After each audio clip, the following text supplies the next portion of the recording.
Origin, he called it. But the origin of what?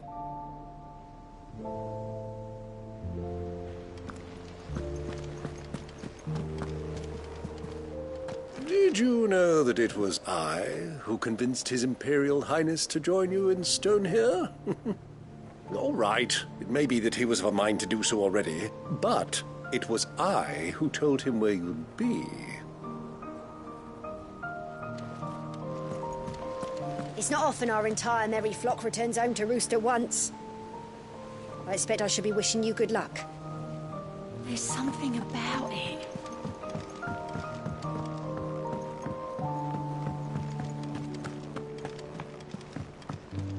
Back again? How may I help you today?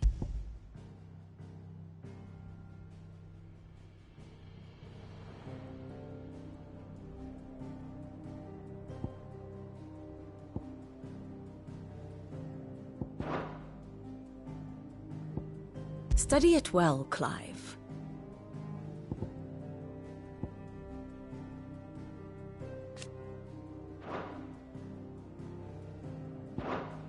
The state of the realm is ever-changing, Clive.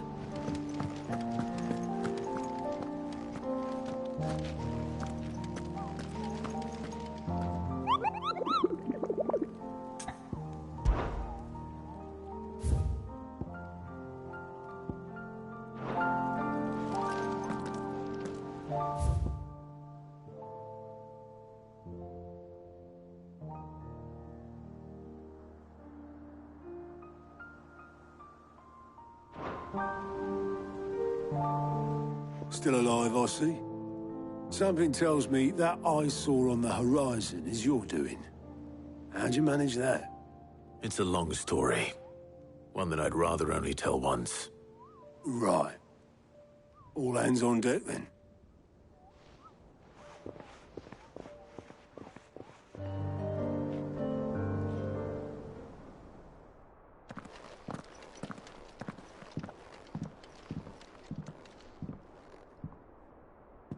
Is this everyone?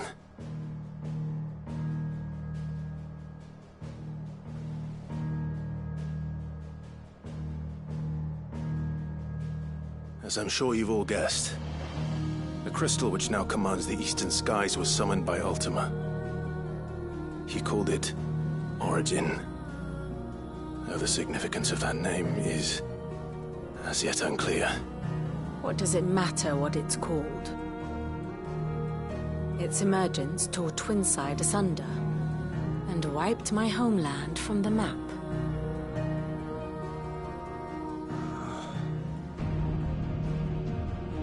Mention of the Dominion spires can be found in the oldest of Valisthian records. But to the best of my knowledge, none provide any hint as to their true nature. That they would prove the horns of some slumbering demon. Well, the Dominion's demise was at least quick. Elsewhere, the Republican army cannot hope to contain the chaos engulfing Randalar. Canva is in flames, and the Empire.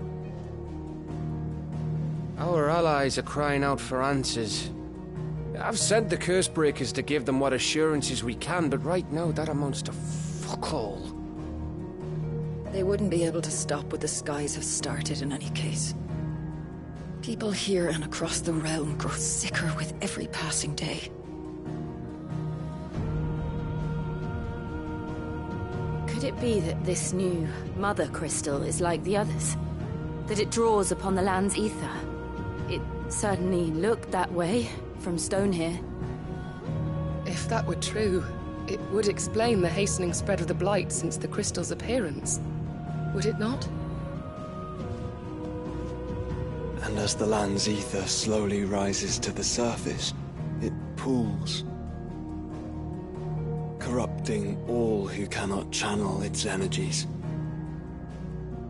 Archay above, ether floods below, and in the middle, here we languish, hopelessly entrapped.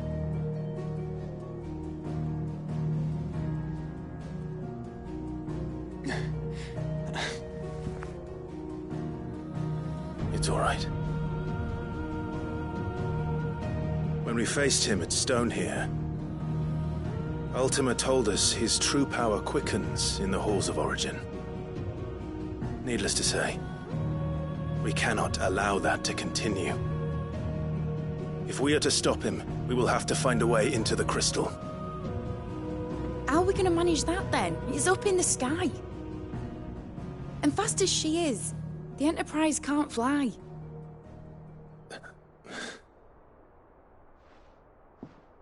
It's a lot to take in, and I reckon we'd all benefit from some time to clear our heads. The answer will come to us. Don't you worry. Ain't that right, Clive? Right. That's right. Well, go on then. Bugger off.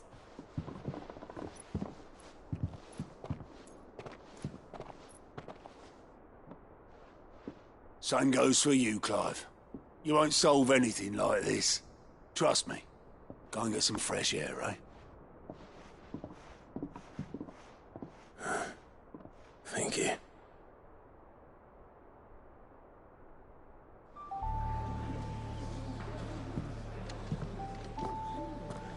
Joshua seemed upset.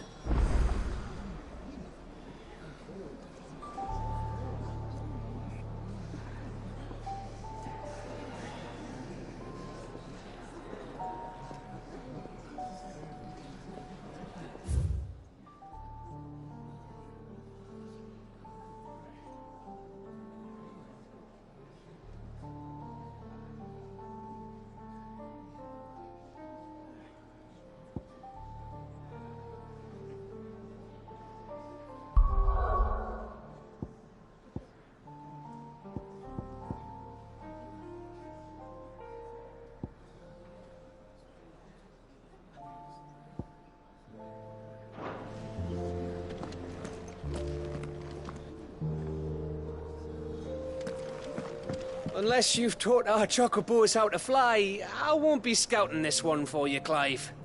You're on your own, but not alone.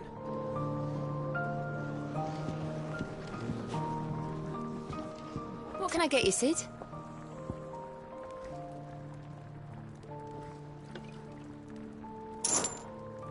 Honestly, Sid, you're too nice for your own good. Do you hear that, ladies and gents? The next round's courtesy of the realm's most benevolent outlaw.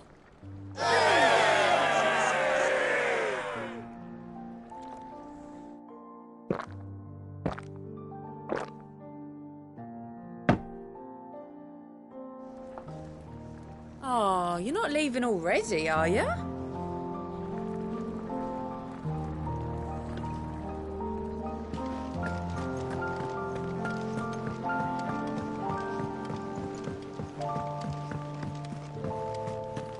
Do you think they'll come back? Of course they will. It's just a big creep.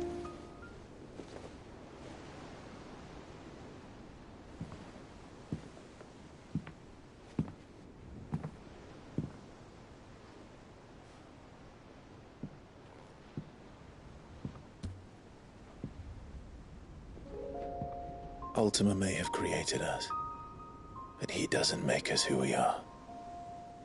Only we can do that. And if he would have us fight for our survival, so be it. It's what we've been doing all along. Much like Ultima himself, it would seem. His new world being naught but a means to survive. And so, we must contend to decide which of us shall inherit the land. Should Ultima prevail, it will mean death for us all. Of that, we can be certain. But even should he fail, what world awaits us? A withered, godless place, where our newfound freedom will most like prove a chain in itself. Well, that may be.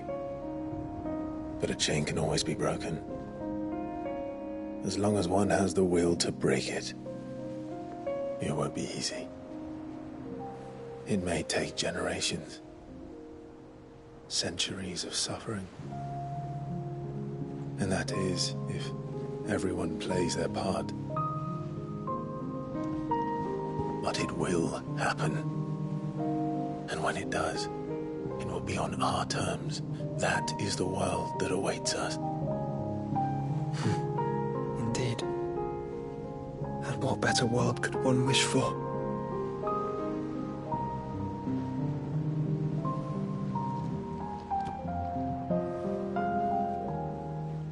But first, we have to reach that crystal. Then it's a good thing I have wings. You can barely stand, let alone fly. And only the Founder knows what horrors await in those skies. You certain about this? Am I certain? I am the Phoenix. I will do what I must. This is our fight. Remember?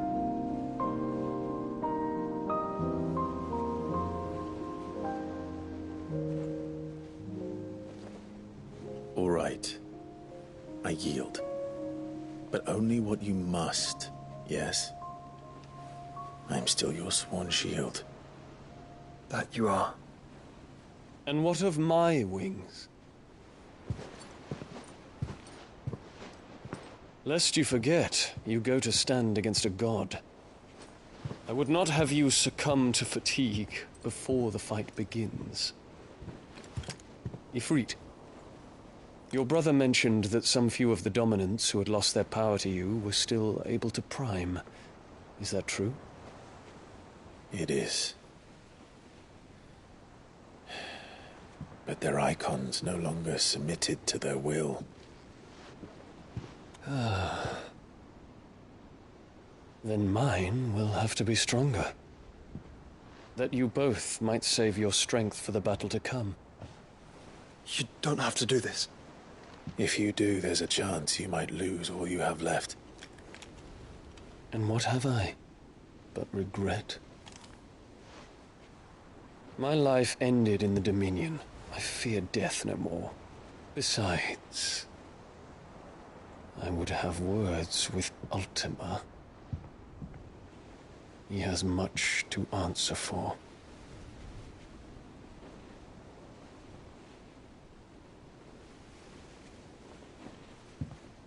We are in your debt, Dion.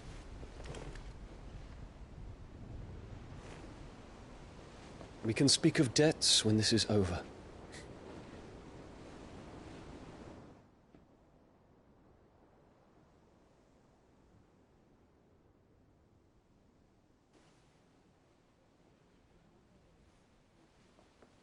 He speaks like a man who knows he's not coming back. And has come to terms with that. That doesn't mean that we have to. Does it, Clive? Time to talk to Jill. I only hope she understands.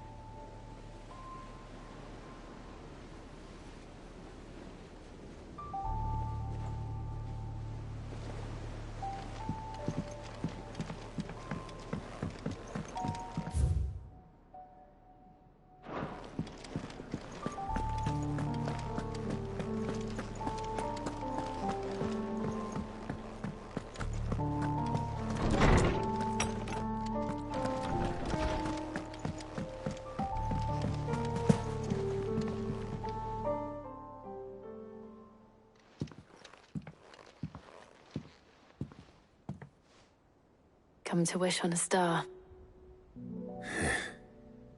That might not be such a bad idea. This is it, Jill.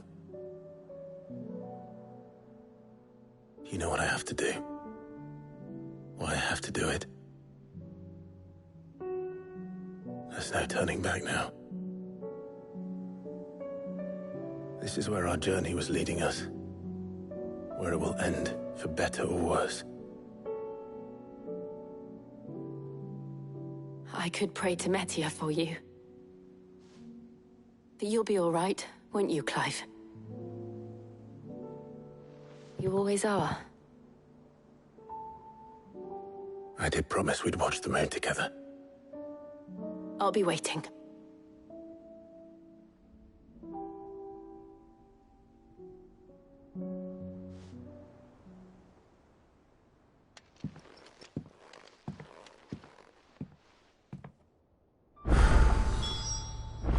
time.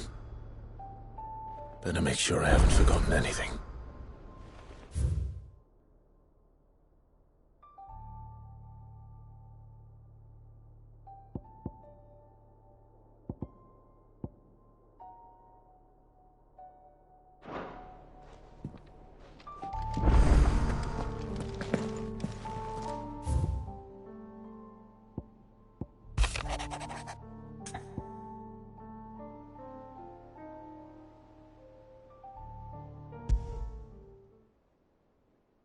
Something tells me this is no mere adventure story.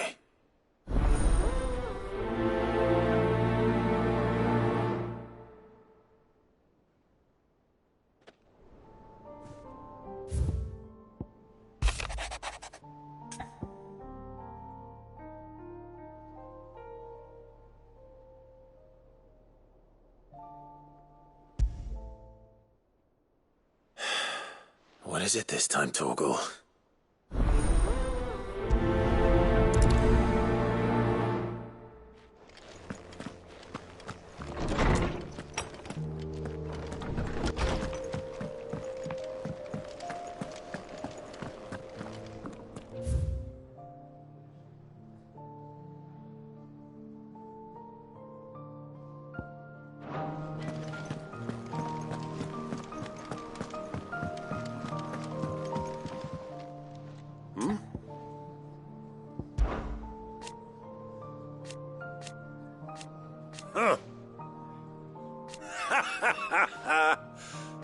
Thank you, Uncle.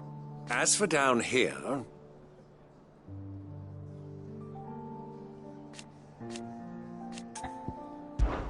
Clive, my boy! Rutherford informs me that we owe you our thanks. Hadn't intended for you to get involved, but such are the times we live in, huh? I would have done the same for anyone else. You're far too modest, Clive. You'd make a terrible nobleman. But tell me, is the realm truly in as dire a state as Rutherford suggests? From what little I saw, you were right to be worried. I suppose I should have expected the worst. But I was rather hoping the great and good of the realm might have things a little more under control. Alas, it seems that firm leadership is in short supply these days, and without it, the people are bound to lose their way. We must move quickly. But where do we start? True, the challenges that face us are many. But in my estimation, there are two key areas to be addressed before any other. The realm's armies and her larders. As you've seen firsthand, it's every man and woman for themselves out there. Certain cities have banded together to try and maintain some semblance of order, yes, but such cases are few and far between. And yet, the only remedy for the chaos that faces us is unity. A unity that transcends even the borders laid down by our ancestors. In short, if Storm does not stand together, she will fall apart. But how would one even begin to unite the realm? The armies, my boy. As I told you already, we begin by restoring order among the ranks of those sworn to maintain it. Sadly, I doubt I could convince even the lowliest gaggle of privates to dig a latrine together. But I do know someone the High Commanders have been known to listen to on occasion. Field Marshal Eugen Havel. I thought he was retired. He was, until an Akashic army tore through Randalar and killed most of the rank and file. There is no man alive more capable. Literally.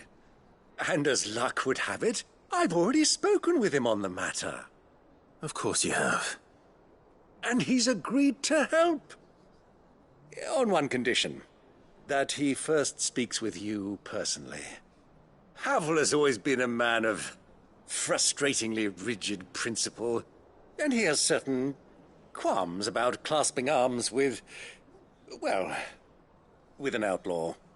I extolled your many virtues as best I could, of course, but the old goat was adamant that he be allowed to appraise you in person. You don't mind, do you, my boy? Of course not. As long as chaos reigns, we will never build a better world. I'll do whatever it takes.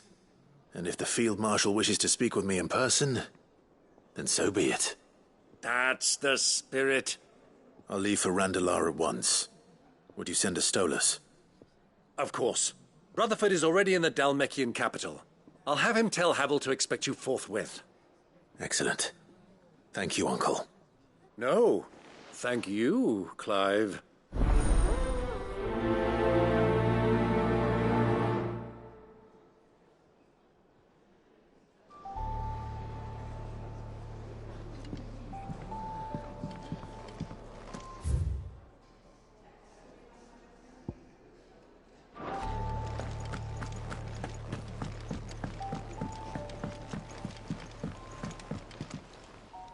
Ah, Clive. This is it then, brother.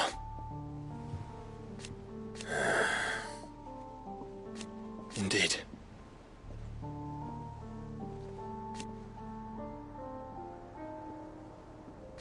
You're wrong.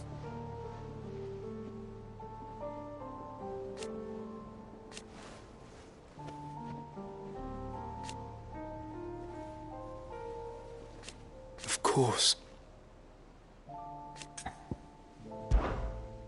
Joshua, what's wrong? And don't say nothing. It's not nothing. I've received word from Cyril. The Undying have found Father's will, or something akin to it. His will? How and where? In the crypt beneath Rosalith Castle. After Kupka was kind enough to drive out the Imperials, the Undying took the opportunity to recover what relics of the Duchy yet remained. And in the process of doing so, they found a letter from Father. I'm surprised anything survived down there. Cyril asked that I join him in Tabor at my convenience. I have been meaning to go, but... would you join me? Of course. I want to know what's in that letter as much as you do. Very well. I am ready to leave when you are.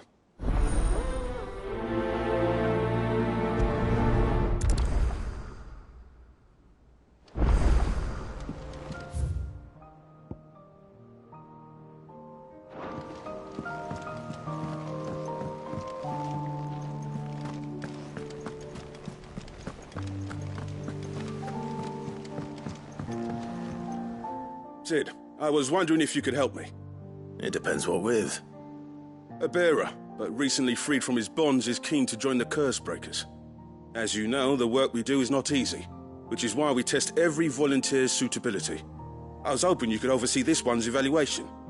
I don't mind, but why this one? Because he wants to be a scout. Our ranks are filled with men and women capable of breaking chains and putting slavers to the sword. But scouting? We're few with the nose for that, which is why we still rely so heavily on Gav. And since he accompanies you on so many of your missions, I thought you might be better placed to recognize the traits in him that we should look for in those who'd fill his boots. Sounds reasonable. So you're happy to oversee the boys' test, then? One can never have too many scouts. Truer words, Sid. I'll let the initiate know that you'll be attending his trial, and that he is to proceed directly to Northreach in readiness. No time like the present, eh? No time like the present. I'll await you there.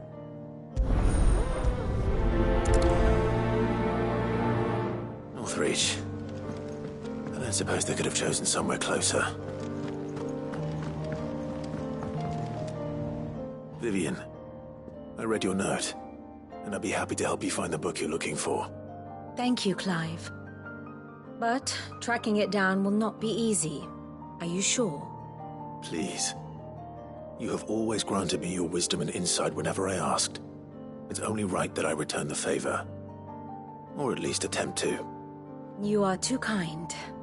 Alas, what I ask of you is rather more trying than delivering the odd lecture. I spoke with Harpocrates to see if he had any inkling as to where another copy might be found, but perhaps it is best that you hear the details from him. If you say so. Forgive me, Clive, for asking this of you. But this book, It set me on the path to becoming who I am today. Its importance cannot be overstated.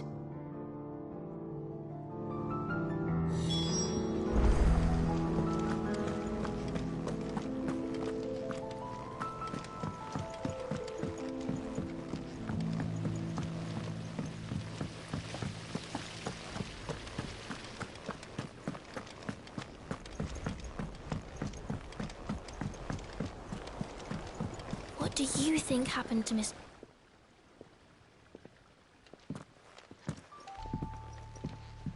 Sid!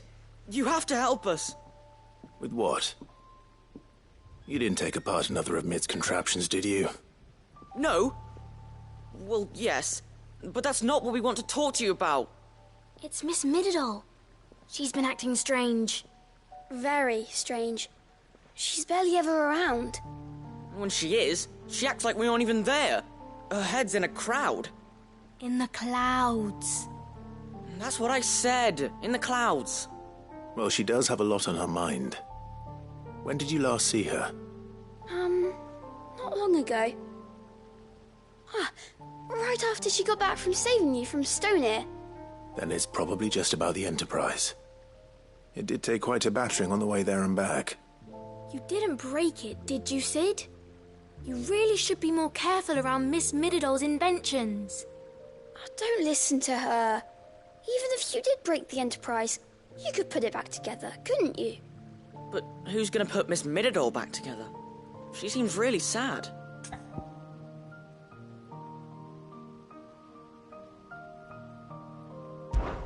Why don't I go and see if I can cheer her up? You do that? For us? She's in her dungeon. Don't scare him. It's not a real dungeon. Thanks for the warning.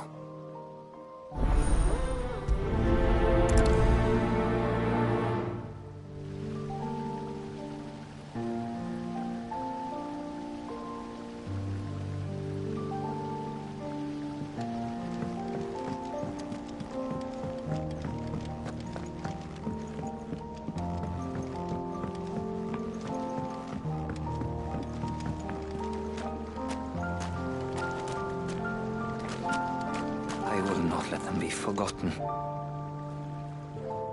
Sid, may I have a moment? Of course. It is an honor to finally speak with you. My name is Herman.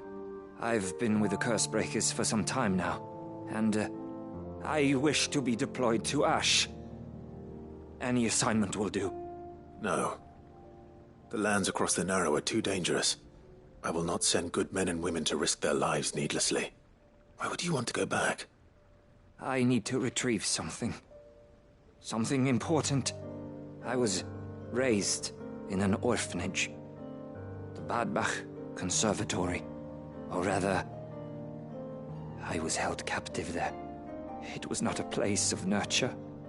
It existed solely to turn bearer children into mindless weapons. We were tortured until we feared no pain.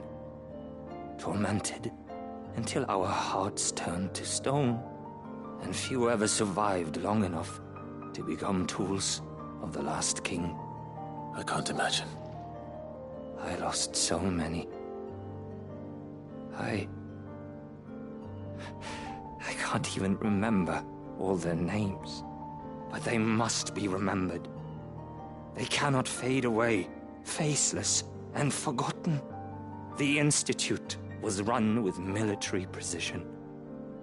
Every child measured, every name recorded, every death logged with meticulous care.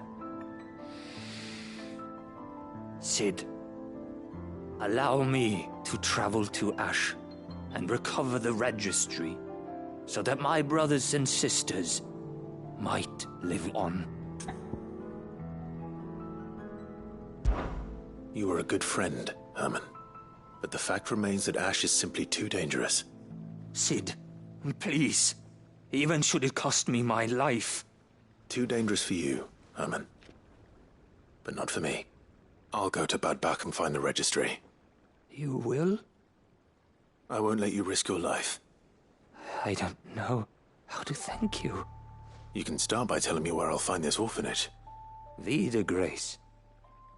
Hidden in a forest, overlooking the plains. All right. I'll see what I can find there. May the mothers guide you.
Do you suppose it's magic keeping the thing afloat? What else could it be?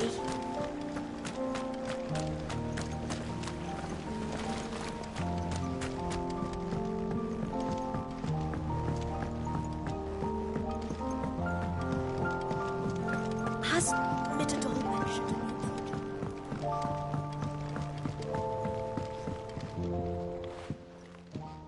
Mid, if you have a... That's it! I knew it! The answer was right here under my arse all along! If this doesn't steer to the skies, nothing will! To the skies? You aren't trying to give the Enterprise wings, are you? What else would I be doing? The children seem to think you're avoiding them. They're worried about you. Is this really so important that you need to shut yourself away from everyone? The Enterprise is already the fastest ship in the realm, and that's with the sea beneath her. But what if she weren't bound to the waves? What if she weren't bound to anything at all? It's not fair. The gods get the skies all to themselves, so I'm gonna do something about it. The Fallen had their chance, but they relied too much on magic. And see where that got them? But not me. I've discovered how to do it without. Well, almost. First, I need to make a prototype. And is that a one-woman job? Are you volunteering? I'll have you know the Enterprise is my baby. But if a godfather's offering to lend a hand, I'd be happy to take it. First, I'll need oil, and not just some old drippings from Miss Molly's spits in the Tub and Crown. Refined stuff, like they make in Ordil. Then I'll need some bone, or shell. Light, strong, preferably no longer attached to the beast it belongs to. If it's beast bones you're after, I'm sure the curse breakers will know where you might find some. No, they'll know where you might find some. You're the one who offered to help, remember? I should speak with one of the curse breakers before I set off for Old Hill.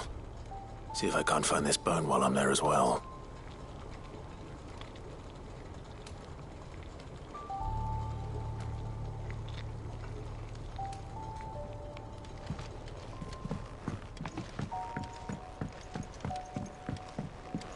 Has Midadol mentioned a new project?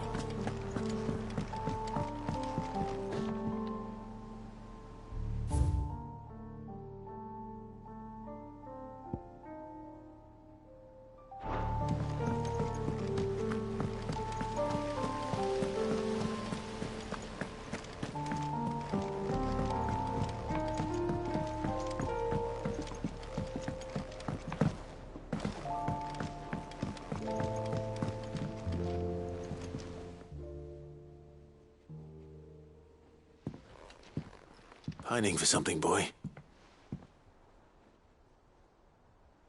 What is it? What do you see out there?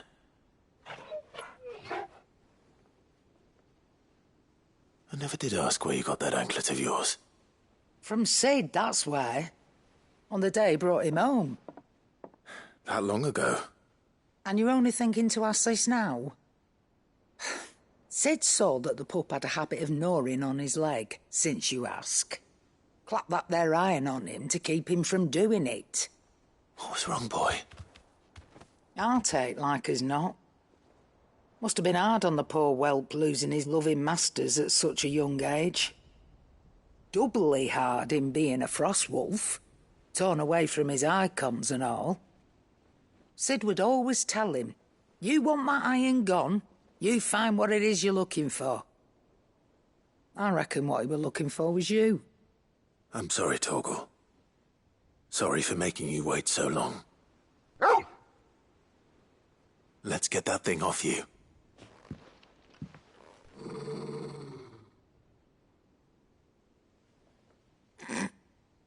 Doesn't sound like he wants it off. Indeed. You miss Sid as much as the rest of us, don't you?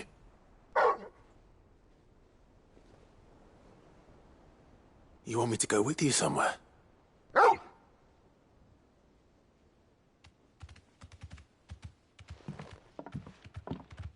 Quick, aren't you?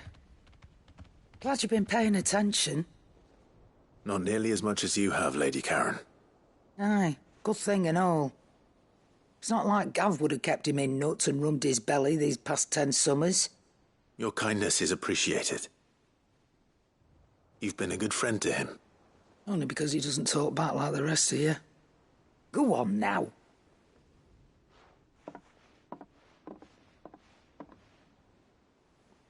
Where to then, Torgal?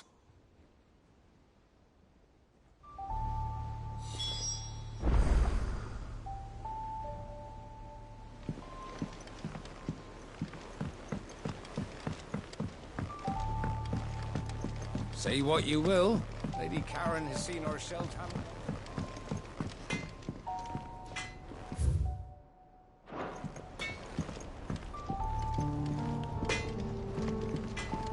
First the skies, then the crystal.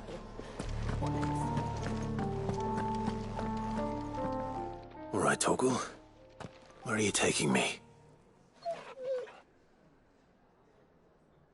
I'm going to need a little bit more than that, boy.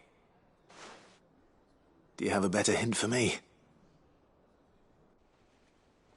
Unless... you've already given me one. Back on the rear deck, you were looking west, toward Rosaria.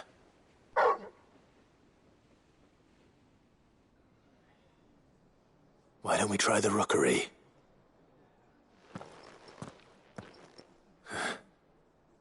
I haven't been to the island in almost 20 years. To Port Isolde, then. Fingers crossed the old mooring is still there.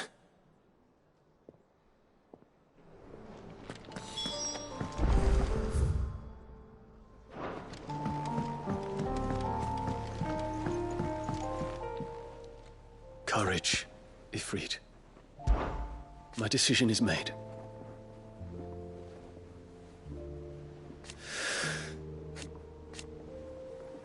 You said it yourself. He must be stopped. He must.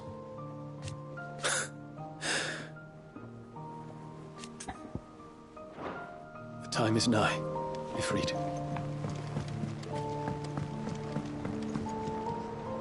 Sid, do you have a moment? By all means. It's my old master. Seems there's no escaping her. She found some way to send me a letter. And something else. Records from a Waluda prison. Seems they were keeping a lot of bearers there. How did she come by such a thing? Finding bearers always was her strong point. And it seems the cells of Balmung Dark are full of them. Foreign captives, the masterless. Bearers no one would miss. And even better for her, bearers with no one to look after them. When ether started lapping at the walls, the jailers fled. Leaving the bearers to be liberated by whoever happened to come along next. Sid, I'd like to believe that I've earned your trust by now. And while I'm well aware that you've forbidden Cursebreakers from traveling to Waloed, I can't let those bearers die in their cells. I'd rather risk shipwreck on the Shadow Coast than leave them to starve. We'll be needing the Enterprise if we're going to navigate the Narrow. Does that mean... I'm making an exception, but we travel together. And we stay no longer than we have to. Ash is an inhospitable place at the best of times. We save as many as we can, and we leave. Thank you, Sid. There was a name in the prison register. A name from my past. Chadwick. Another of my former master's protégés. A gifted soldier, and the closest thing I had to family. The thought of him held captive in that place. He must be very important to you. He was. Is. Then we find him. The entrance to the prison lies in the shadow of Ravenwit Walls, just beyond the portcullis. We should head there as quickly as we can. I only pray there are still bearers alive to save. As do I, Doris.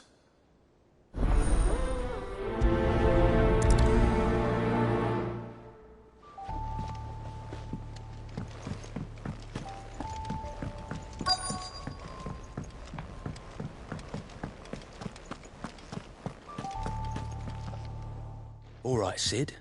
Come to buy us around, have you? Only if you earn it. Mid needs a piece of light but durable bone for her next project. You've encountered your share of beasts on your travels across the realm. Any ideas? Most bones are the same. Whack 'em hard enough and they'll break.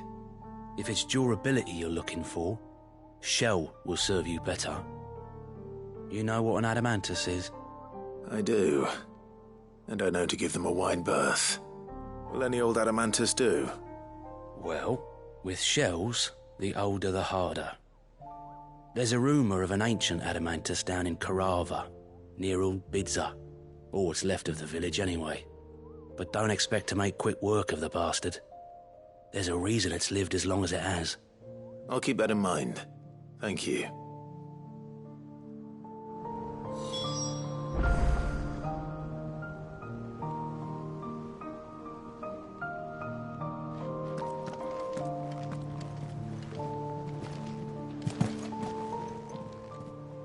How are you doing? Quick look.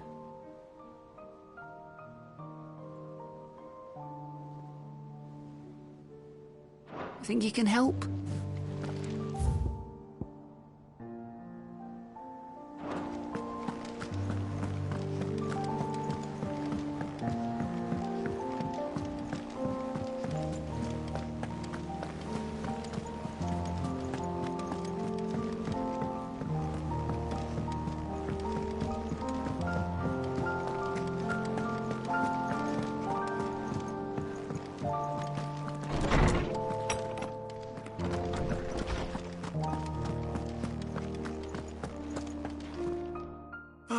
Clive, my boy. What a pleasure it is to see you. Harpocrates. There's something I need to ask you. I've been charged with locating a book called From a Distance. Then you seek a rare gem indeed. One whose name I had not thought to hear from your lips. You've been talking to Vivian. Right as always. But she didn't seem keen to tell me very much. I take it she didn't like what you had to say. And yet I gather it did naught to dissuade her. Clive, if the young professor has tasked you with obtaining a copy, I fear she asks the impossible. The executors would not allow it. The executors? Coveters of Secrets. A clandestine organization committed to the collection and intenebration of forbidden texts and technologies. One such text being the tome Vivian seeks, chronicling as it does the true history of the enslavement of bearers, a tale which could overturn the established order were it ever to become widely known. Or, so rumor has it.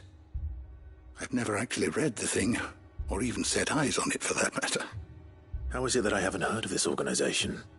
Why, secrecy is the executor's watchword. They lurk in the shadows, emerging only to seize that which must be seized, be it books, inventions, or people, before disappearing again, leaving nary a trace. Which would explain why Vivian's copy was snatched from her grasp not long after she found it. By the hand of the executors, yes. But what drives them? Self-interest or ideology? Fine question. Sadly, all that is known of the executors can be recounted in a single breath. You may just as soon ask me of their origins, numbers, or the identities of their leaders. Any answer I give would be pure speculation. Then my hunt was doomed from the first. What was Vivian expecting? That I'd pluck it from thin air? Not from thin air, no. From ash. Rumors of the executors are rife among the scholars of Storm, but rather less so across the strait. I have a friend. Well, I had a friend in the village of Garnick, a collector of rare tomes, upon which subject we would oft correspond. Alas, I have heard naught from him since the skies fell dark. And no doubt he too has turned. But though he did not mention it by name, it is possible that a surviving copy of From a Distance yet rests upon one of his many shelves, quietly awaiting discovery. If you were, by some chance, able to save even a single book from the poor man's library, I know his soul would rest easier. Very well. When I next find myself in Waloed, I'll be sure to pay Garnick a visit.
It's still here.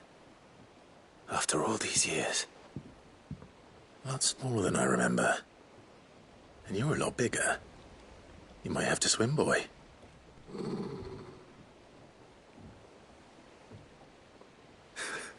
I wasn't being serious. You two go on without me. I doubt that boat will hold a third. If you're sure, we won't be long. Hop in, boy.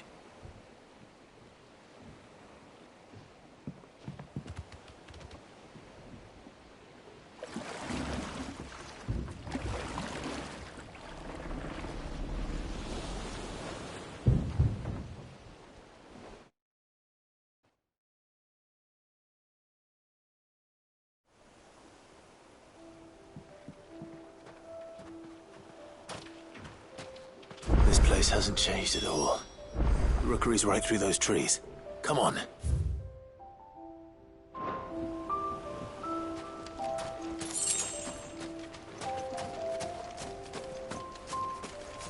Race you there? I bet I could still beat you.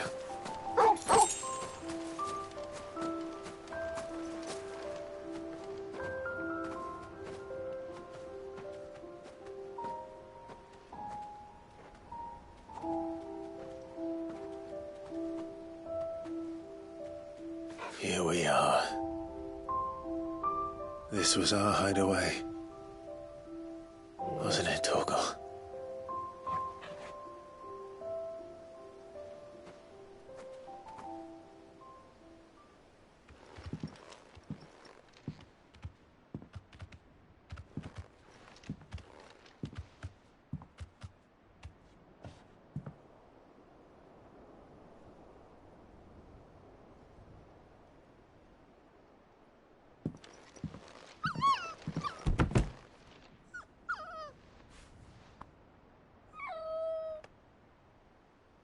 Coming here helped me to forget who I was. Or wasn't. Prince, shield. Son his mother could love. Had I been any one of those things? Perhaps.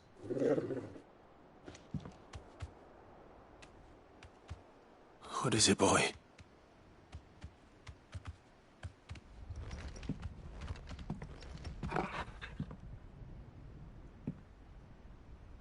This is all from the castle. And Phoenix Gate. Did you bring these here?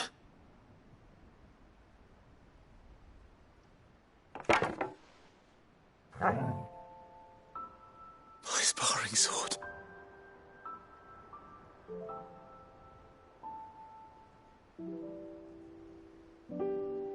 Well, well.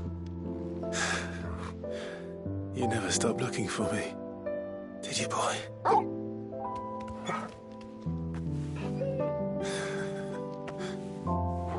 Thank you, Torgal. For never giving up. For never forgetting.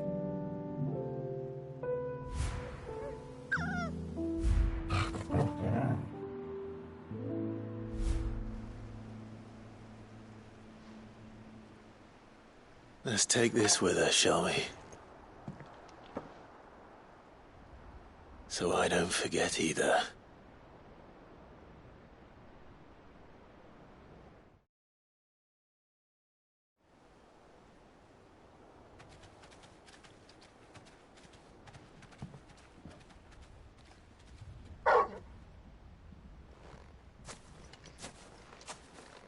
That's not the way back to the boat, Torgal.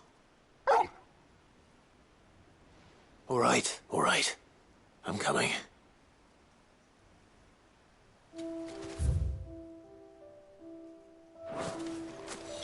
I think I know where we're going.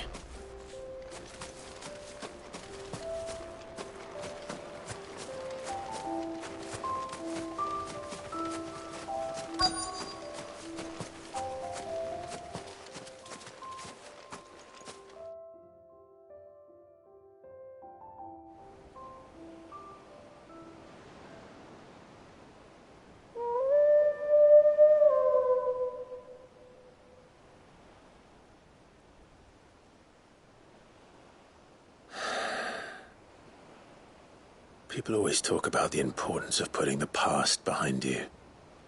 But without it, we wouldn't be who we are today. And we certainly couldn't steer our way to a better tomorrow.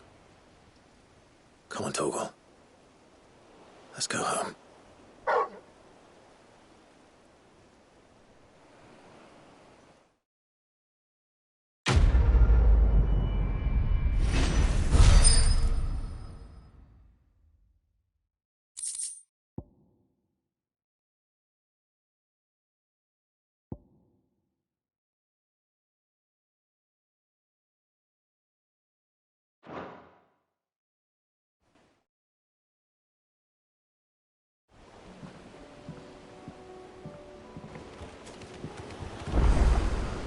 Sorry for the wait. We're ready.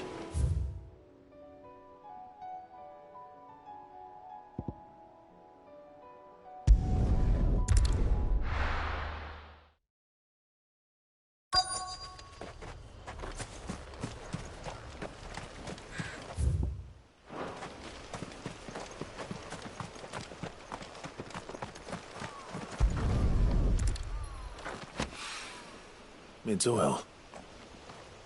After what happened here, it's a miracle there was any left at all.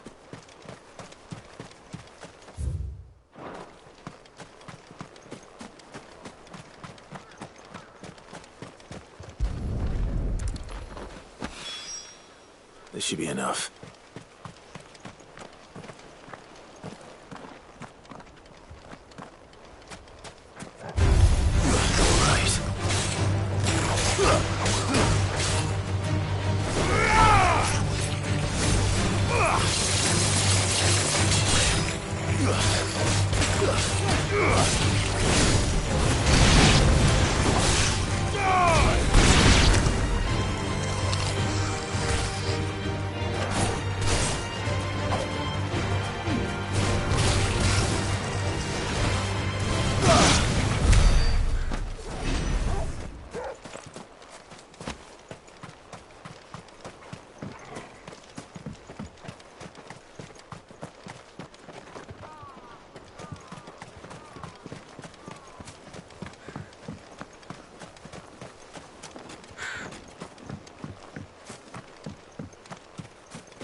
Why the hell would Victor take the bear?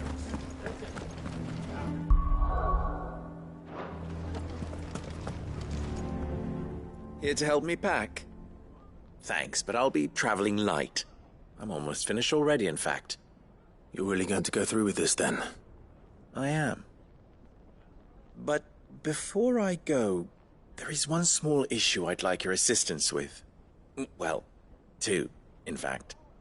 If it's within my power to help you, I will. It's the children. I refuse to let them share in my disgrace. And if I leave them here, they surely will. Our friendship would see them ostracized forever. But I can't take them with me either. I can think of only one place where they are certain to be safe and provided for and loved.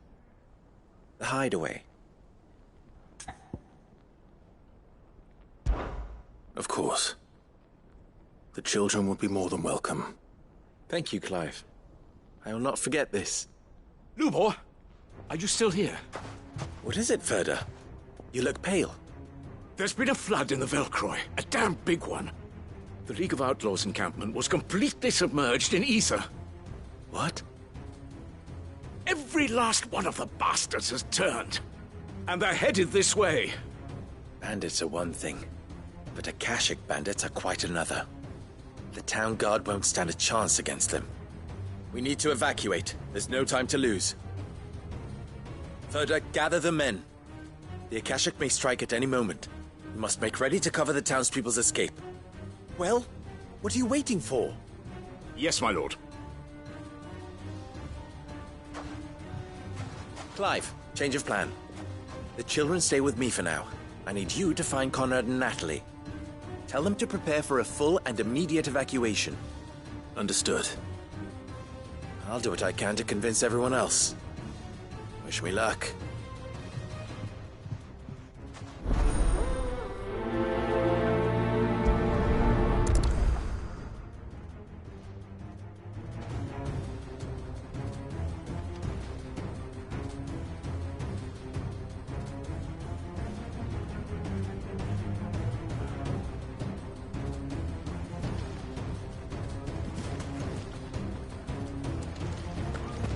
What's an Akashic? Lubor told me. Like people, but even meaner and scarier. You have to listen to me. They're coming. You need to evacuate.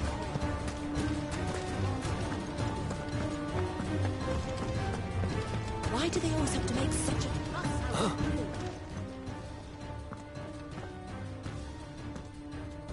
Ah, it's you. What do you want, Lord Underhill? To pass on an important message. There's been an ether flood out in the Velcroy. The camp where the so-called League of Outlaws were gathering has been swallowed. They're no longer just bandits. They're Akashic now, and they could be here at any moment. You need to begin preparing for a full-scale evacuation right away. Oh, do we? And who was it who gave you this disturbing news, might I ask? Lubor, perhaps? The man spreading the same poison out in the square as we speak. You may believe his lies, my lord, but we know better. But why would he lie about something like this? Some twisted attempt at revenge, perhaps. If he had not been unmasked, he may well have been elected our leader. A great honor for one of his kind. One he might well feel aggrieved at having been denied. Lord Underhill, forgive me, but it has become all too evident where your sympathies lie. Lubor cannot be trusted, and neither, therefore, can you. You may not trust me, but for the sake of your people, ask yourselves if there is any chance that this is true. There isn't. You can be certain of that. Now be off with you. You're making a mistake. Come, Clive. If our words will not move them, then we must find another way to help save the town. You're right. Let's speak to Lord Ferda. To make such a fuss outside. It's driving away our customers. You lied about being one of us, and you're lying. I think we'd better shut up. What's Lubor raving about now?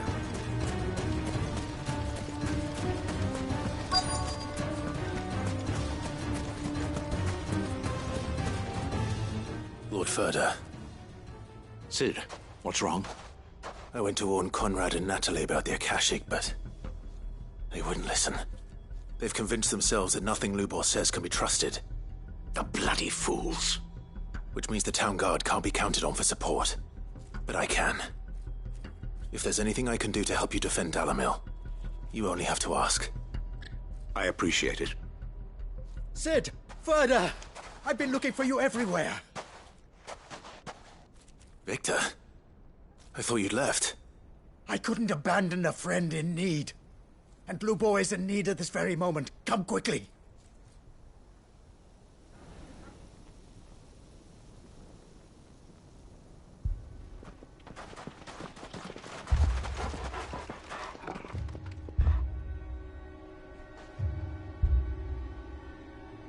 You have to believe me! The Akashic are coming! They don't eat, they don't sleep, they don't tire, and they don't care who they kill. They're unlike anything that's come before. There will be no parley, no mercy granted! We may have saved the town once, but this is different. I do not ask that you forgive me, but please believe me. If you do not run, you will die. You will all fucking die!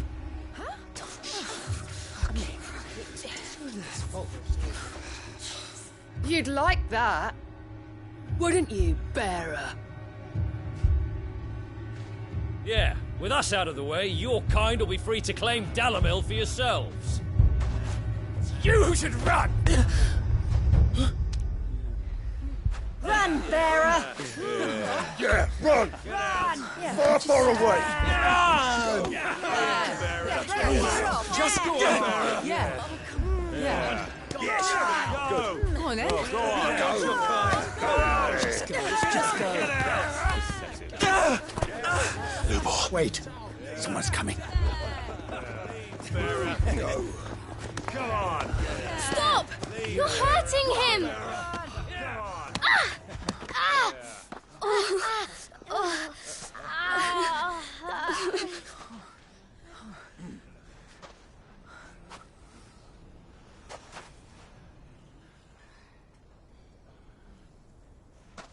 What did Lubor ever do to you?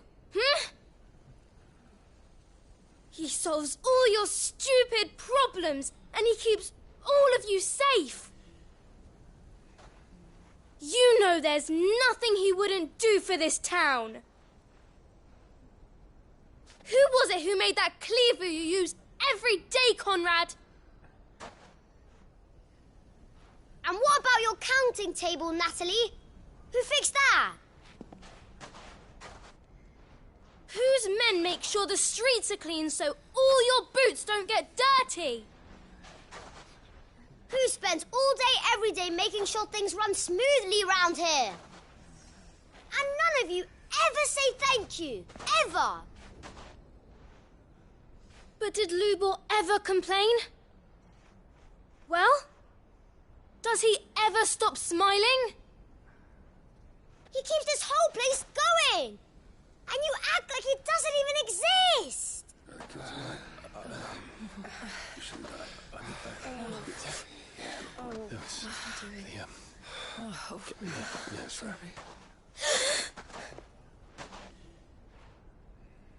Lubor, we've heard enough. Wait! We will not run. The town guard will not abandon the very place it is sworn to protect. And I will not give up for lost the stores that we labored so hard to fill.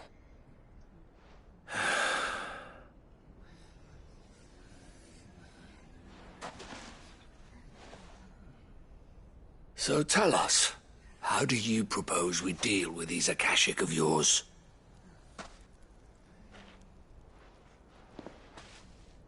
We won't run, but we will fight. All right, then.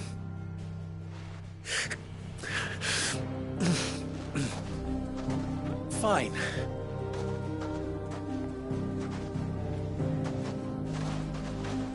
Gather round if you don't want to die.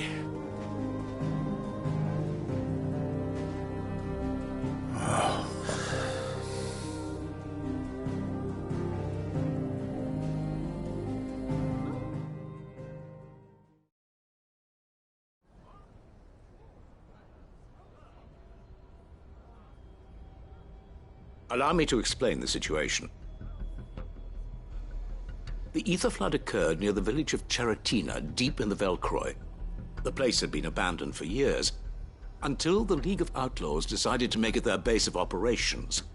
Now they're all turned, and if the scouts' reports are correct, heading in this direction. They are mindless monsters, driven only by hate and rage, and they are utterly unpredictable. With the bandits, we at least knew how and where they were likely to attack. When these creatures come, Dalamil will have the bitterest fight it has ever faced on its hands. The town guard will muster at the north gate. The rest of us will take the south. Both forces will provide men to serve as scouts and messengers, ready to spread word of the size and nature of the Akashic force as soon as it is spotted. And as soon as it has been, we will converge on its position and see that it is driven back from Dalamil at all costs. Conrad, can I count on the support of the town guard? Always. I leave the selection and coordination of the messengers in your hands, Victor. And the command of our men in yours, Ferda. If you would both be so kind. Consider it done. As you wish. Natalie, I would ask that you and your people have the townsfolk barricade themselves inside the bathhouse. And tell the merchant not to waste time securing anything beside the essentials. Preserving life is our one and only concern. As long as we survive, it doesn't matter what trinkets we might lose.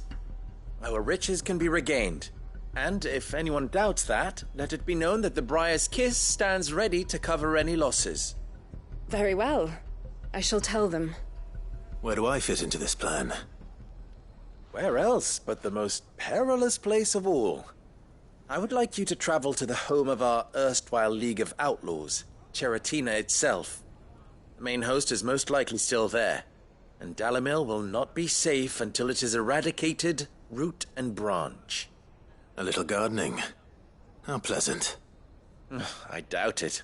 I have a feeling these weeds will be particularly stubborn. Luckily, so am I. So you are. All right then, we all know what we have to do. Now it's simply a matter of doing it. For Dalimil.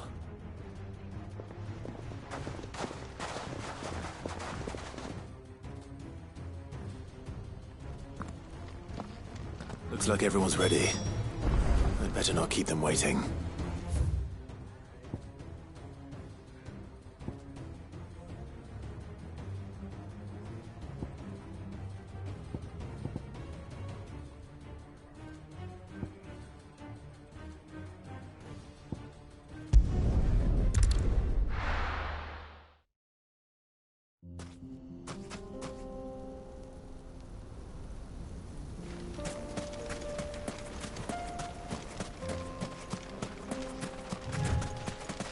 There it is.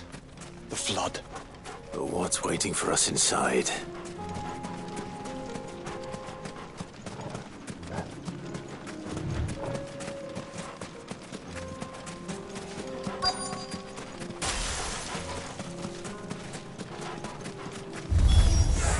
We can't leave a single one alive.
Finished.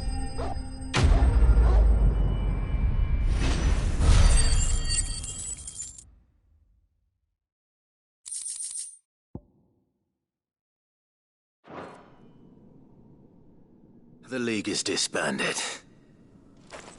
I should get back to Dalimil and see how the others fared.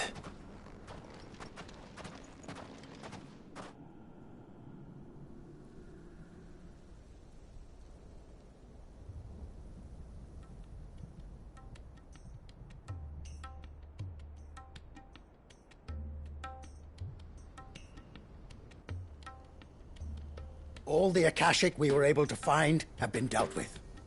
Seems that might be the last of them. Last of them here, perhaps. Lubo, Sir Clive has returned. Clive! What news from Charatina? It's done. Root and branch. I knew you wouldn't let me down. Thank you, my lord. Friends, the Horde has been driven back. The Akashic have been defeated. And we need not fear the arrival of any more, thanks to Clive. Victory is ours. We bloody did it! We saved Dalimil. Lubor, allow me to apologize. After all you have done for this town, we should never have doubted you. But we did. And for that we are truly sorry. We only hope that you can forgive us. We need you, Lubor. Dalimil needs you. So, if you would still like to be considered for the position of mayor, you have our backing. You do remember that I'm a bearer, don't you? We do. But that is not a stain on your character. It is a stain on ours. We thought only of what we perceived bearers to be, not what you truly are. The man who saved Dalimil twice over. I see. But I will only accept your proposal on 2 conditions. Name them. Firstly, that you will both do everything in your power to rally your people to my cause. If the Town Guard and the Merchants League do not accept my leadership, it will be doomed from the start. Unity is the key to defending Dalimil, and I do not doubt that we shall need to call on our combined strength again. When that time comes, I will expect us all to pull together, just as we did today. Of course. You have our word. And secondly, you will accept that if I am to lead you, the mistreatment of bearers must end here in Dalimil. Any bearer within our walls shall be afforded the same rights as any other citizen. They will not be judged by what they are, but who they are. As we failed to do, and came so close to losing everything. We agree to your conditions. And we have only one in return. That you continue to work for the good of Dalimil, as you always have. Condition accepted. Well then, it seems my mayorship is all but confirmed. Do I get some sort of special hat?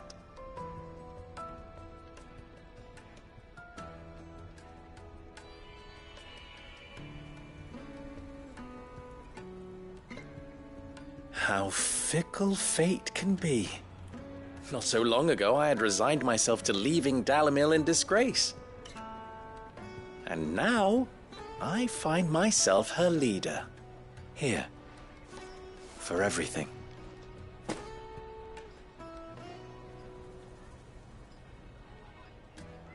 Lubo, about the children. Fear not, you are of course relieved of your responsibility. I would sooner face another horde of Akashic than see them brought up as outlaws. I'll make sure they're safe here. I don't doubt that you will. And not just the children, but everyone in Dalimil. I'll do my best. Can't have all your hard work going to waste.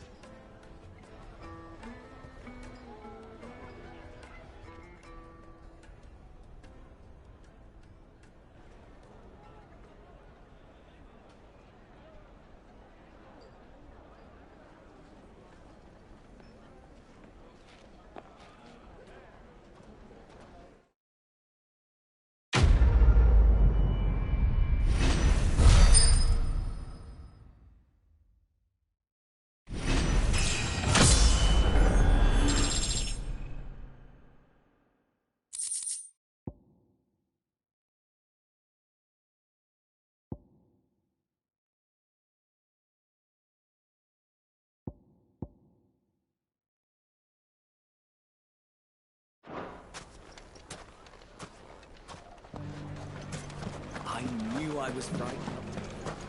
Ginger and ginseng. How about a few spicy sausages to put? So, you're going to join the watch after?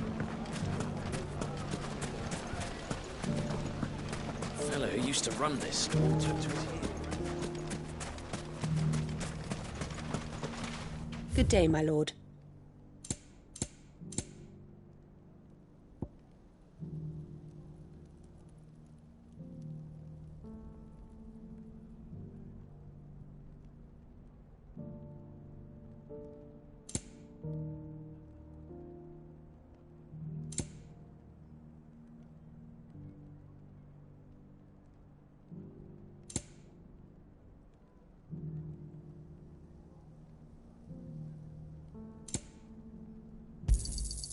Here you are.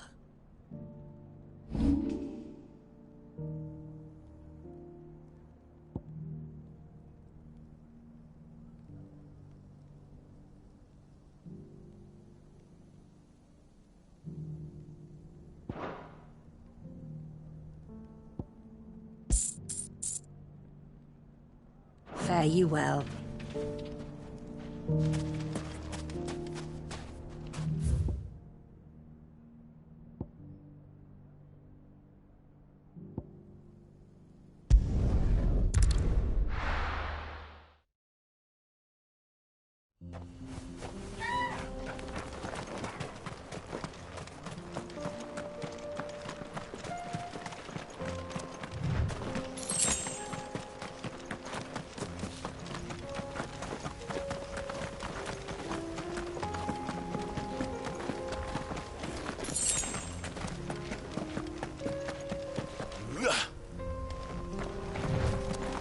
Here we are again.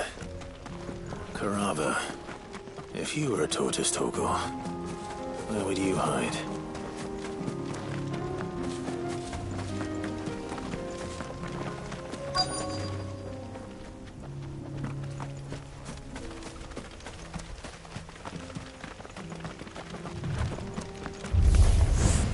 It looks like we found him.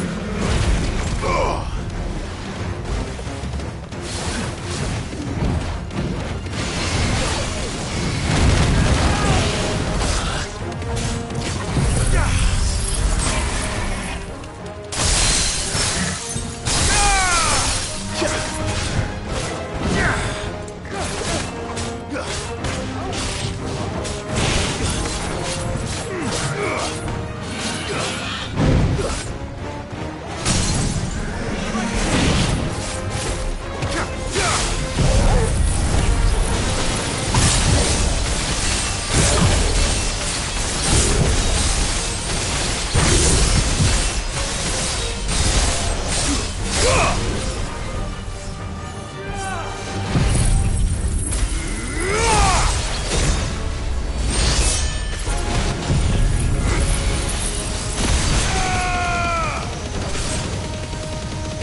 I better get these materials to Mid so she can finish her prototype.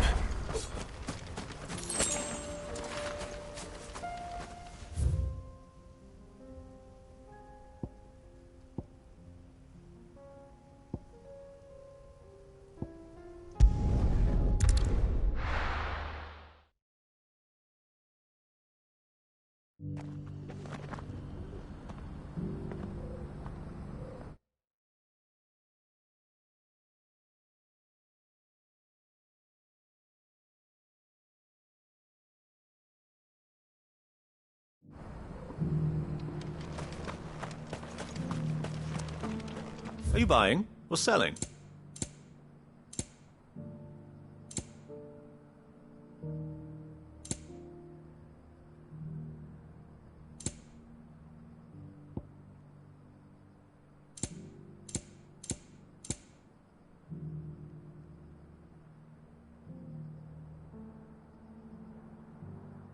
Take care.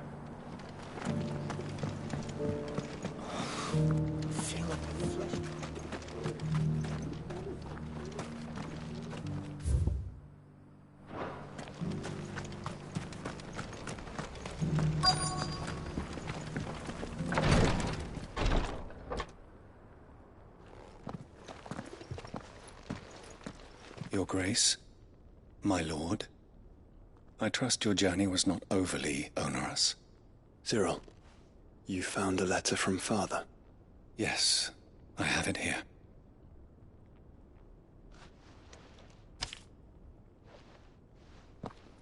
If you would do us the honor, my lord.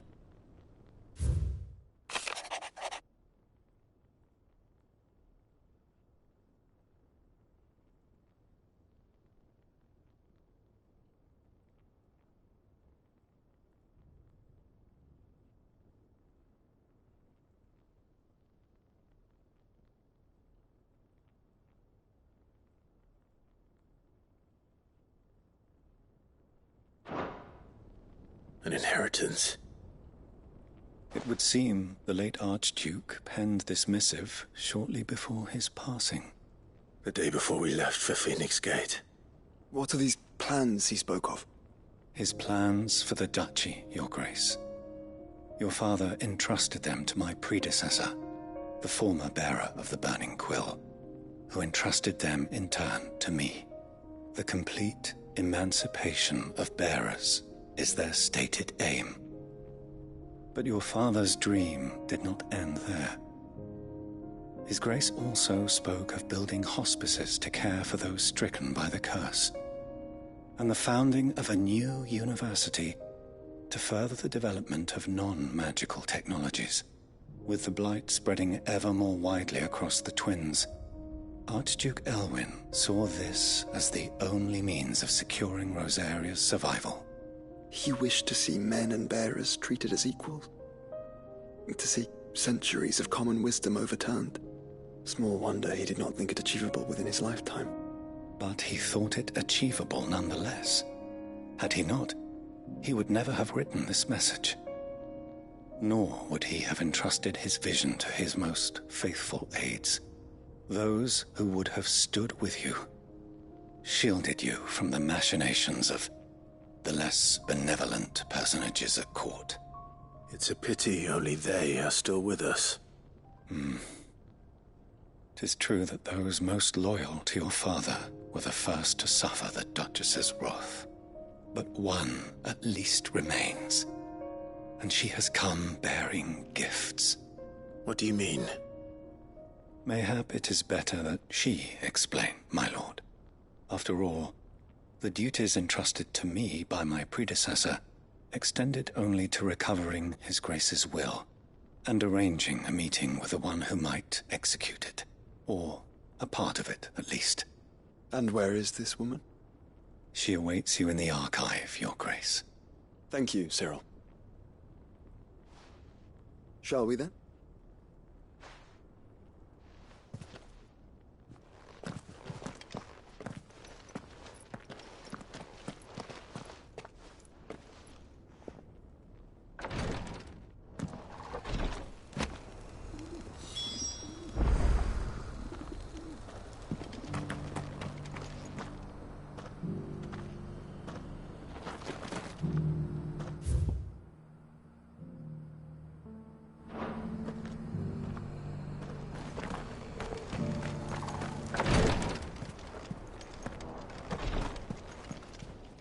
Lord Marquis, if you have a moment. What is it, Cyril? One of our brethren lately journeyed across the strait in order to pursue a new avenue of inquiry in our ongoing investigation. He sent an owl some while ago, but we have heard naught from him since. Was he surveying another fallen ruin? No. The object of his study was a savior cult that has arisen in Ash in recent years. We believe it may have some connection to the Circle of Malleus, an ancient religion that worshipped Ultima as its god. By gaining an understanding of this new faith, we hoped to learn more of the Circle's original beliefs. And so you sent one of your brothers to Ash? A continent teeming with orcs and Akashic. Fully cognizant of the risks, yes. I entrusted the mission to one of the most able of our order, the third chair, a master of the arts of combat and survival both. Though he has been silent for some days now, I have thus far refrained from sending any others in search of him, lest they be lost in turn. Yet, it seemed only right to inform you of the situation, given your unique experience of the perils of Ash. For as you so earnestly advised me, it would not do to abandon a man to his fate, when he might yet be saved.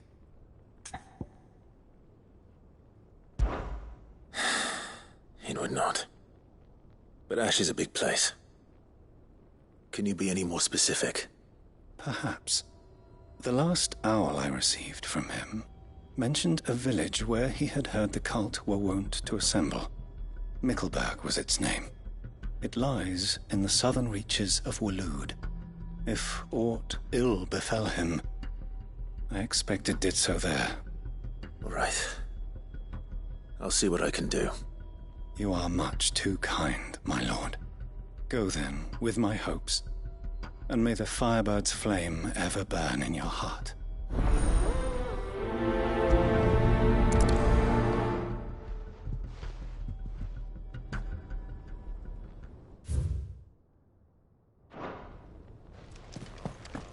If this new faith really is an offshoot of the Circle of Malleus, then... Let's concentrate on finding the third chair first, shall we?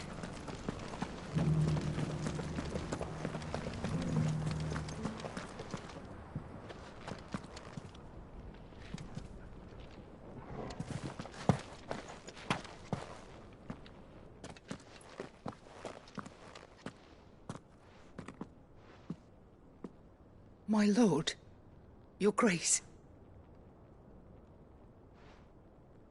I hardly recognize you.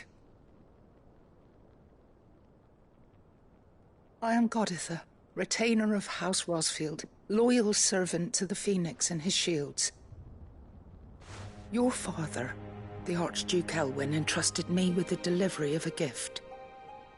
I only hope you can forgive my tardiness in bringing it to you. Lift up your head, Lady Goditha. You have our gratitude for your service to our house and to our father. I merely did my duty, as any proud Rosarian would. My lady, perhaps you could explain a little more? What exactly is the gift you bring? As I'm sure you know, it has long been the custom for the children of House Rosfield to be presented with certain keepsakes upon their coming of age. Indeed it has. Our father often spoke of the day when our turn would come. And had he lived to see it, he would have presented you with the treasures I bear. Matching armbands for you both. Alas, he did not live. Indeed, he was taken from us even before they could be completed. He had intended to claim the Heartstone with which each armband was to be finished himself, but it was not to be. And his gifts remain incomplete. I see. It saddens me to bring them before you, as they are.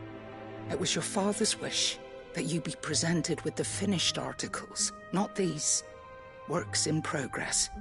But with his grace long since gone, and the stone left unclaimed, I had little choice. You are grown men now, and his house is yours. And while I would not presume to insist upon your claiming the Heartstone in his stead, I know that nothing would have pleased him more than for you to do so. Thank you, Lady Goditha. What say you, Clive? What else? Of course, my lady. May our father's will be done. Oh, I am much obliged. Do you know where we might find this Heartstone, my lady? I do. Though it may be a matter of a good deal more than simply happening upon it. It is found in the bellies of elder griffins, you see. We do at least know where to find one. A certain specimen has made its nest in Titan's Wake, not far from here. A certain specimen? You are most perceptive, Your Grace. In answer to your unspoken question, yes. In fact, this is the very same beast your father meant to slay. I have been tracking its movements since you were but a boy. Were you to slay it in his stead, as men of House Rosfield, it would surely make your father proud. What say you, Joshua? What else?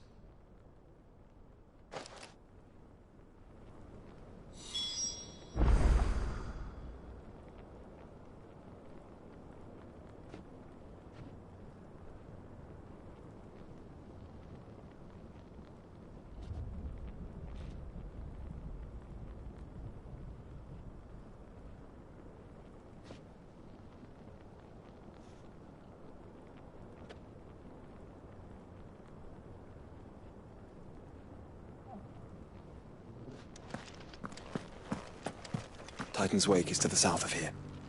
But we must not be hasty. The good lady has been disappointed once already.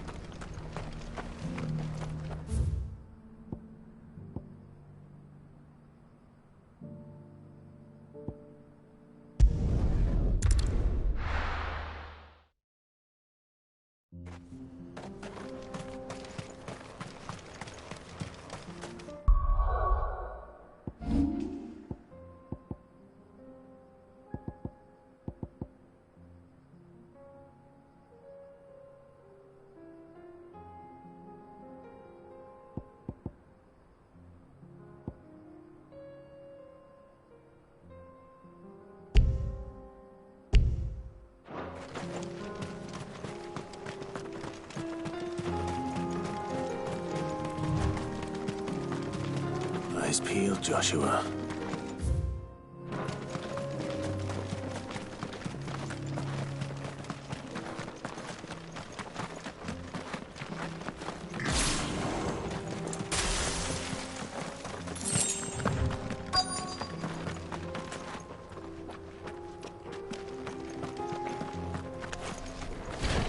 There it is. For House Rosfield.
Is this the Heartstone? I expect Lady Goditha will know.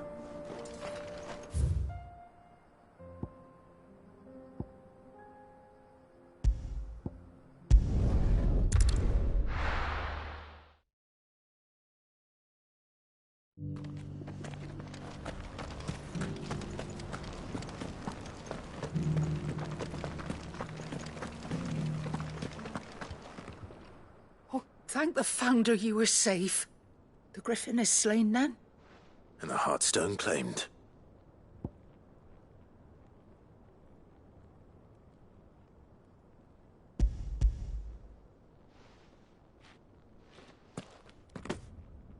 Yes, this radiant luster like frozen flame is just as your father described it. Thank you, my lord. Your Grace.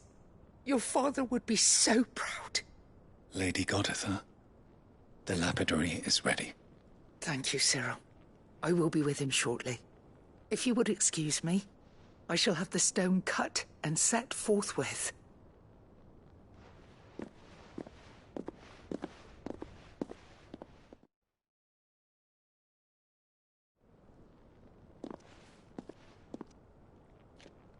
The armbands are complete. Pray, take them. They are yours, after all. Heartstone is harder and more enduring than garnet, or even ruby. It symbolizes unwavering will and devotion. And the graven vines encircling the stone represent the unbreakable bonds between you. It's a message. Father knew we had enemies both inside and outside the duchy. Enemies who would thwart his vision. Only with unwavering devotion would it ever be realized. And only if we stood together, as Phoenix and Shield, as brothers in arms. Only then might those enemies be overcome. Indeed. His Grace knew the enormity of the task he would entrust to you, his heirs. But this was more than just a message. It was a promise. That he would always be with you. Thank you, Lady Goditha, for remaining the steadfast custodian of our father's will. Forgive me, my lady, but there is something I don't quite understand. The Undying told me that after Father died, Mother claimed all of the ducal treasures for her own. Even if the armbands were incomplete, she would surely not have overlooked them. So, how were you able to keep them from her? Because I was the keeper of the vault. Though I was but a lowly servant, your father spoke to me of his intentions for the bands, of the deep love he had for both of you, and his hopes for your future. In the days before the disaster at Phoenix Gate, I discovered that the Duchess had ordered her jewelry be sent away from the castle. It was then that I knew she meant to betray us. I tried to warn your father, but it was too late. When word of the fire reached Rosalith, I knew my time was short. So I took up the armbands and I fled into the night. And thank the Founder you did. Yet my duty to your father was incomplete. Not knowing what else to do, I followed the Griffin, thinking I might claim the Heartstone on its passing. And so my pursuit continued, until Lord Cyril appeared before me. He informed me that His Grace's will had been recovered, and that his sons were alive and well. Lady Goditha, on behalf of my father and all the people of Rosaria, I thank you for your loyal service. As do I. Thank you, my lord. Your Grace, for coming back to us, for giving my service meaning.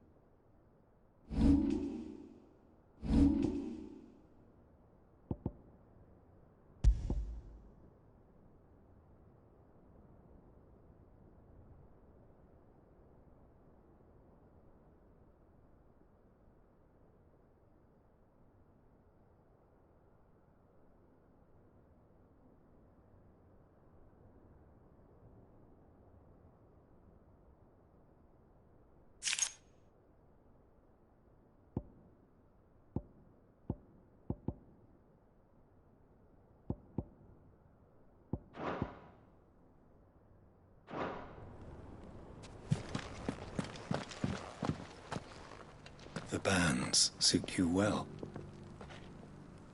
It must be gratifying to finally receive the inheritance that was denied you for so long. It is. And we thank you for the part you played, Cyril.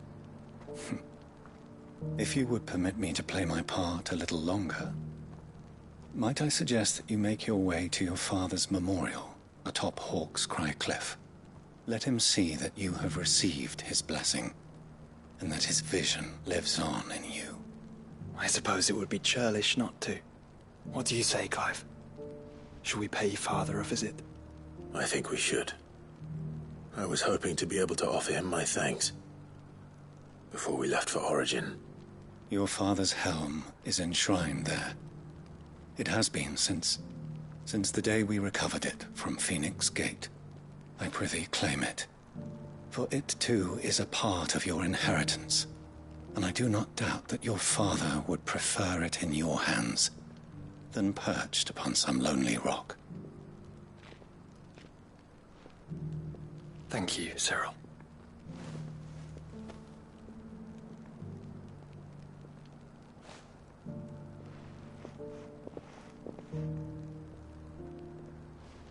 Come on, Clive. He's waiting.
Unwavering will and an unbreakable bond. Do you really think we're strong enough? To save the world? Of course. To have overcome Father's political enemies? That I'm less certain. Especially knowing what we know now. Mother was truly capable of. Perhaps these bands would have helped. Having Hughes with us made all the difference.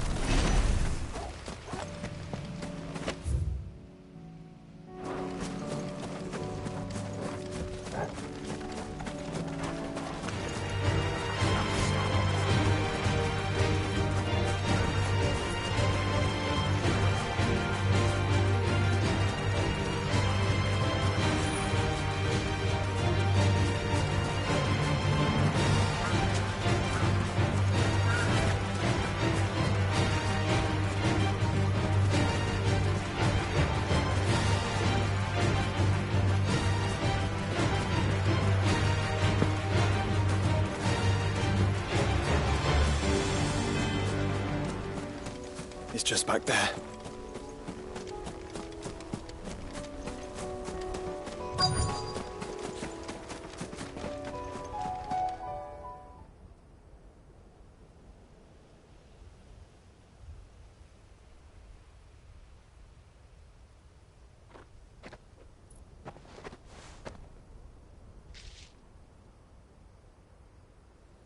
Father always fought for what he believed was right. It wasn't until that night at Phoenix Gate that I realized I had never fought for anything. I always had someone else to do the fighting for me.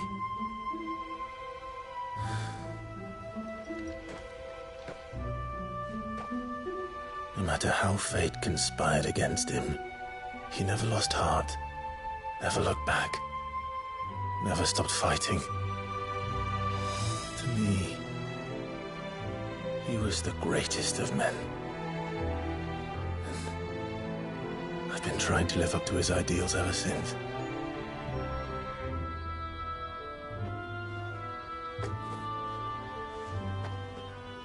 We all have, Clive. We all have. And we'll keep trying. Because that's what he would have wanted. What he would have done himself. Even if it meant standing against the very gods in the heavens. I shall be borrowing this, Father, if I may. That you might watch over us as we follow in your footsteps.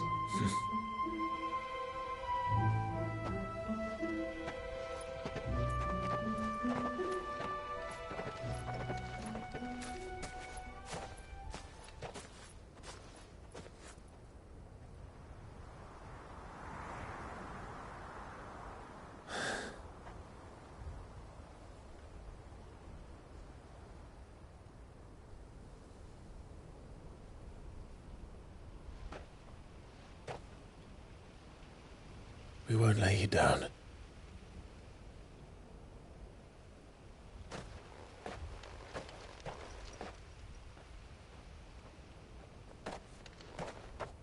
Onward then.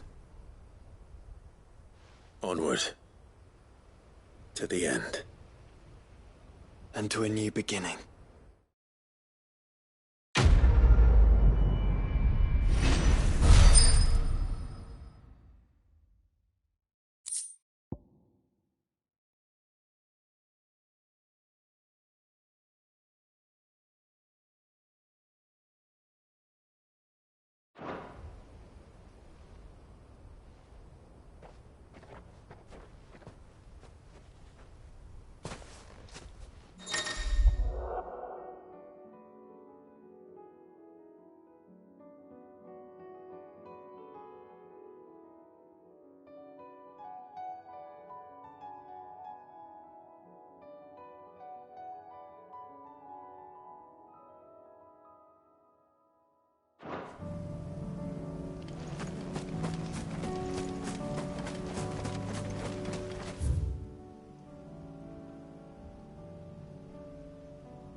You won't find a finer array this side of the strait.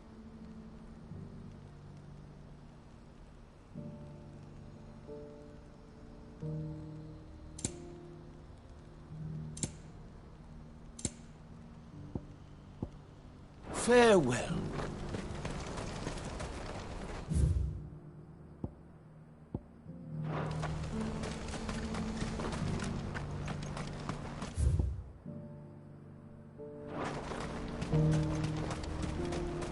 This is no time to ride.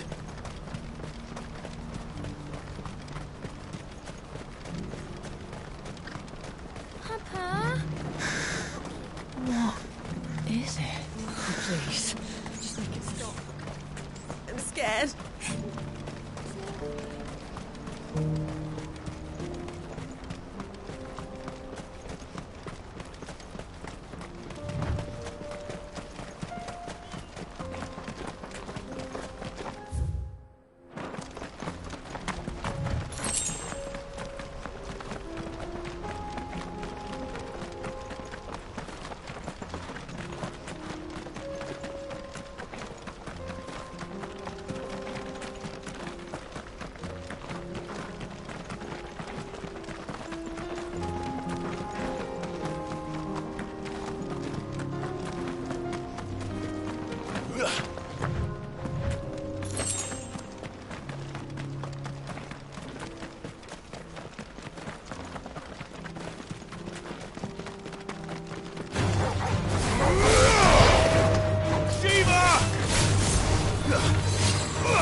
Can't be Rutherford, can it?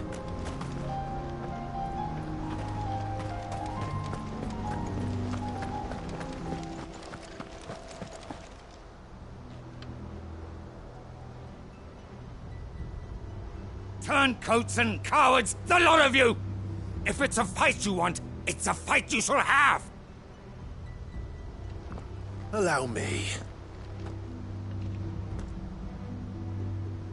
I don't need your... Please, Field Marshal, oblige him. This won't take long. You're right. It won't. Men, finish him.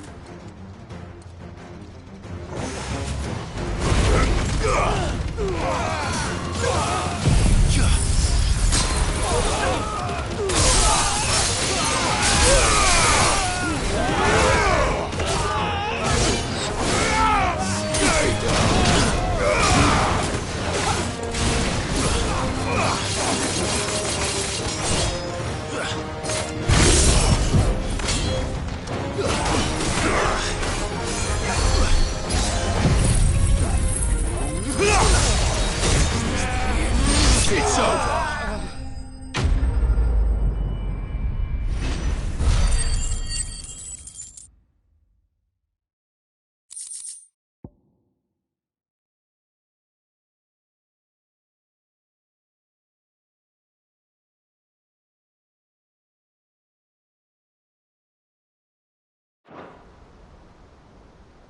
A little longer than I'd have liked.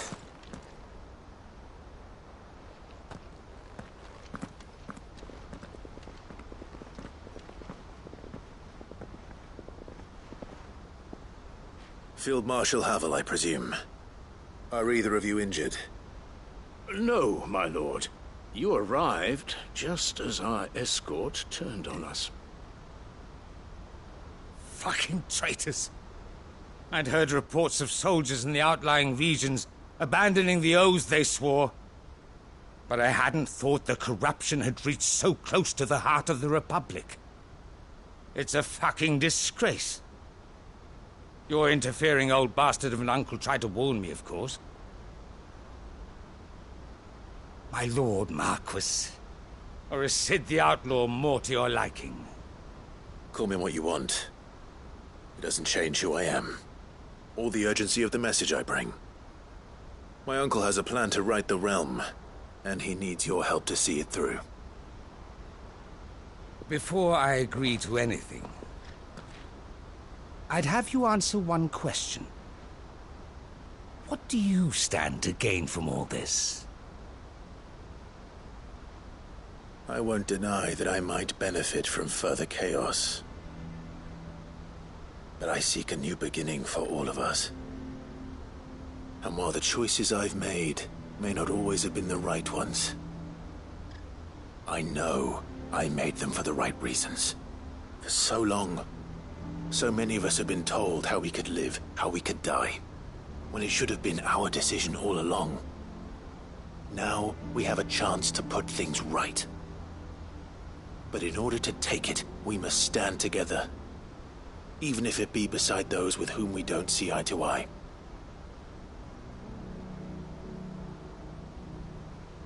Certainly not the words I expected from an outlaw.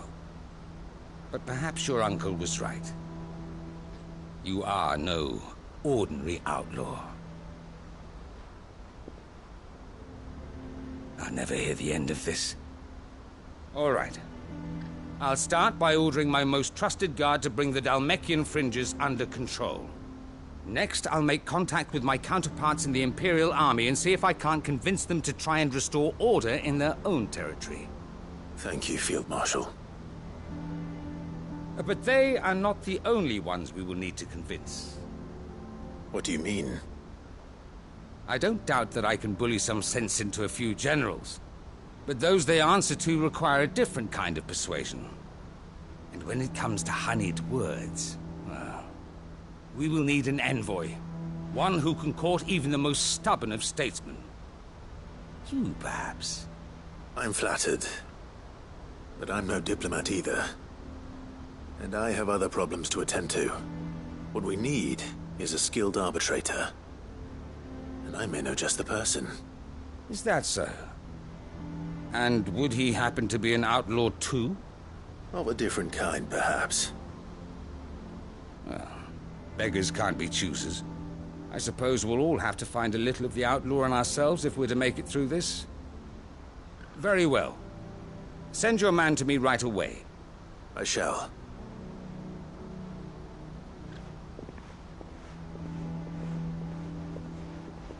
My Lord Marquis.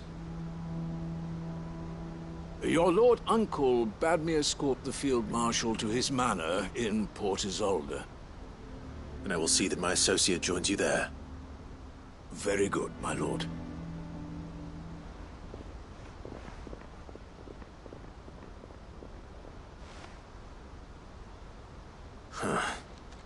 An envoy. I'm not sure I'm the man to talk anyone round. I can barely convince my brother to take his medicine. No. This is a job for someone with experience. Someone like Quentin. I hope I can convince him at least.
Quentin, I have a proposal for you. Do you now? Something tells me you'll be asking more of me than a cask of Gotand gold. Go on then. Propose.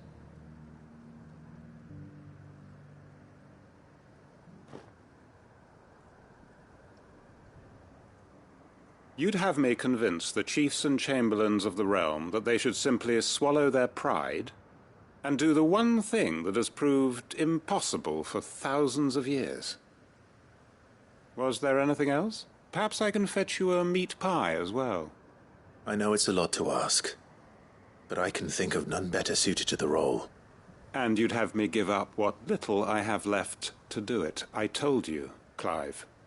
The people of Lostwing are my family, and I cannot abandon them. You'll have to find someone else. I'm sorry to hear that. So am I.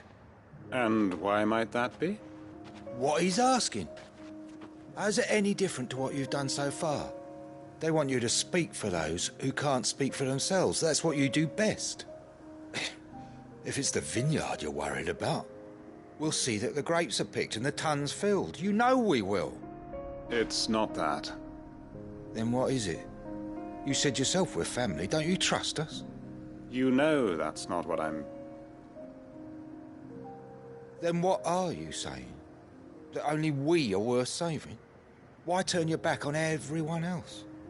You convinced us we could build new lives for ourselves, and if you can do that, who's to say you couldn't convince the entire realm?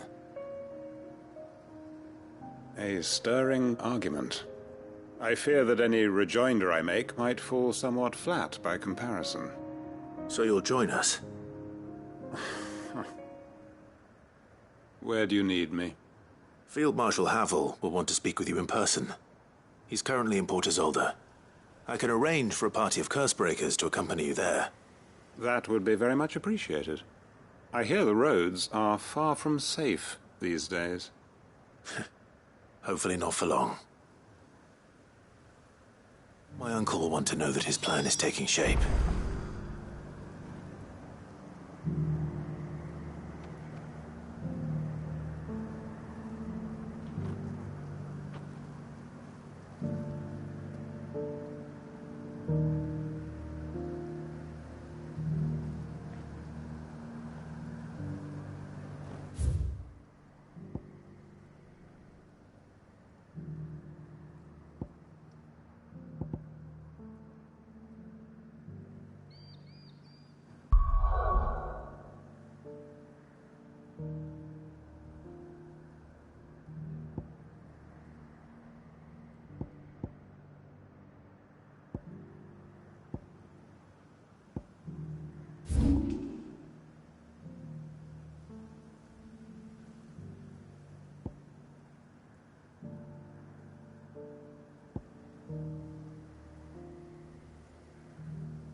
Nazaire might at least have mentioned where in Northreach he'd be testing this recruit.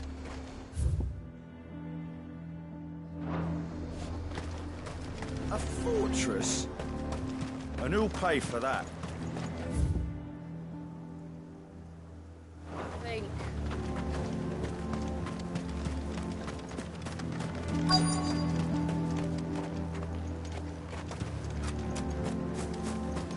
I'm nervous. Well met, Sid. This is the Initiate. Ember, present yourself.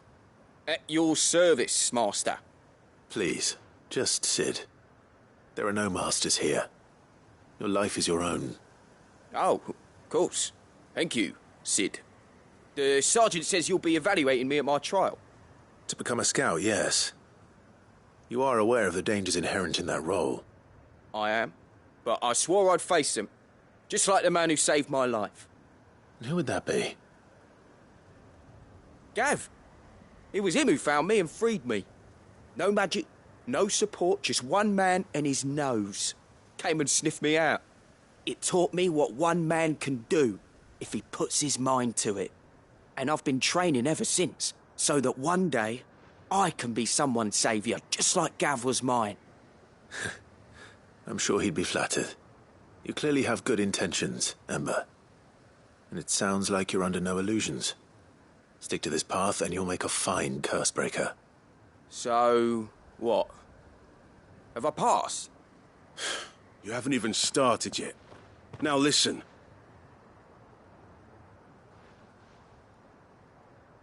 Not far from here is an Imperial lookout, Eastwatch. The guards there record all their sightings in a logbook. You are to find it and bring it here. And bring it here, right. Anything else? No. Sneaking into a heavily guarded Imperial outpost and stealing the logbook would be quite sufficient. You'll need to assess the situation, determine a point of entry, create a distraction and effect an escape, all without being discovered and thrown into an Imperial oubliette. Ember, Gav isn't our best scout because he can do everything. It's essential that you know your limits. Know my limits, right. I won't let you down.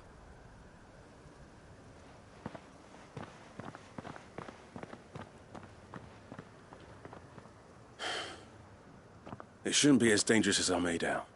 But keep a weather eye on him all the same, would you? On my way. All right, Ember. Impress me.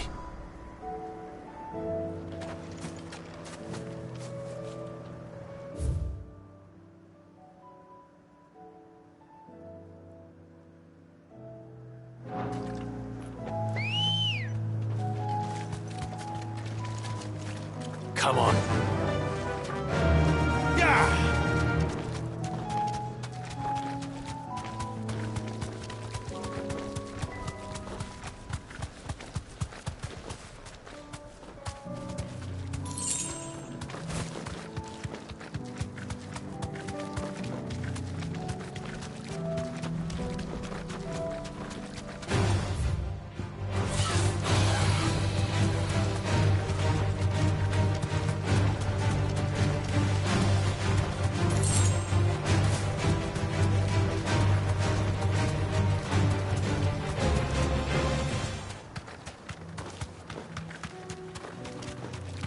These are clean kills. Perhaps young Ember really is ready. Or maybe not.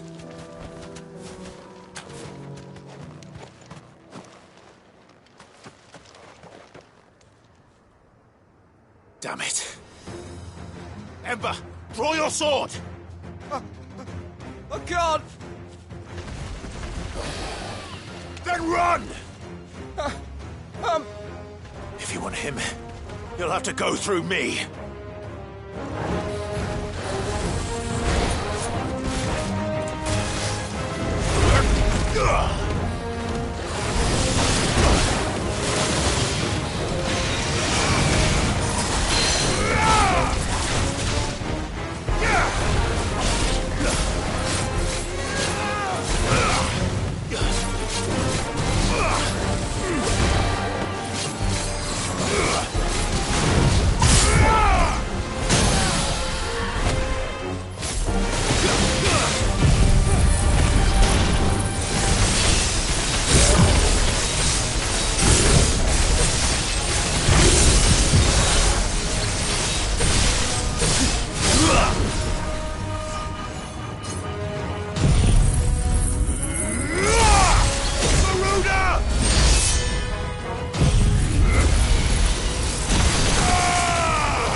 Ember, are you...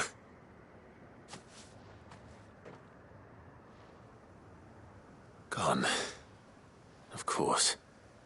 Scouts really are a rare breed. Back to Northreach it is, then.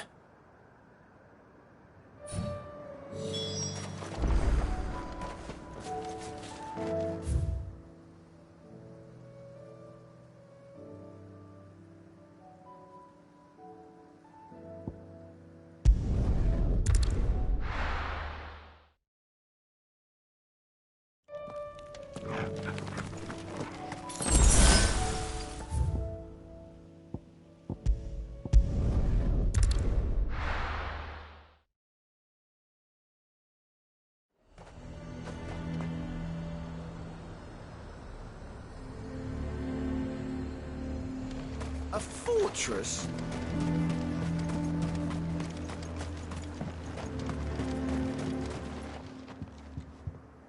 I didn't expect you back so soon. Where is Ember? How did he fare? I thought I'd find him with you. He must have fled. I followed him to Eastwatch, where I found him being set upon by a wild Avis. He was just standing there. Didn't even draw his sword. I had to step in and take care of things. But by the time I had, he was nowhere to be seen. I assumed he'd set off in your direction, but apparently not. Oh, I'm sorry, Sid. I knew the boy had a nervous streak, but he seemed like... The right man for the job? I believe this is the logbook you tasked me with retrieving. Eh? How did you... Don't you tell me you breached the tower while Sid was busy saving your skin. What? Wasn't that what you asked me to do? To bring the thing back without getting caught? He has you then, his heir. And he did it all on his own. But Sid, he did what he thought was best. And now I have to decide whether I agree. Of course. We'll await your evaluation back at the hideaway.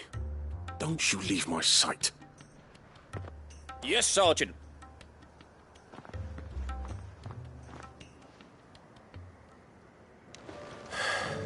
This won't be an easy decision.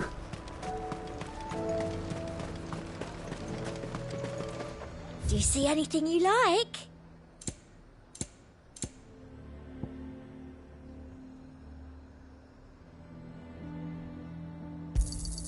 I do like a customer who knows what he wants.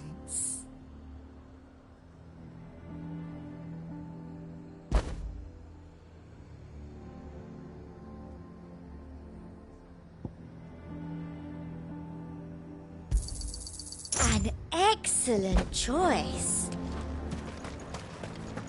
The garrison is threatening to pull their sentries from the market. I would speak with this Duke. Saw the captain just now. Your town needs you.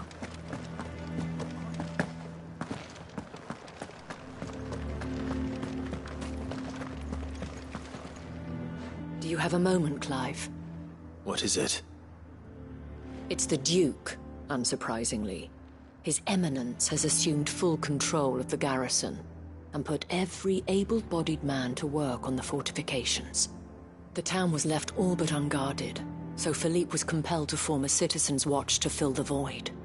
And though my dear boys have been characteristically willing to assist him in this, they want for bodies.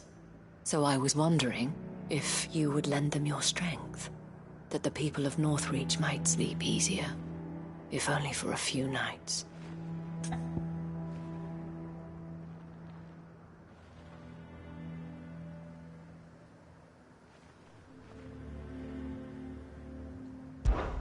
Of course.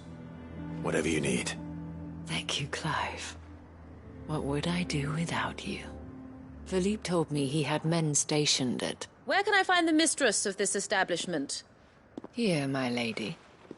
To whom do I have the pleasure of speaking? My name is Sabine, and it is my displeasure to be the daughter of the Duke of Oriflamme, who I understand is causing you and your town no small amount of trouble.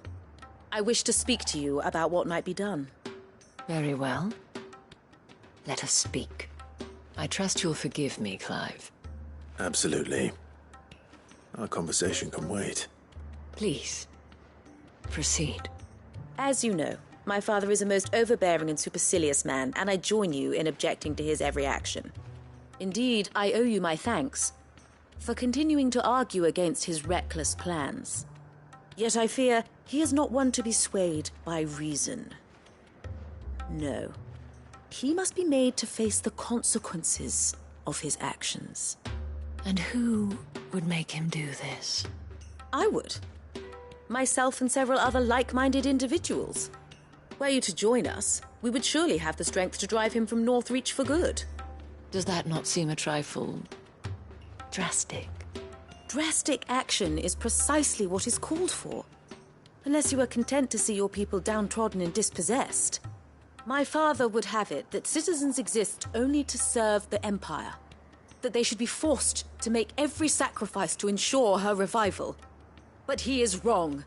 It is not the people who must serve the Empire, but the Empire who must serve her people.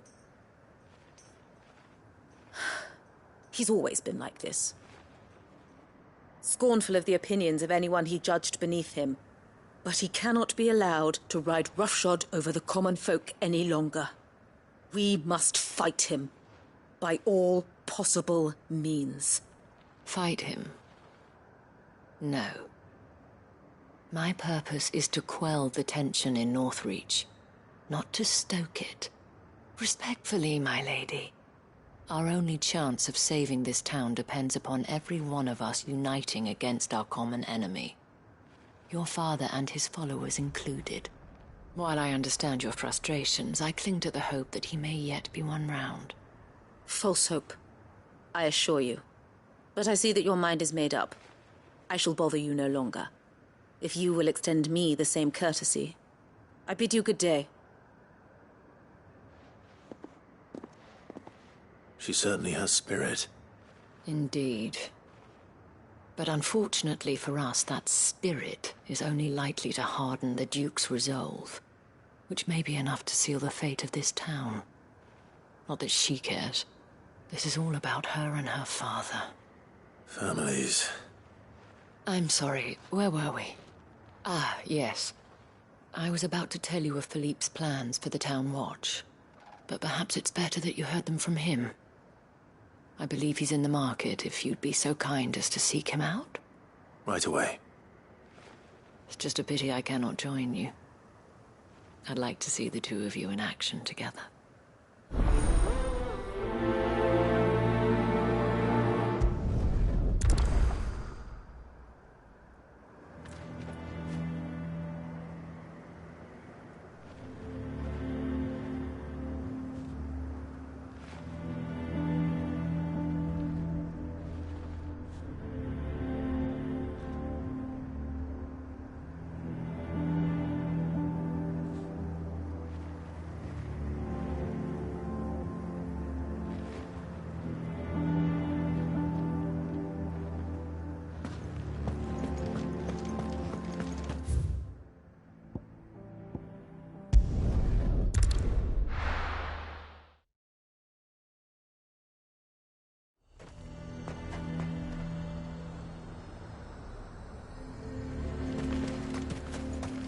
He'd have our coin, our stock and our stock.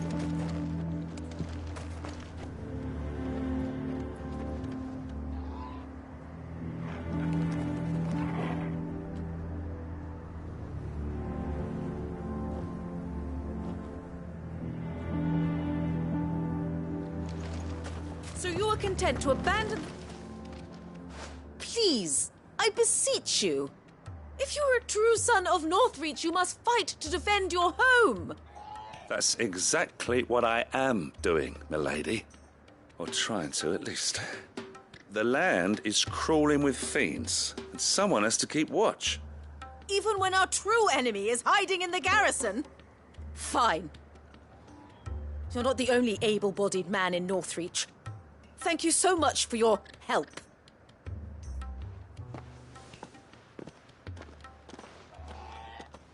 She cornered you too, then? Could hardly get a word in edgeways. Like father, like daughter, eh? She made an uninvited appearance at the Vale earlier, hoping to convince the Dame to join her in fomenting rebellion. I bet that went well. Her ladyship seems to have a way with people. Anyway, what brings you here? Our mutual friend thought you might welcome some help. Oh, she did she? Right as always. In fact, you're just the man. We've had some reports, you see. Sightings of, you know what. They're back. Seems that way. All over, too. We haven't been able to confirm anything yet, but if you're willing, you could go and see what's what. Right. Where should I look? You know Grieger's Weep? One of the sightings places them somewhere on its shores. I'm on my way. Thank you, Clive. I'll look into one of the other sightings. Let's rendezvous back here later.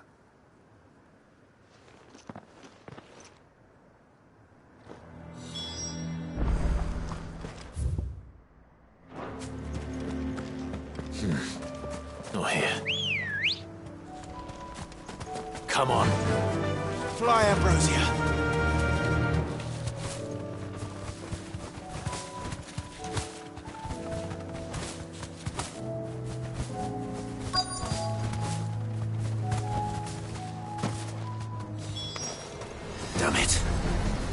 reports were true. I need to stop them before they get to the town.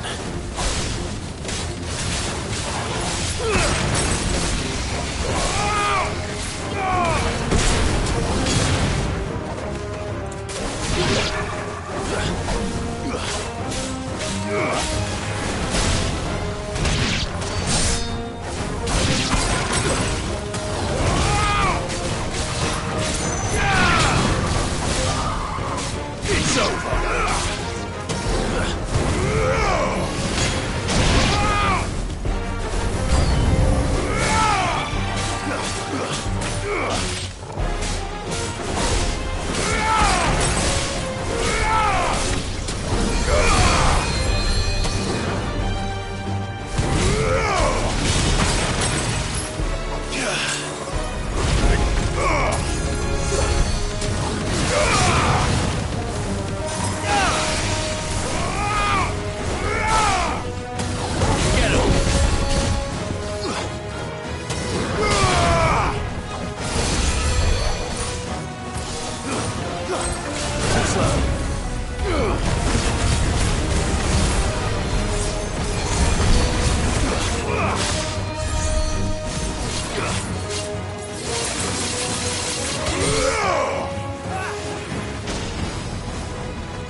Call that a test, Ultima?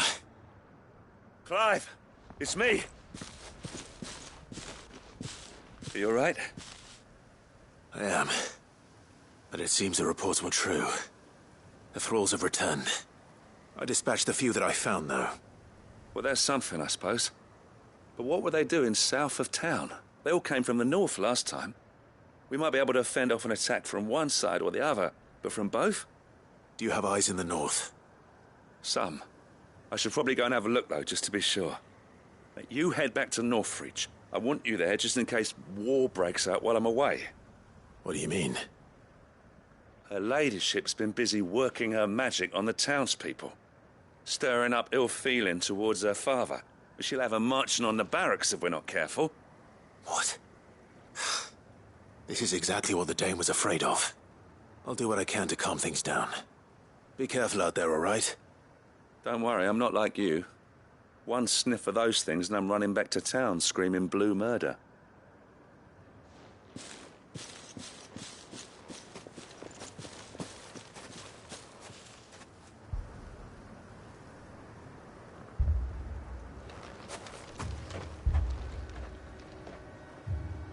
Do you not see, Father? The people of Northreach have given enough, and only a fool would ask for more. Listen to me, Sabine. Where would our people be without their country, hmm? The Empire is their sword and their shield. It is she that ensures they can live without fear. And now she teeters on the brink.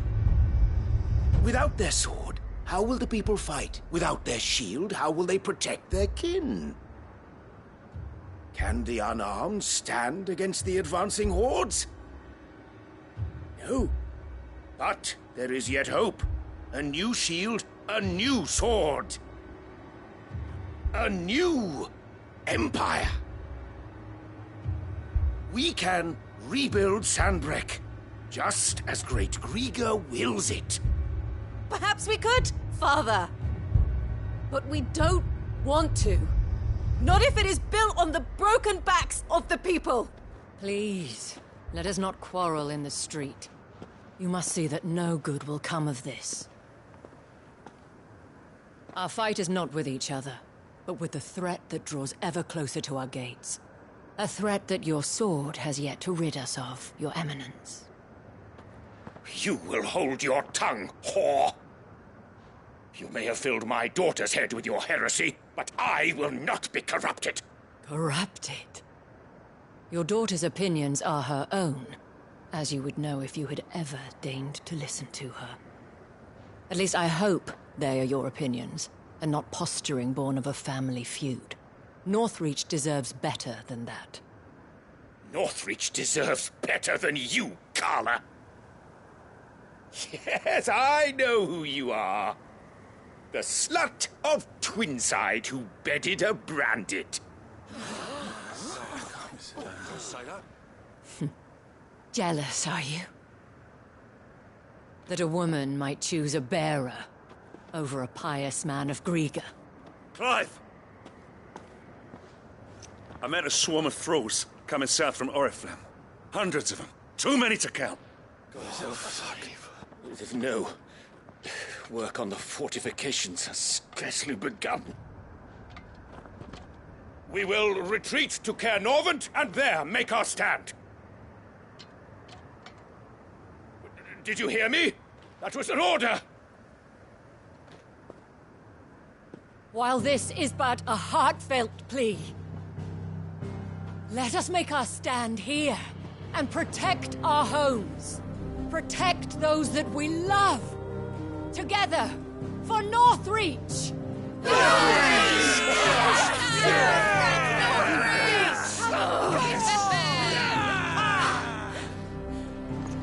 You heard the dame. What are we waiting for? Pikemen to the gates. Archers to the roofs. Quickly, come on!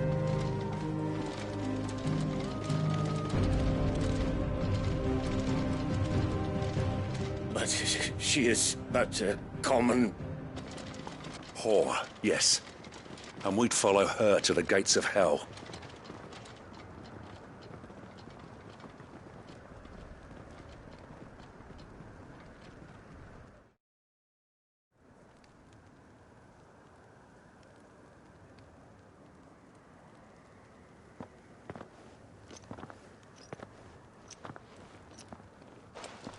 The men have their orders, and they look like following them.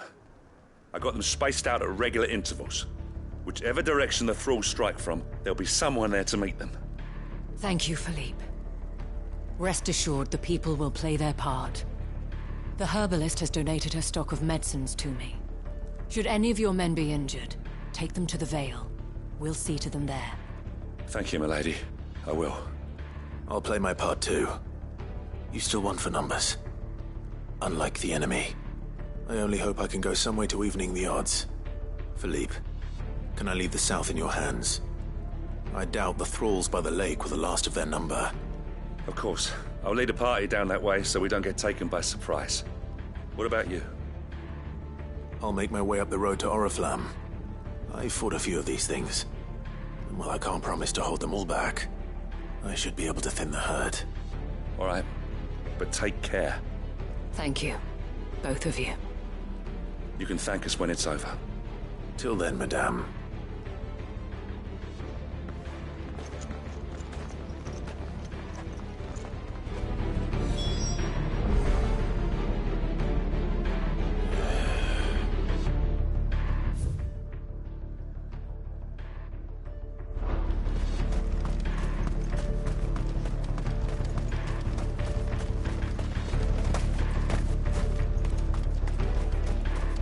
Steel in the hands of everyone.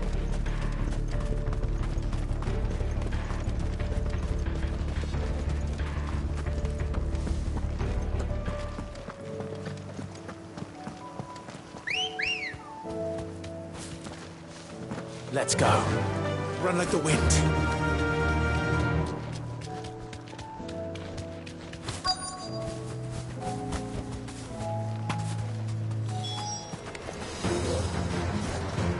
There are so many of them. Not for long.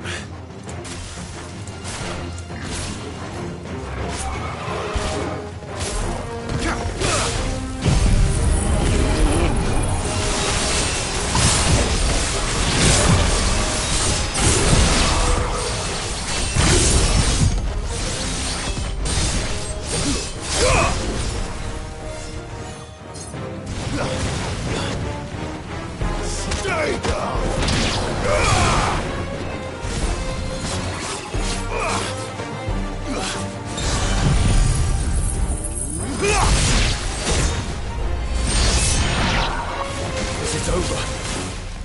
No. It's only just begun.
That looks to be the last of them. I wonder how the others fared. Better hurry back to town. Come on, Torgal.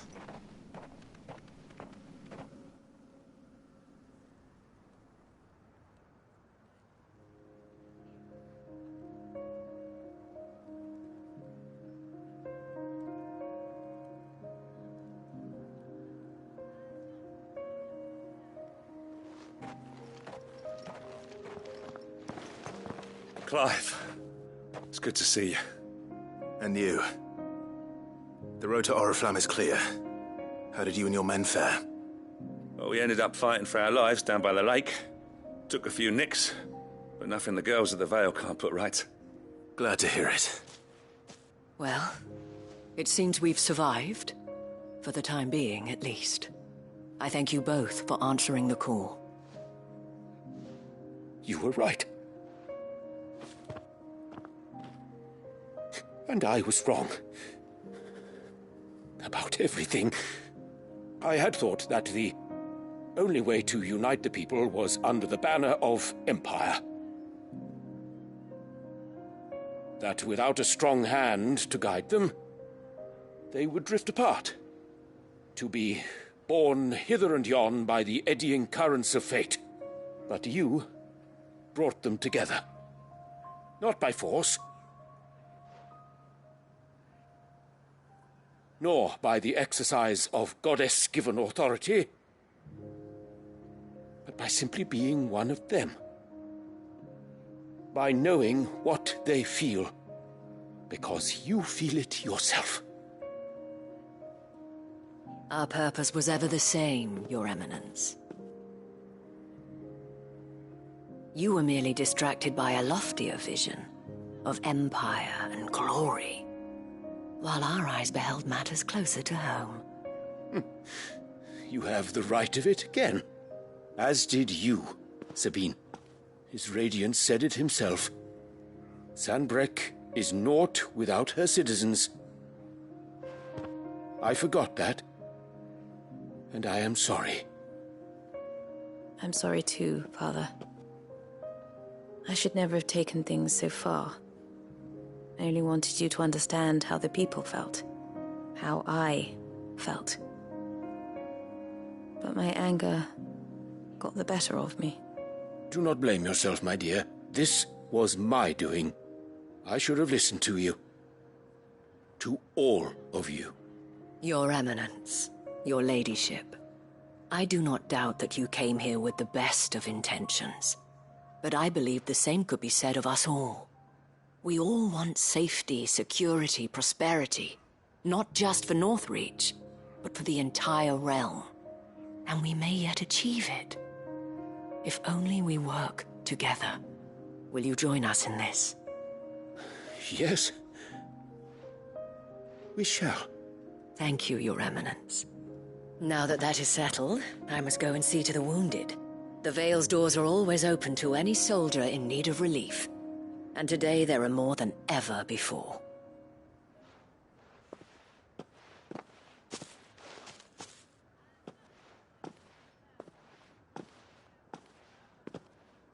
Madame Isabel is a rare soul indeed. In these dark times, I see that it is not men like me who should lead the realm, but women like her. You're right. If only I'd listened to her when I had the chance. Forgive me for saying so, milady, but you still do. The dame said it herself. We can turn things around. We just have to work together. And that goes for you, too. You're one of us now. One of you? Well said, Captain. Let this be a new beginning. Not only for Sanbreque, but for us. Well, since there's nothing more to be done here, I should see if Isabel needs any help moving the wounded.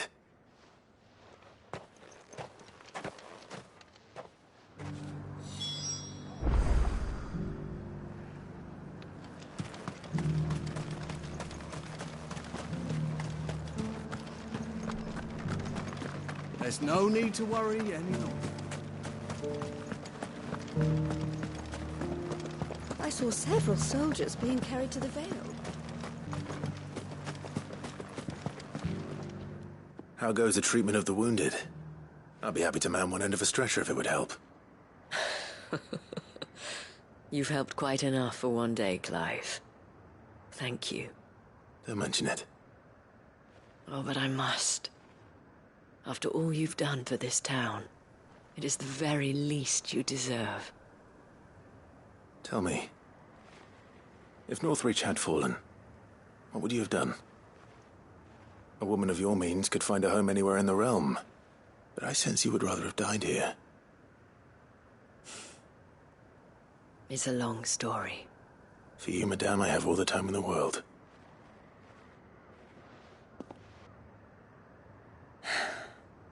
Very well. Long ago, I had a life in the Crystalline Dominion. I was Carla then, courtesan to the nobility. So sought after was I that it was only they who could afford my time. Alas, those halcyon days were not to last. For naive as I was, I fell in love with a bearer. He was my master's guard, the gentlest man I have ever known. After they discovered us together, he was whipped bloody and forbidden from ever looking at me again. And so we fled.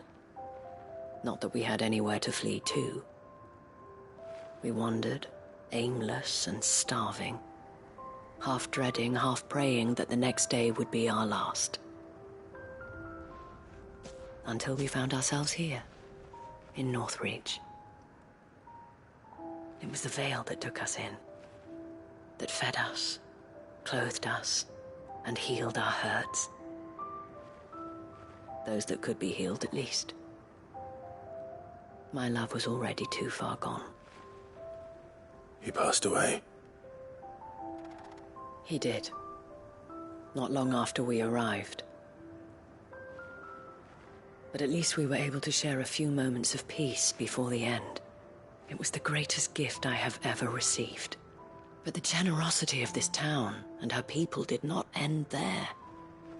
The men and women of the Vale supported me through my grief, shared in it, though I was still a stranger to them.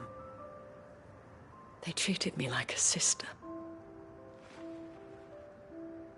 And so I swore that I would always do the same. that I would return the kindness that Northreach showed me. That I would repay my debt to the Vale.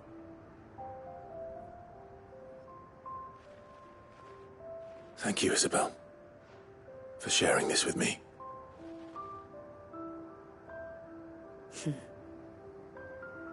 You're a lot like him, you know. Perhaps that is why I have such a soft spot for you. Never stop fighting, Clive. And I shan't either. I know that it will not be easy to keep Northreach together. But our efforts will be rewarded.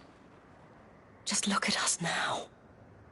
The people, the soldiers, even the Duke of Oriflamme and his daughter, all united in defense of this town that we have come to call our home. And what of you? Can we count on your support too? Always.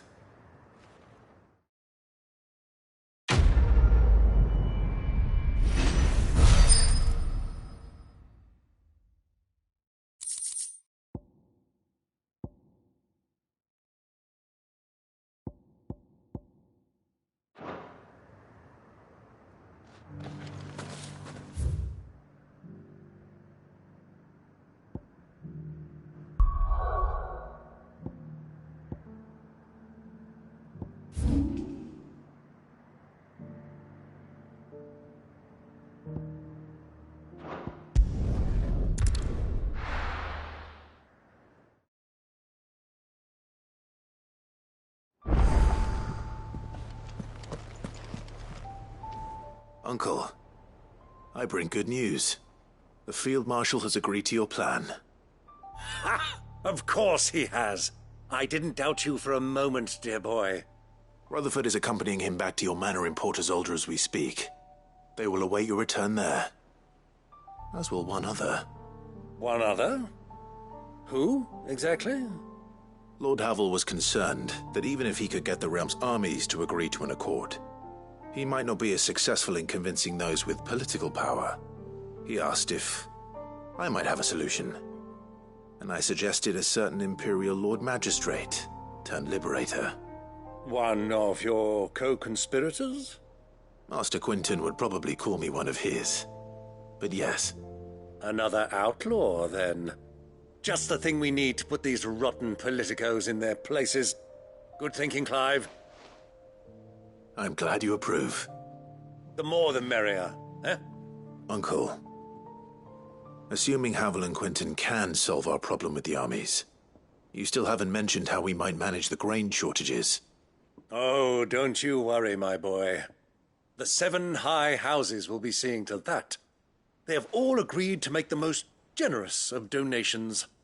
Oh, of course, it did take a little persuasion, but luckily I had some unexpected help. From who? Why, you, my boy. Rumor has it that you rescued the Lady Ariane's head steward Rockford from a horde of bloodthirsty bandits. It was more of a handful. Well, the old battle-axe was so pleased. She had a shipload of talents delivered to my private docks by the next new moon. And when the other houses saw the parsimonious old crone's purse strings finally loosen, they as good as tripped over themselves in the rush to follow suit. I'm happy to hear it. Now, I must be getting back to the manor. Join us there at your earliest convenience, would you? Of course, Uncle.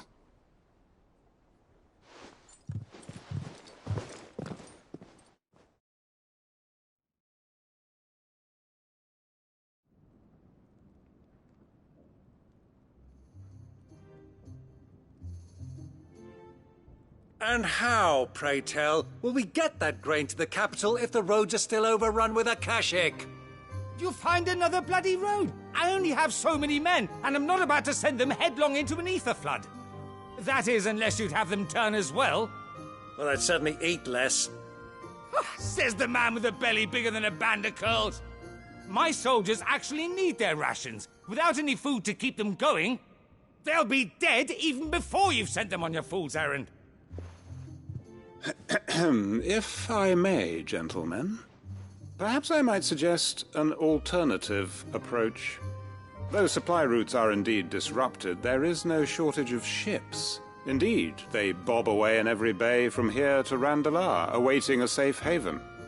Allow them to make port and fill their bellies full of grain. And once those who crowd the cities are fed, ferry the displaced back to the countryside to work the fallow fields. But I'm sure that you wish to continue your discussion. Forgive the interruption. Two such firm friends as yourselves need no help from the likes of me. Rutherford spoke fondly of the great bond between you. Us? Friends? I can't stand the man! Clive, I'm beginning to question the quality of the company you keep. And what kind of company were you expecting him to keep? The man's a criminal! Criminal? How dare you? You are not fit to breathe the same air as this fine, upstanding young gentleman. Upstanding? He calls himself Sid the Bloody Outlaw! Once more onto the breach.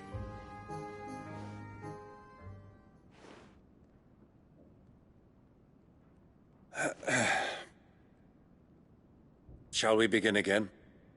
What we seek here is not to create a new nation, nor to claim the thrones of those that already exist.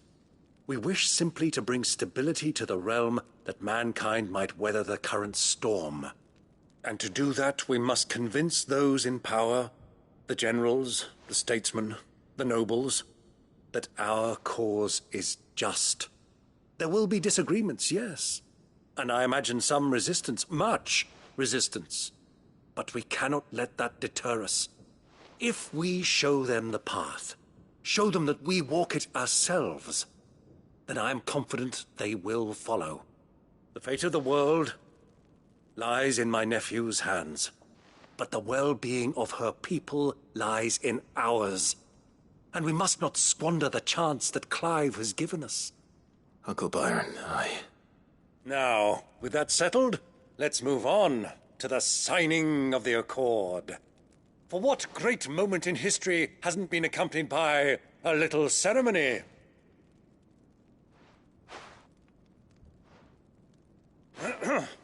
Citizens of Valisthea, I present to you the Triunity. Rutherford, Mike Will.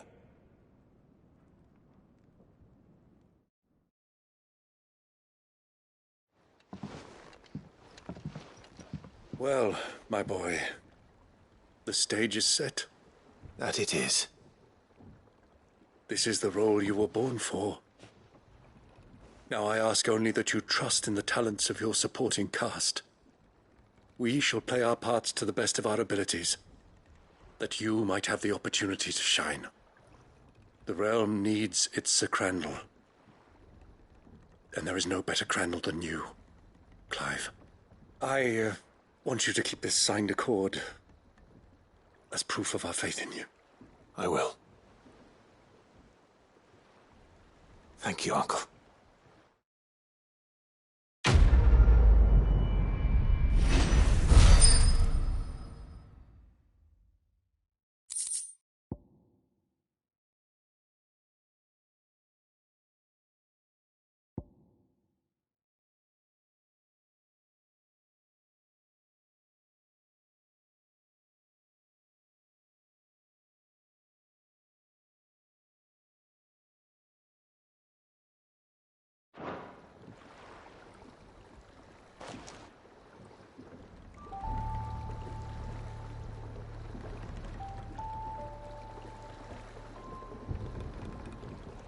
Sorry. Can't take you where you need to get to. But the Argo and me will be waiting with you. What do you think that thing is? It's a damn distraction, is what it is. Now back to work.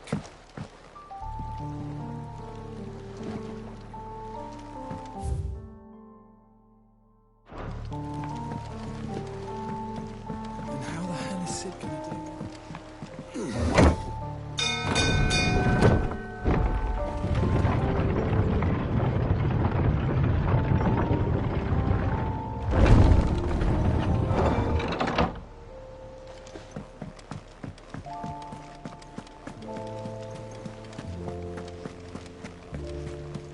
You should have...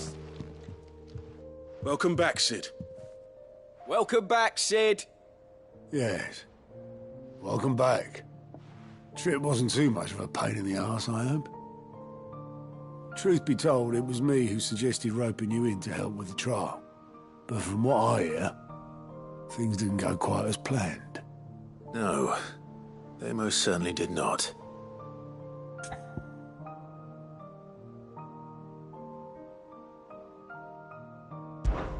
Ember lost his nerve in the face of a beast of prey, but he didn't lose heart. He pressed on, and he achieved his aim. And is that not what we ask of our scouts? Indeed it is. Thank you for your honest appraisal, Sid. The fact remains, however, that Ember will not always have a battle-hardened warrior on hand to pluck him from the jaws of peril. All I have gleaned from this trial is that without someone watching his back, Ember is little more than a liability. Wait, Sergeant. Ember still has much to learn, it's true. And this time he was found wanting. But I'd say he's due a second chance, nonetheless. After all, he did do as you asked. With a bit of hard work, any hand can be made to hold a blade, and any mind can conquer its fears. But a scout's nose is different. You've either got one, or you ain't. And by sniffing out that log, young Ember here has shown he has a conch and a half. Wouldn't do to waste it now, would it? Fine. One more chance. I'll do whatever you ask. I'll spend my days and nights in the pit if I have to. I'll show you. Just you wait. Daft as a brush, that one. But his heart's in the right place. Just like someone else we know. And if you ask me, we've been leaning on him for far too long. That time the curse breakers took some of the weight off his shoulders, I reckon. It couldn't hurt. Just don't tell Gav I said so, will you? I won't have him thinking he's been hard done by. Next thing you know, he'll be asking for a day off. Chance would be a fine thing. Back to work. Forgive me, Sid. This did not play out as I expected. Things rarely do these days. But that's why we need men like Ember more than ever. Men who can make the best out of a bad situation. Remember that. I will, Sid. Thank you.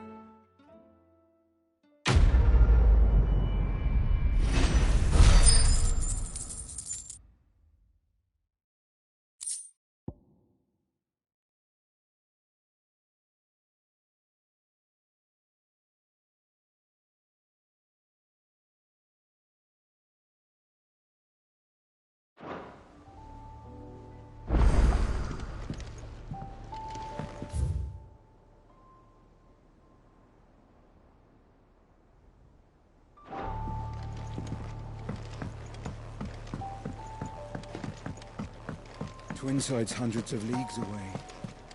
That'd mean the crystal... Ah, I wasn't expecting you back so soon. Here's everything we've received, and everything promised. You earned this.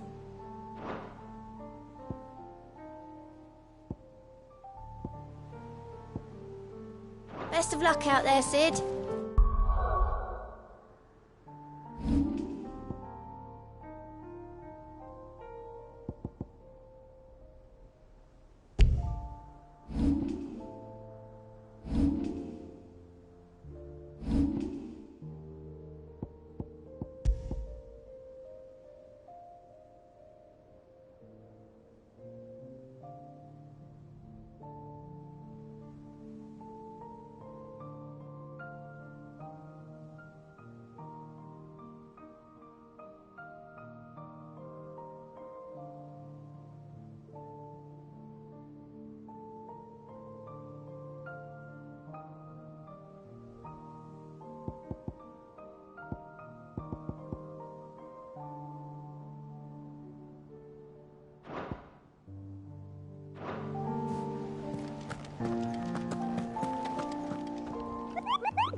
Tell me this is all you need.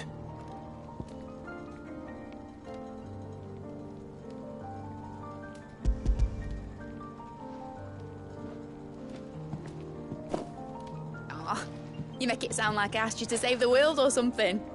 Tell me this is all you need.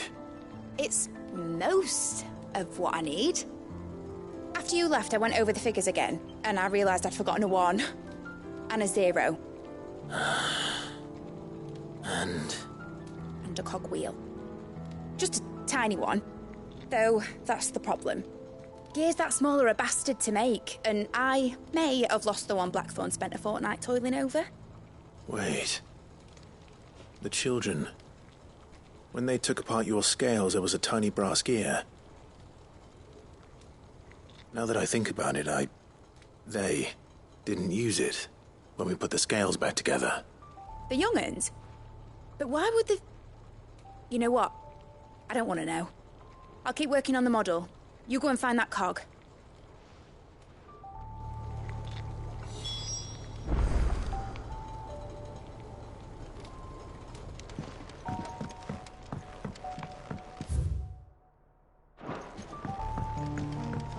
Has Midadol mentioned a new project yet?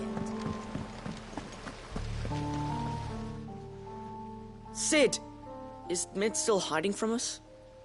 She wasn't hiding. She's fine. She's just busy working on her next project. A new invention? What is it? What is it? Is it an airship? I bet it's an airship! Do you think she'll let us help? That just so happens to be why I'm here. She needs something special, something only you three can provide. A brass gear. A tiny one. One that might fit on, say, a set of scales? Oh, the one you forgot! We remember! We saved it, just in case. It's in the bag of bits. Since your lesson, we've been disassembling, then reassembling everything we can find. All the pieces that are left over, we keep under our beds, just in case. That's good to know. Look! I found it!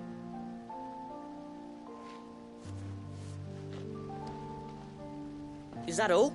Just the gear? We have more parts if Mid needs them. That's all for now. But I'll let Mid know about your hoard. Just in case. Thanks, Sid.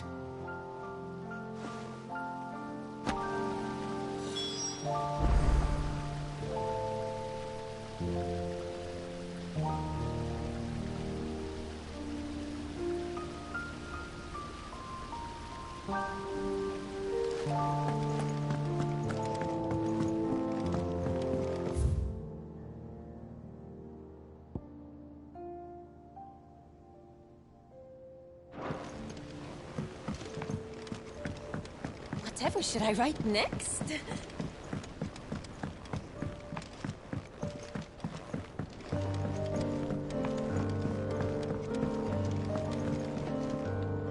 Well, did they have it?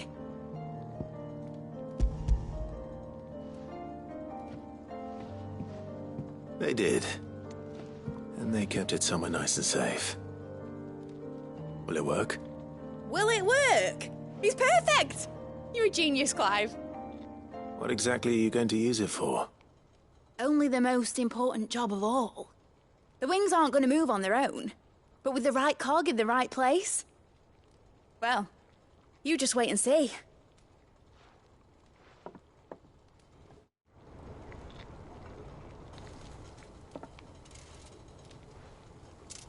That should do it.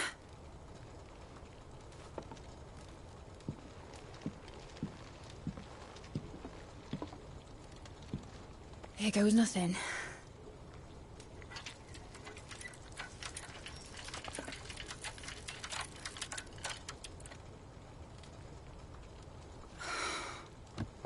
Titan's tits. It wasn't supposed to fly, was it? Of course it was supposed to fly. Wouldn't be much of an airship if it didn't. Honestly. honestly, these bloody engines are driving me mad.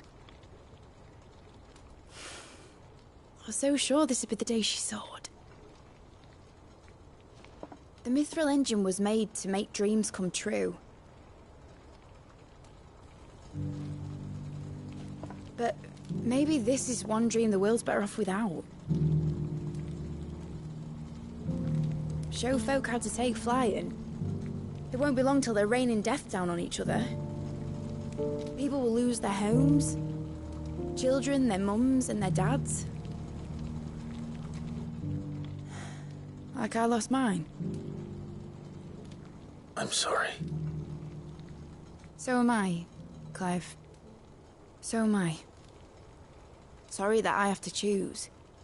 Do I follow my head, or do I follow my heart?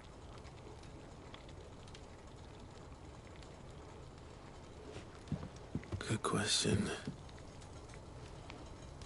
The first time I stood on the deck of your ship, felt the wind in my hair. It was like I was flying. But imagine how it would feel to actually do it. My dad always said there were two ways of living life. Chasing a dream or shuffling to your grave. And he were right. Right about a lot of things. Not that I like to admit it. People need dreams to chase. Especially in a world like this.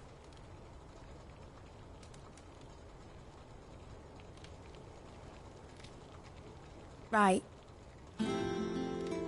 When this is over, I'm gonna take all my Mithril engines to Zemeckis and sling them over the edge. I won't have my dream end up turning into someone else's nightmare. But all that hard work... All that hard work will not be used for war, Jamie. But it ain't like it'll be gone. Tell me, Clive, have you ever been on a treasure hunt? Not since Joshua and I were boys. Why do you ask? Because I'm gonna bury the engine schematics and leave behind a little riddle telling people where to find them. A really hard one, so that only the most dedicated dreamers will ever be able to work it out.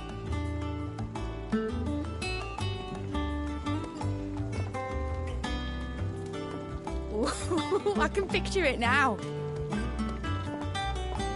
Some daft general squinting at the words with a gormless expression on his mug. Like that one, yeah. Right.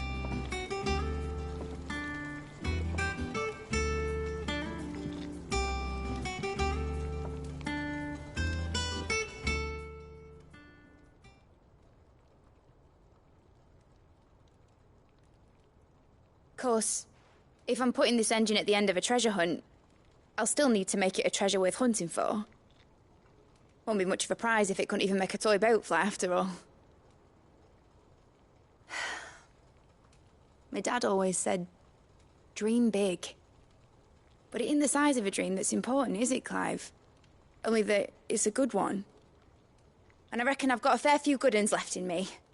I'm sure you do.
You all right?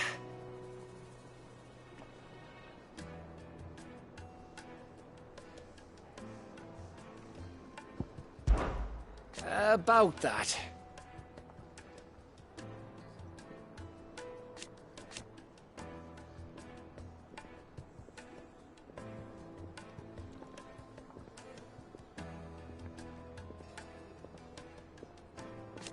Oi!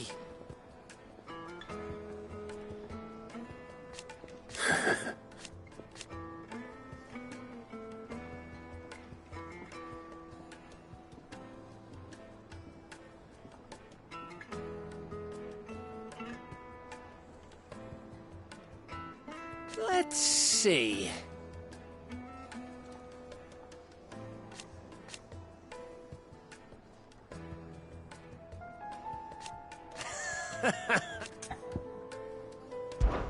Something troubling you? No more than usual. It's just... Eda's baby will be coming soon, and I wanted to make something for it. I'm sure she'd like that. Back in the north, families would always make gifts when a bairn was on the way. Yeah, let the little tykes know they were welcome in their new homes, like. So, what's the problem? Well, the problem is that Eda's due any day now, and I don't know if I'll be ready in time.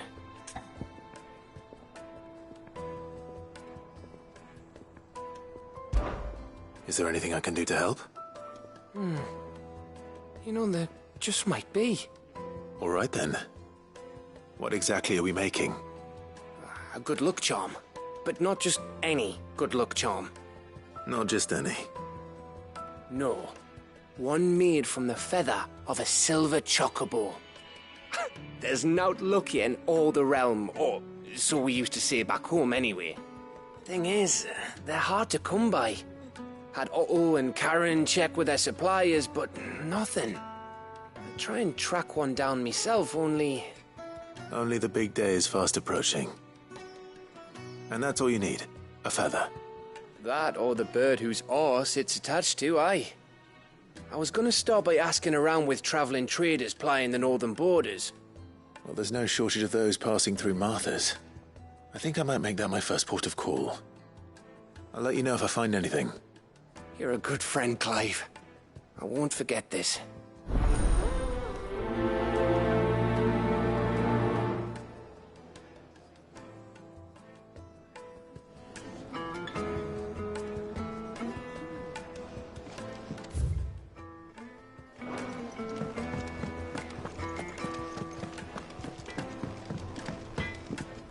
To what do I owe the honor? Not Sancthornian, do you? And?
If Joshua's worried about Jill, I should go and speak with him.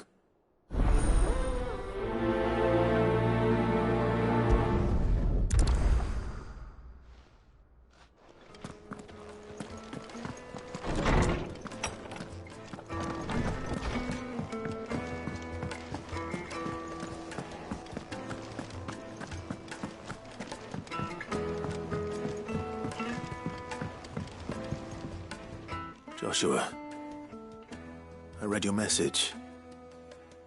You're right. Jill is different. I don't think I'd realized how different, but since we returned from Drake's spine, I've felt it more and more. I suppose it's not hard to imagine why. She doesn't think she belongs anymore. And that's why we need to remind her she is still one of us. To let her know that we still need her. Now more than ever. That you still need her. But how to do that? When last we were truly close, we were but children. Of course. Do you remember the time we accompanied Father on his annual tour of the Duchy? And Jill and I broke from the procession to ride up Man's Hill. To see the snow daisies, I remember. It was the first time Father had allowed us to join him. And when he realized you were missing, he had the entire retinue down to the pot boys combing the countryside. In the rain. A thunderstorm forced us to take refuge in a grove of oaks before we'd even made it halfway there. It was the Lord Commander who finally found us, and needless to say, he was none too pleased. Then it seems you and Jill have unfinished business. What do you say? Man's Hill. It's not that far. Oh, true. Though I suspect it is also much changed. Little in southern Rosaria remains as it was when we were children. You're saying I should go and scout the area for bandits? I'm saying we should first go and see if there are actually still any snow daisies left. What would you do without me, Clive?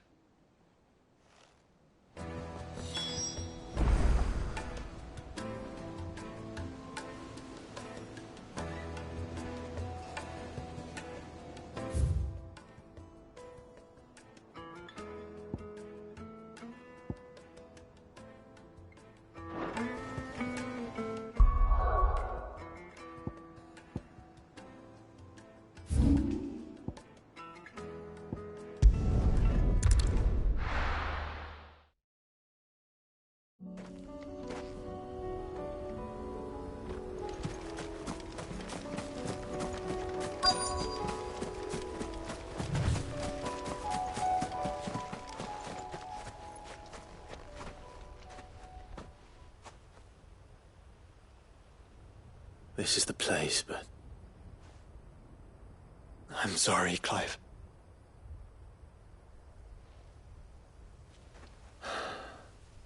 There's nowhere been spared.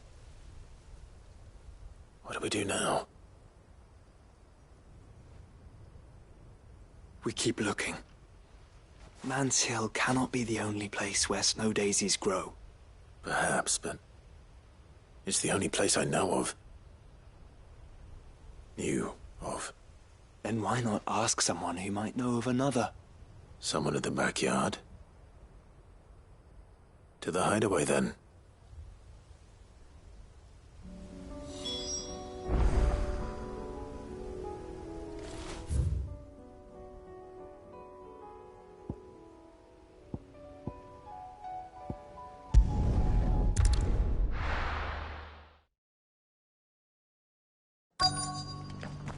Let's hope one of the merchants here has what Gav needs.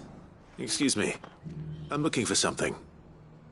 Oh, well, then I'm your man. A silver chocobo feather. Oh, or maybe not. Though you're not the first to mention the bird around here. There was a man stopped by the rest not long ago claiming he was attacked by a silver chocobo near some gutted hovel not far from Eastpool. Most took him for a braggart and a liar, but who knows? Perhaps there was some truth to his tale. We'll see. Thank you.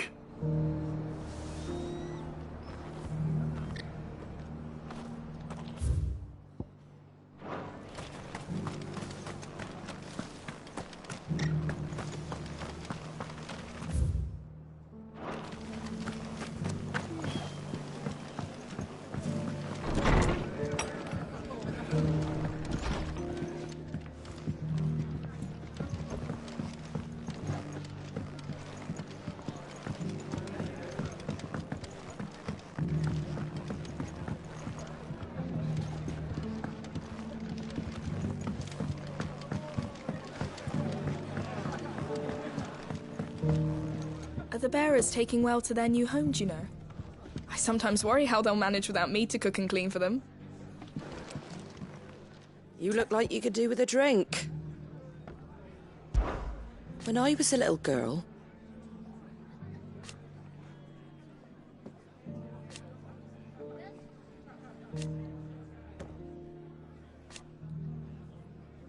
My grandmother... I swore then and there.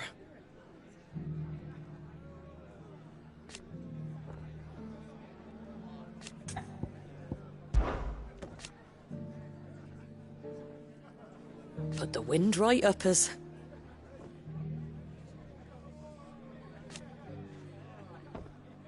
And thank goodness they did.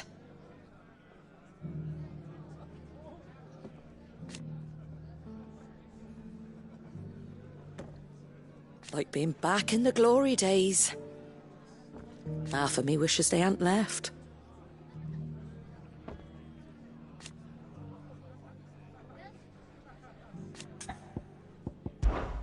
It ain't exactly a bed of roses.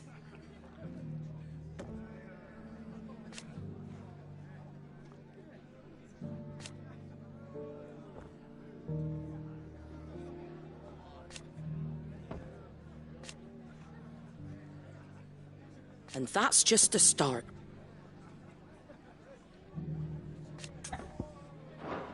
You come back and visit, all right?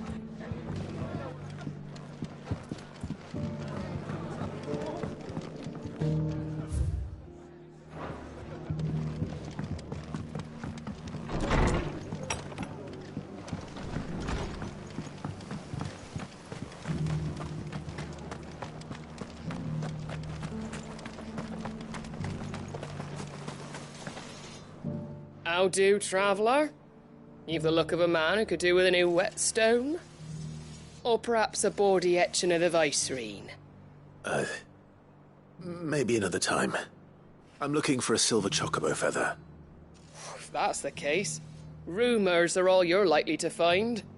No one has seen a silver chocobo for years. Word is they were all hunted for their feathers. Some northern nonsense about bringing good luck. Didn't bring them much, nor their bows. If any are still out there, I reckon they'll be doing their damnedest not to be discovered. You're probably right. Thank you anyway.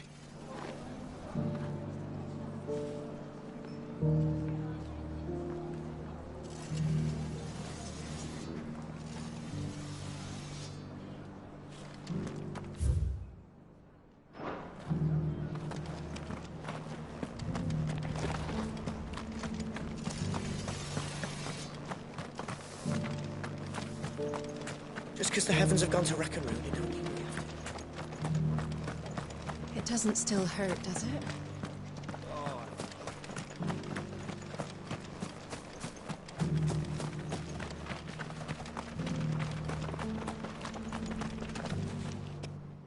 Can I help you with something?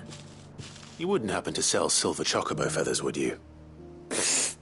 I deal in fruit, not fancies. But if it's fancies you're after, I suggest you try Rhiannon's ride. Was a silver chocobo seen there?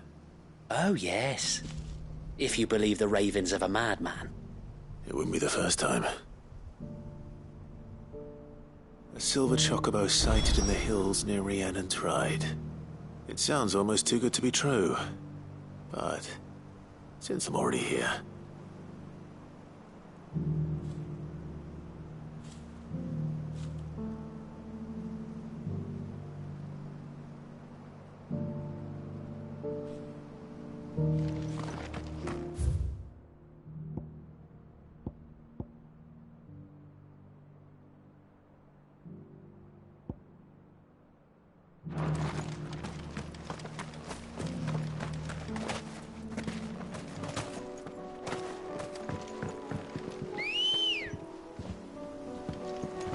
Good girl. Yeah! Can hardly make out a bloomin' thing.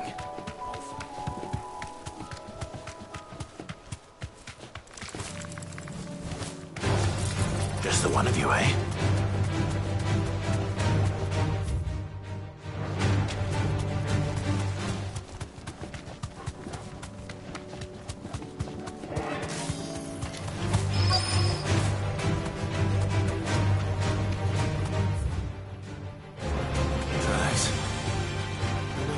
Bandits for a change.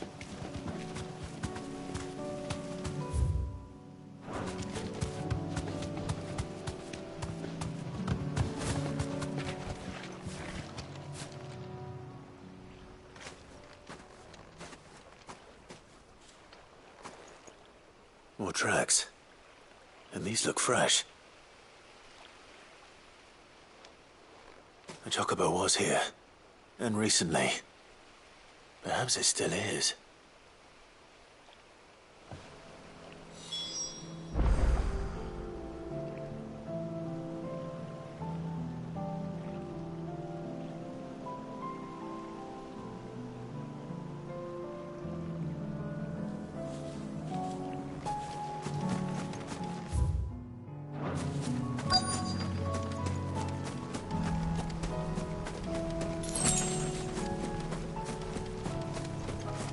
I don't hear anything.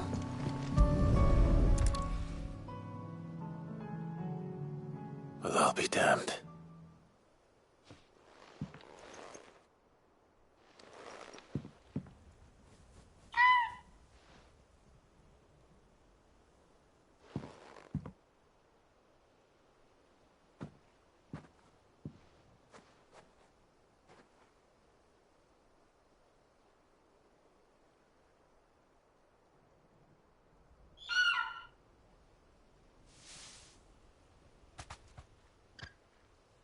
It's all right.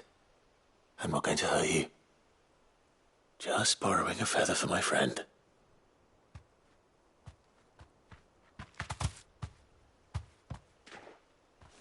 Thank you. Let's get this back to Gav before they change their minds.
highness to madness! On your knees! What? He hasn't heard. And it doesn't look like he's willing to listen. It's all your fault! Let's try.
Damn it.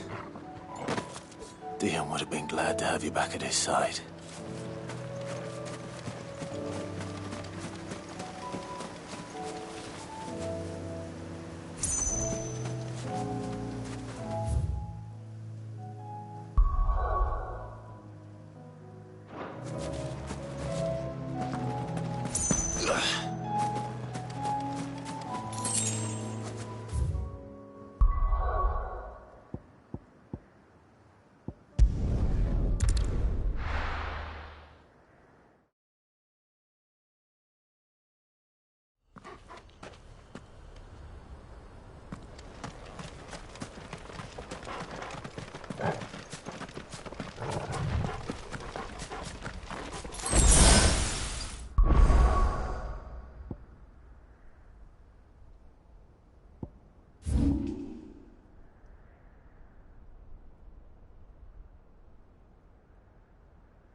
And how might I help the garrison today?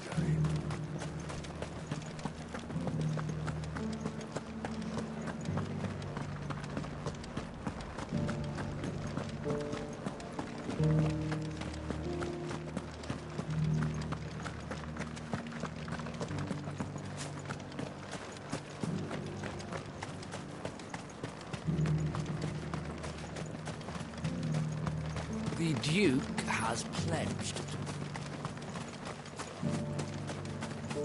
This is no time to ride.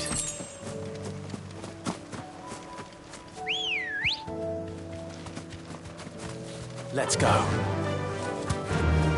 Fly, Ambrosia.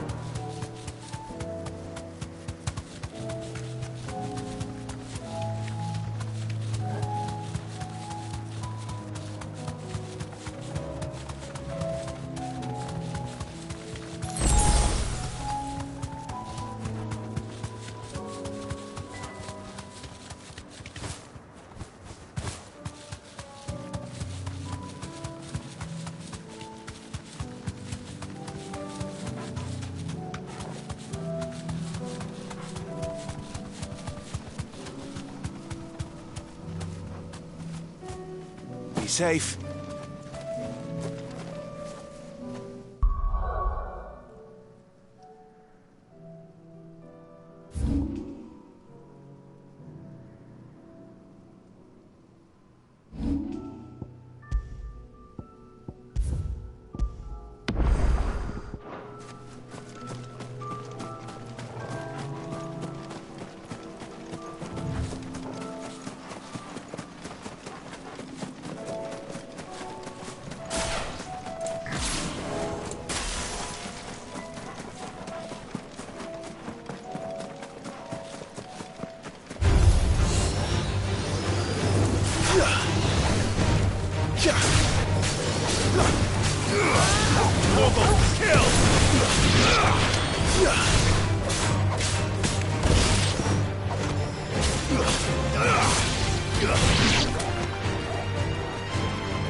of these things.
This is no time to ride.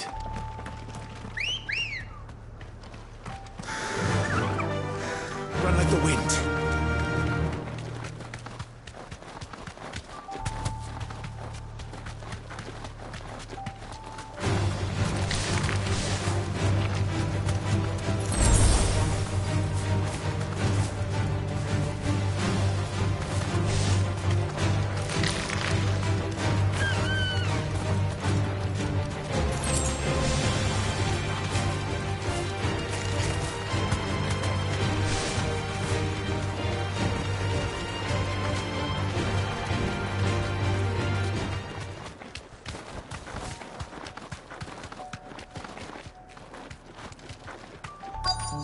Might this be Nickelberg?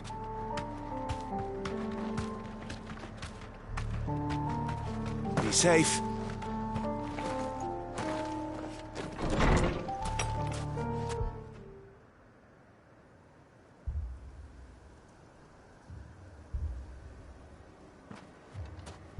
These people aren't turned. And the village seems safe enough at least.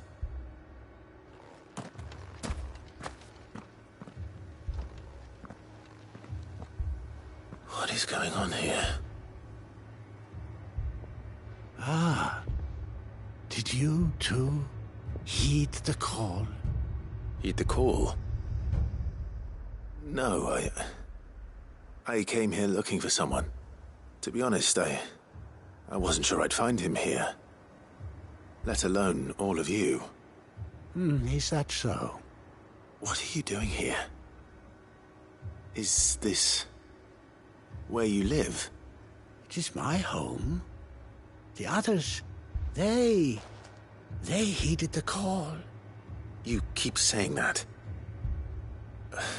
What do you mean?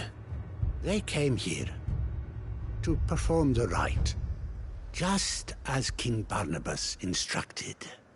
This village is their altar, where they shall cast their souls upon the gentle waters and give themselves to the Lord. Give themselves? Oh, Lord, cleanse us of our sins. Let us be reborn in your loving arms. Free us from the torment of this mortal realm. They want to be saved. Forgive me, but did another foreigner like me come here? He was probably wearing a cowl. You mean the traveler from Storm? Yes. He's staying at my house, toward the rear of the village. Thank you. If you don't mind, I'll go and greet him. They seek the same salvation Barnabas did. Bring us salvation. At least the third chair still lives. Let's go and find him. Let us be made pure. Let us be made divine.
Excuse me. Are you with the Undying? I am. And so it would appear, are you? Lord Rosfield, if I am not mistaken. That's right. And you must be the third chair. I am. Cyril was worried for your safety. He sent me to find you. Then I must apologize. I did not mean to trouble the bearer of the burning quill. Much less you, my Lord Marquis. He said that you had failed to report. Is there a reason for that? I came here to study the followers of this new faith.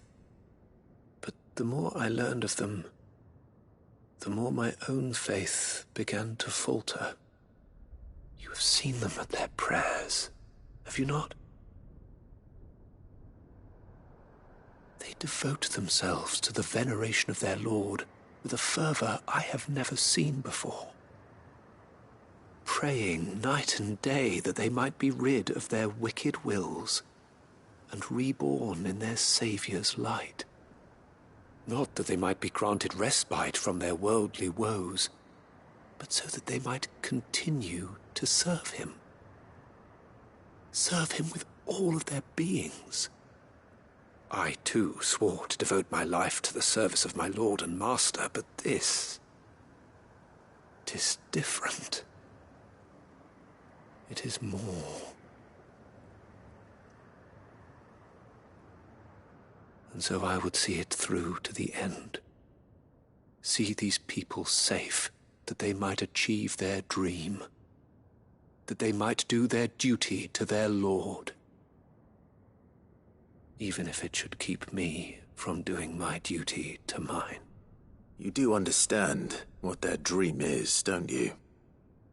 I do, my lord. They would cast aside their wills and become Akashic.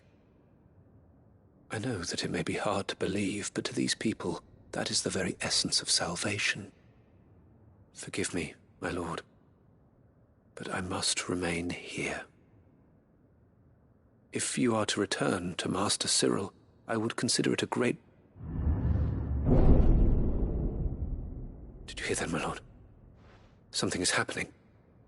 I'll go and find out what. Stay here.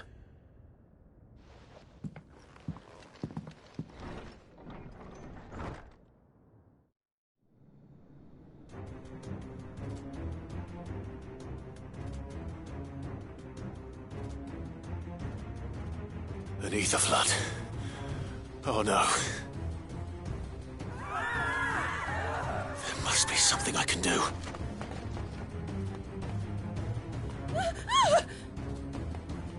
Echoes as well. Found her. Ready, brother? Ready.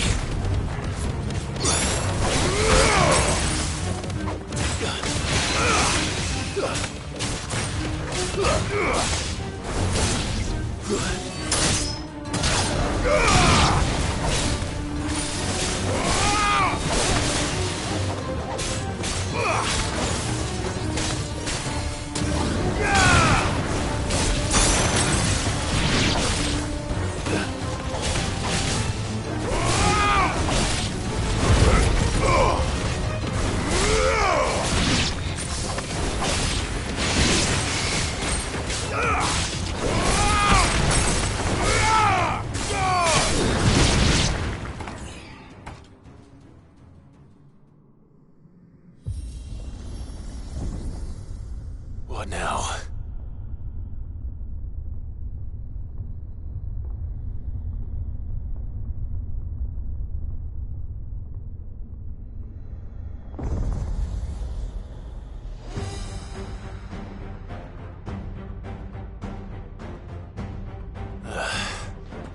We meet again.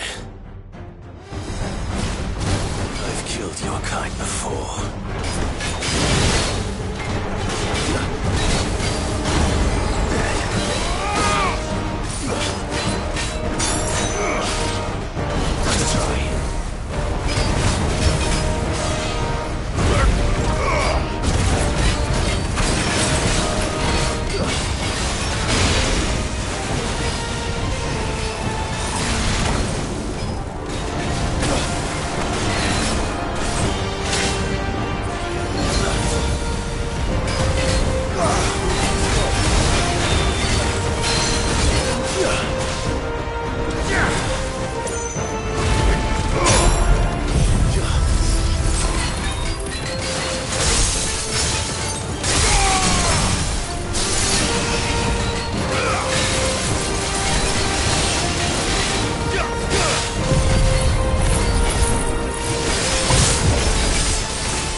Damn it!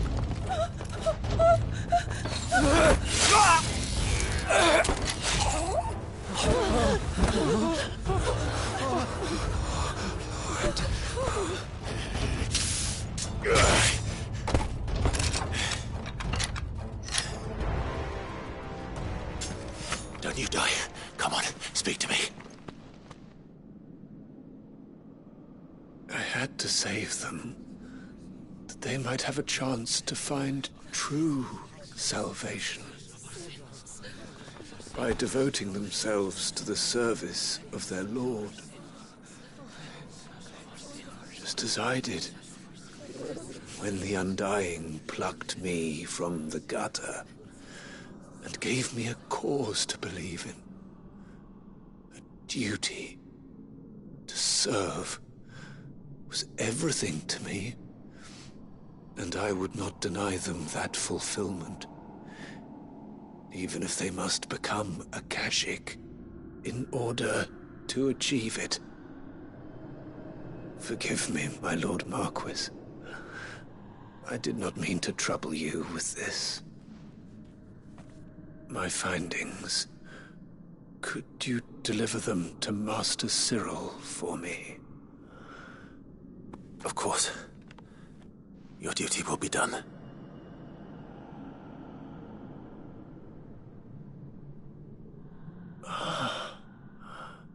Look, my lord. They are saved.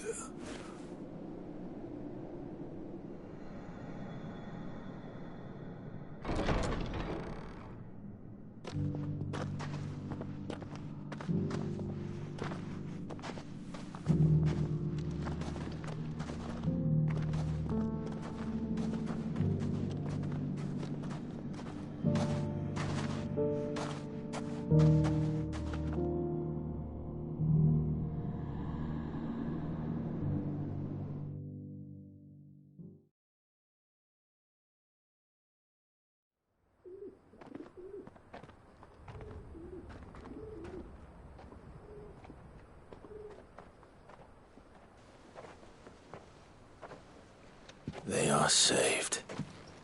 Founder. I should get this report to Cyril.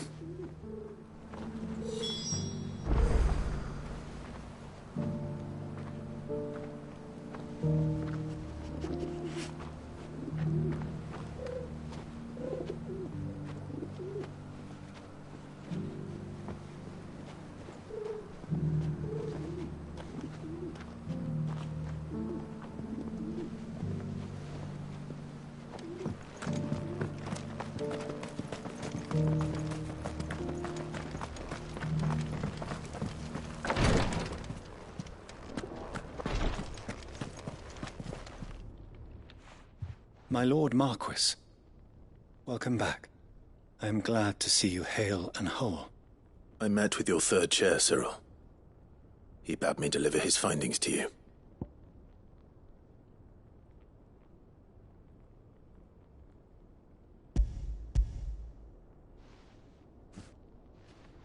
Thank you, my lord. He remained in Ash?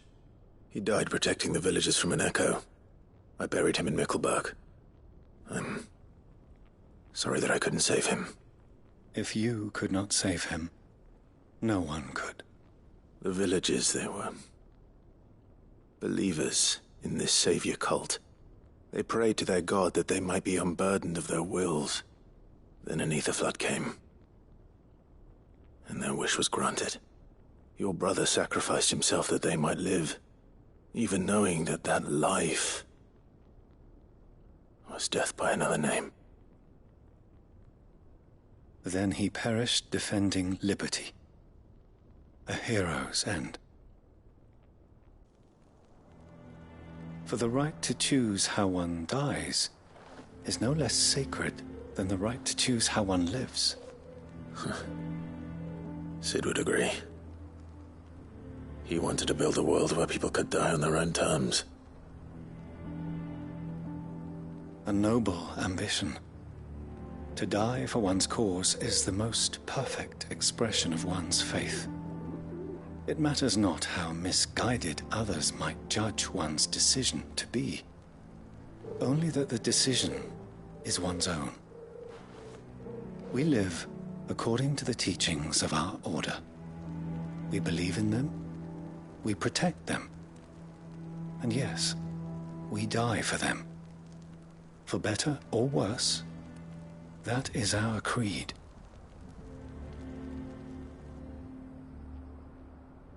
But he didn't die for your creed. He died to save them. And you still believe that what he did was right? I believe that he believed it was. We of the Undying are not slaves, but willing servants. And this was his will, the ultimate expression of it. All right. I'd like to know this man's name, Cyril. To know the names of all the Undying who've fallen in the line of duty. They died serving my house. It's only right that I remember them. That is my duty. Of course. I shall fetch the Book of Martyrs at once. My lord, it has been, and shall ever be, the greatest honor of my life to serve House Rosfield. Though our duties may differ, yours is no less important. I pray with all my heart for your success. And were they here, I have no doubt but that every one of my fallen brothers and sisters would feel the same.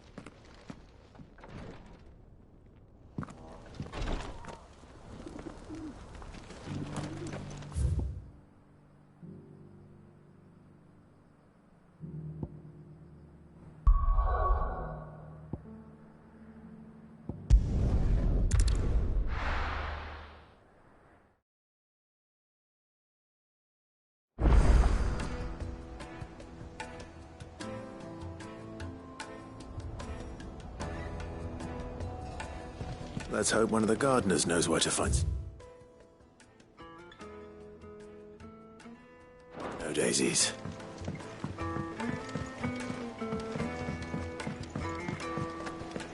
It was no trouble. Clive, you're back. How'd you get on? Any luck? Any luck, you say?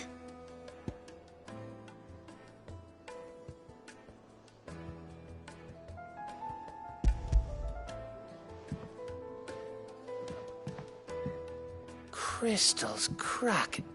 Is this what I think it is? Where in the hell did you find it? It's a long story.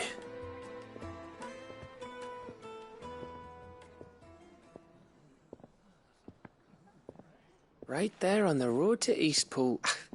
Who'd have thought it? Everything up there's been abandoned for years.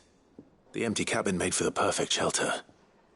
Though I fear my presence may have forced the poor creatures to look elsewhere. Don't blame yourself, Clive. The Blight's right on Eastpool's doorstep. They'd have had to move on before long, even if you hadn't have turned up.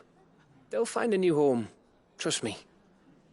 After all, that's what us endangered animals do. Anyway, what matters is, you managed to nick us one of their quills before they could run off. And now all that's left is to fix it to the carving. I didn't know you could carve. Reckon there's a lot you don't know about me. Like the fact I'm as good with a whittling knife as I am with a sword. And that bone Ember gave me's a dream to work with. What did you say it was from again? An Avis? But it weren't your Avis, Sid. I slew one of my own at last. So all those long nights in the pit finally bore fruit. I'm proud of you, Ember. Don't speak too soon. I ain't done my trial yet. There we go.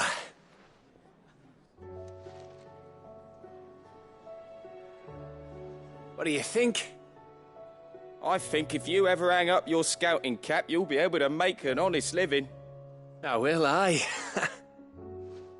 I should go and see if Ed is awake. Give it my best. You can give it to yourself. Come on.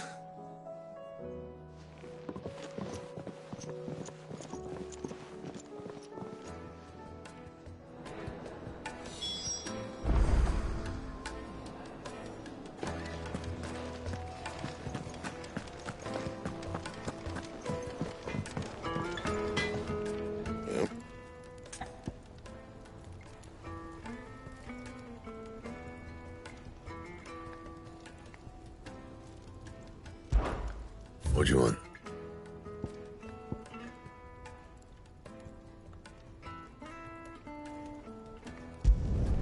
No scratches, all right?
Say what you will, Lady Karen has seen her...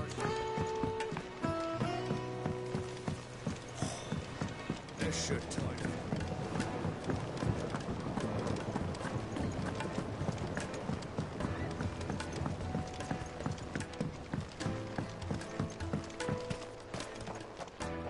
Oh.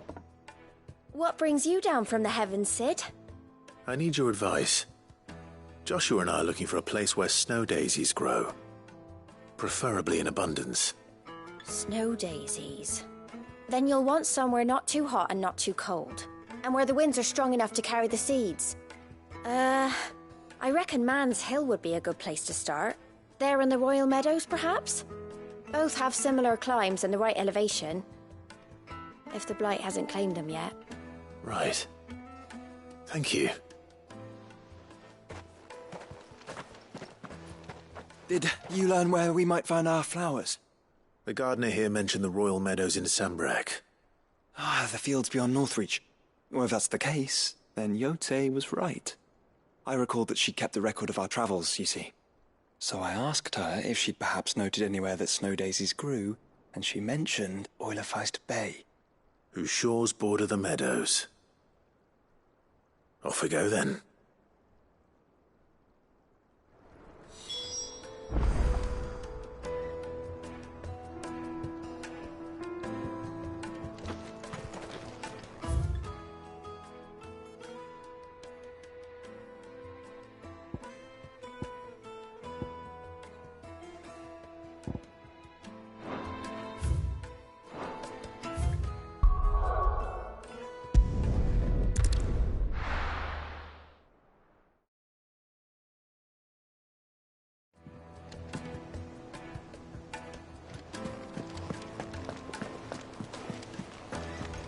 There's something about it.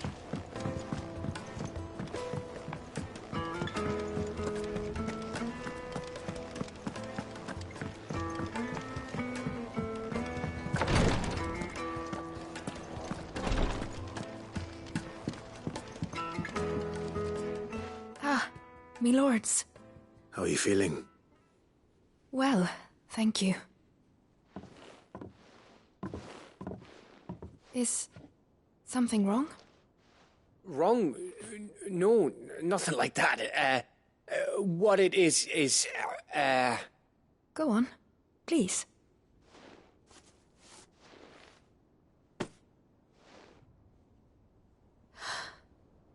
It's beautiful. Did you make it? We did, aye.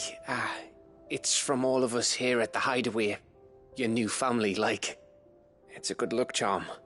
We may come up north when a band's on the way. I mean a baby.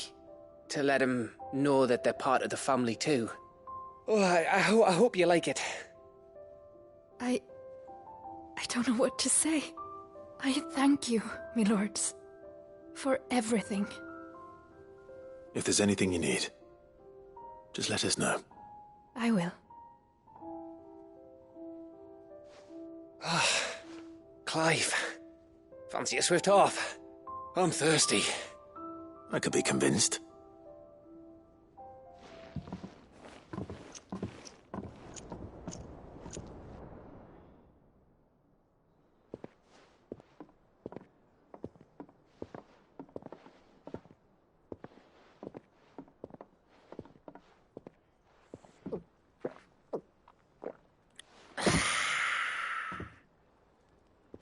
Don't you think you've had enough? No, we're celebrating. I'm gonna be a father. I think Edda might have something to say about that. You know what I mean. Bit of light in these dark times.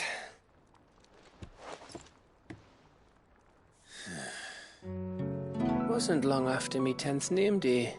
My mum told us she was with child again. I was over the fucking moon. I was looking forward to having a little one to lord it over, what with me being the runt of the litter.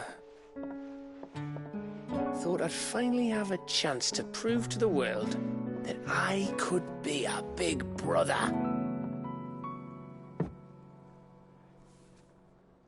Imperials came the day she went into labour. Had myself a baby sister. And then I didn't.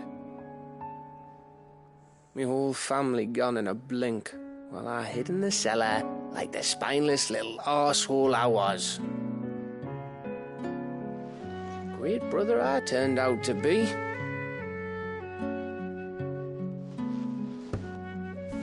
I'll never be a leader. And I'll never be a hero. I'm just a daft little dog who comes running when his master calls. I'll never be like you, or Sid, or Jill, or even Torgal. Have you finished? Maybe.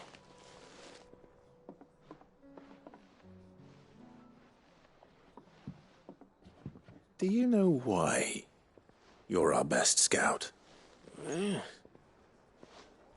Because you don't need anyone to hold your hand. Without your resourcefulness, your courage, your determination, I don't know where we'd be. Maybe hanging off a cliff like, That was only the once. Exactly. You learned from it. And here you are after Founder knows how many missions, stronger for everyone. And let's not forget Rosalith.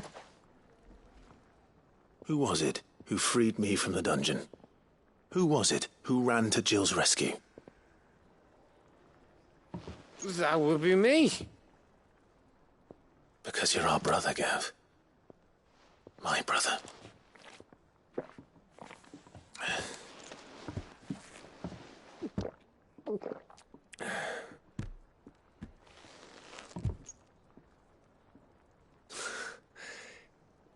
Your brother.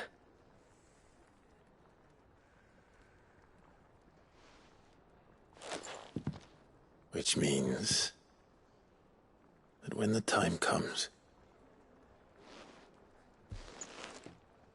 I get your room. And your sword.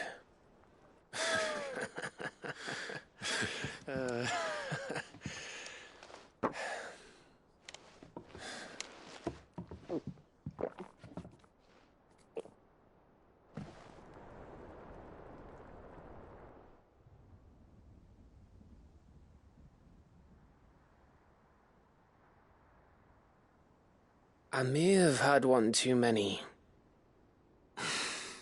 you may have had 10 too many. I said I was thirsty. Better get back to work anyway, after I walk this off. Clive? What is it? Thanks for, you know. I know.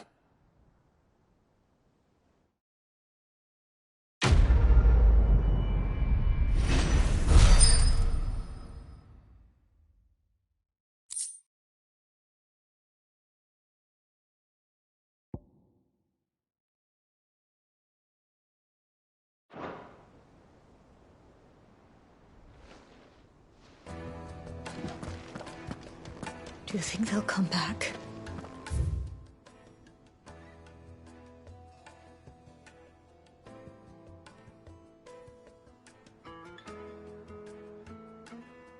Of course they will.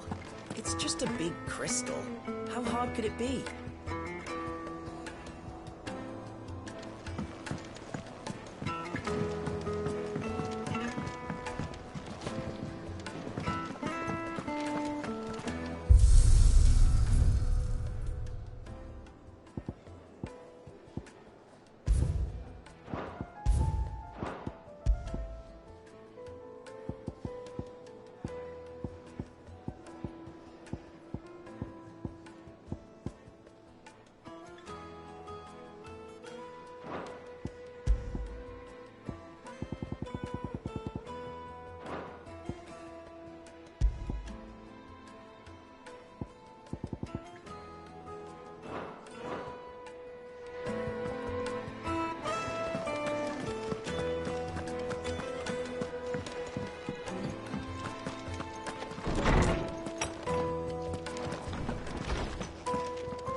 First the skies, then the crystal.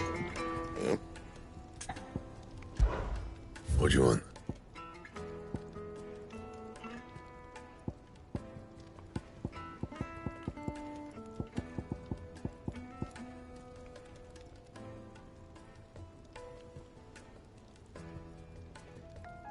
That it? Fine.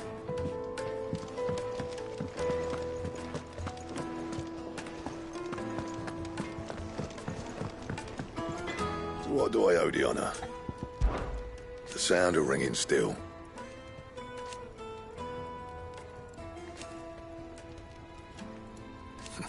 So we weren't.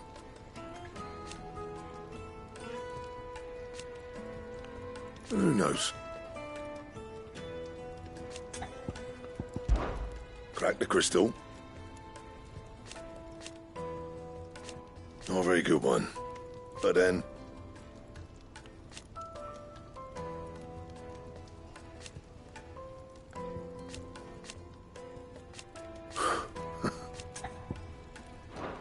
See that sword of yours stays oiled.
And how might I help the garrison today?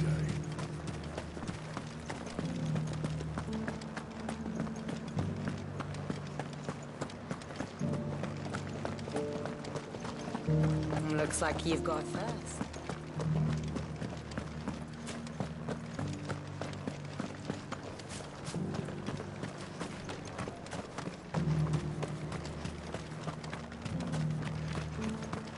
Those things didn't fight like men.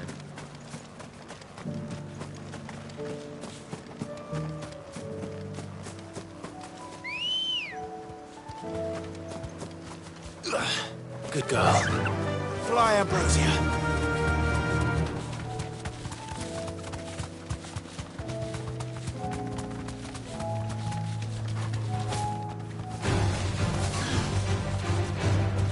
The meadows are vast. Where do we even start? Yote mentioned the coastline. We can start there.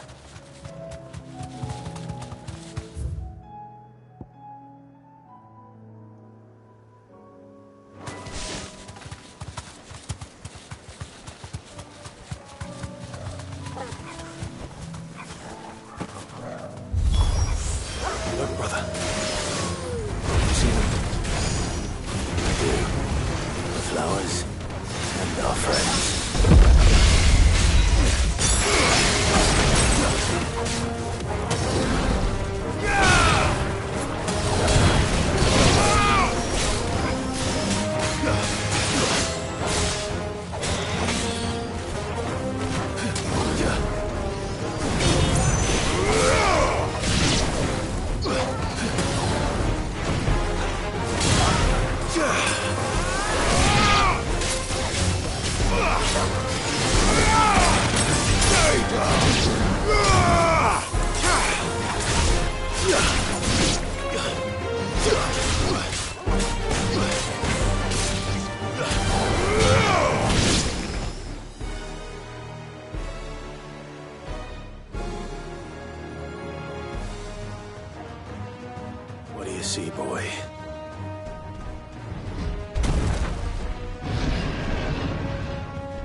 Let's hope this is the last one. Only one way to find out.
It's over!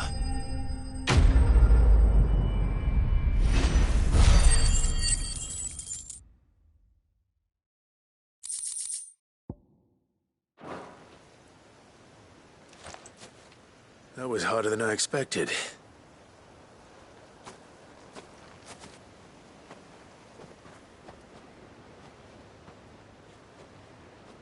But Founder, it was worth it. They're beautiful. Do you think Jill will like them?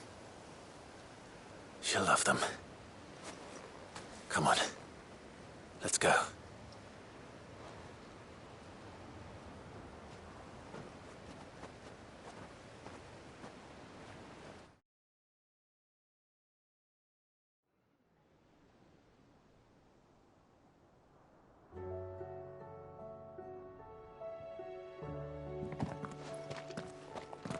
It appears my work is done. The rest, as they say, is up to you. Well, you and the skies. We wouldn't want another thunderstorm now, would we?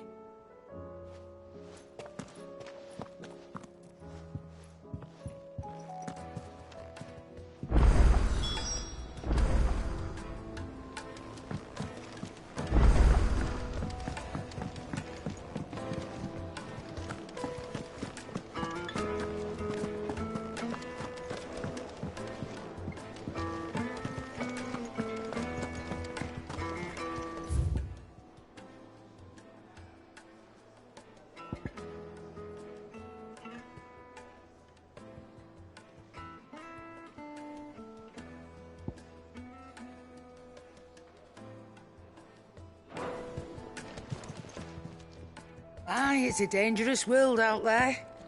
Let's stock up. Ta-ra, then. Thank you, Karen. You could do this. Coin purse weighing you down?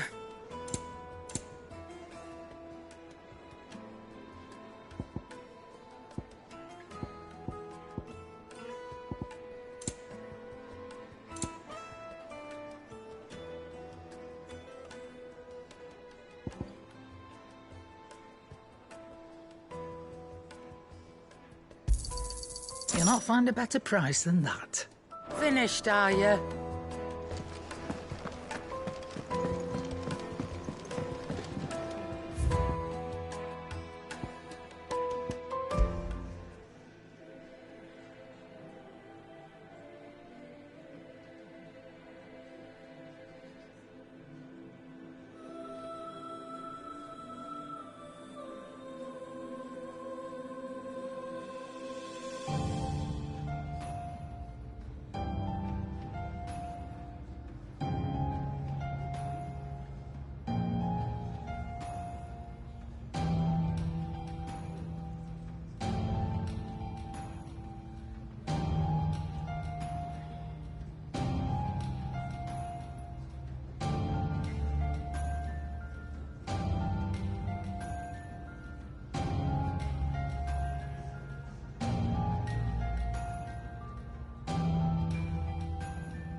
Jill, there's something I'd like to show you. There is? And where might this something be? It's, not here. Now, I know this is sudden, but how would you fancy a trip to Oriflamme?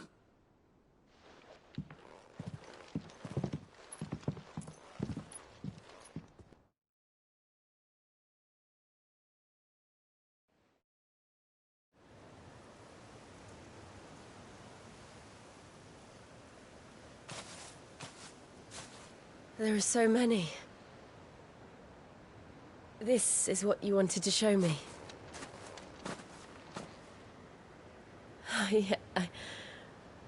I don't know what to say. You don't need to say anything. The smile on your face is enough. We've been worried about you, Joshua and I. Do you remember when I took you to Man's Hill? Or tried to? How could I forget? You saw me crying and thought a change of scenery might lift my spirits. In the end, it earned me a nasty cough and a stern scolding from your mother. But I felt wonderful nonetheless.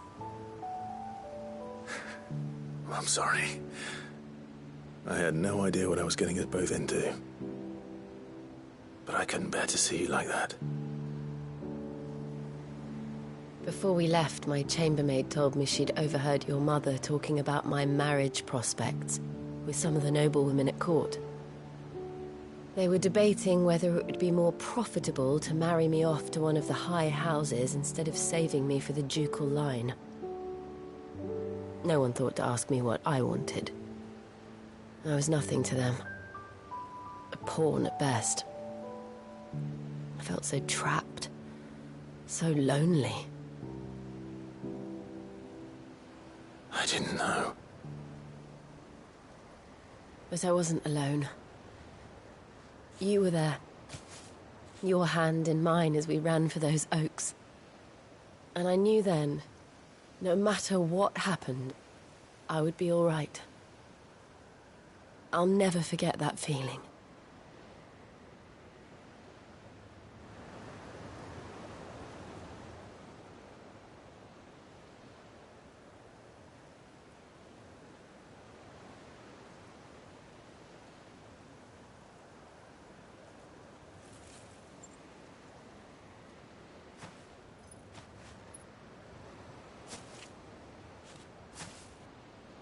Before we broke camp, the morning after the storm, do you know what I did? No? What? I slipped away from my governess to climb the tor. And from there I saw a sea of petals, all reaching for the sun. And I realized that no matter how terrible the night, dawn would always come.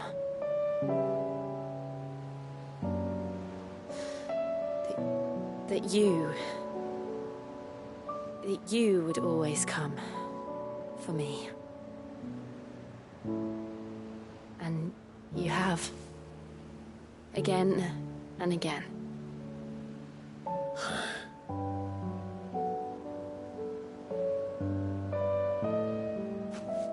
Where do you see us? When all this is over?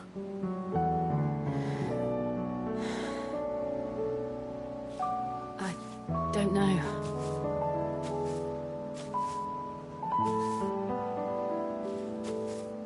Not here, though. I think I've outgrown the twins. After everything we've been through, the realm just seems so small. I'll need some space to spread my wings. Then that's what you'll have. And I'll stop at nothing to see that you do.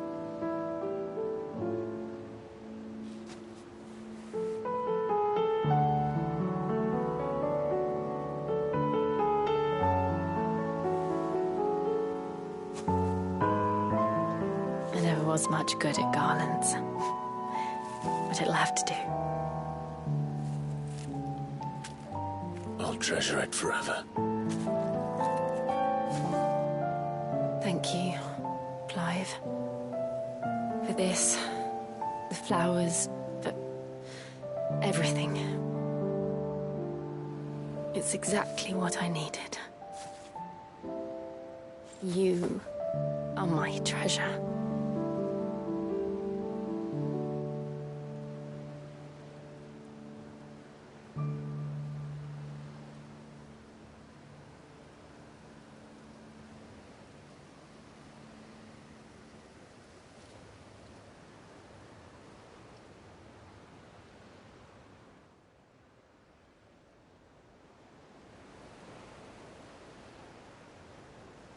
We should probably be getting back. I expect the others are wondering where we are. You're right. There's still much to do. And we'll do it together.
Doris is waiting for me near Balmung. The longer she's out in the open, the more likely she is to be found by a Kashik. I need to hurry.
There were no guards, I take it.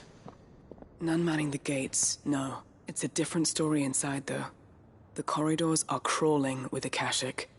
Most likely guards left behind when the Wardens ran. If Chadwick was being held here, I worry that he may already be. Don't give up hope just yet. But let's move quickly. Let me check the ground floor. The ether's stick is there. Then I'll search the upper level. Good luck, Sid. Stay safe.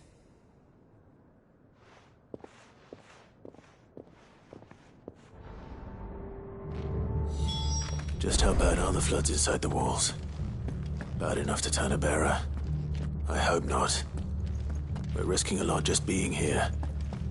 Better keep my eyes open for signs of life. Very well.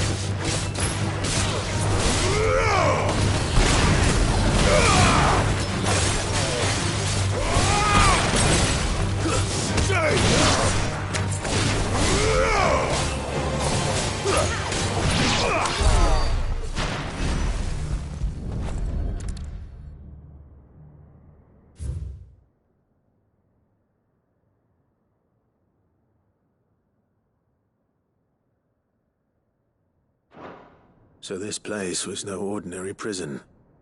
And I doubt they'll have taken the creature with them when they fled.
Minimal loss of Waluda lives. And what happens when they run out of bearers? Even the Imperials take better care of their branded than that.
They were feeding bearers to it. This is even worse than I'd feared.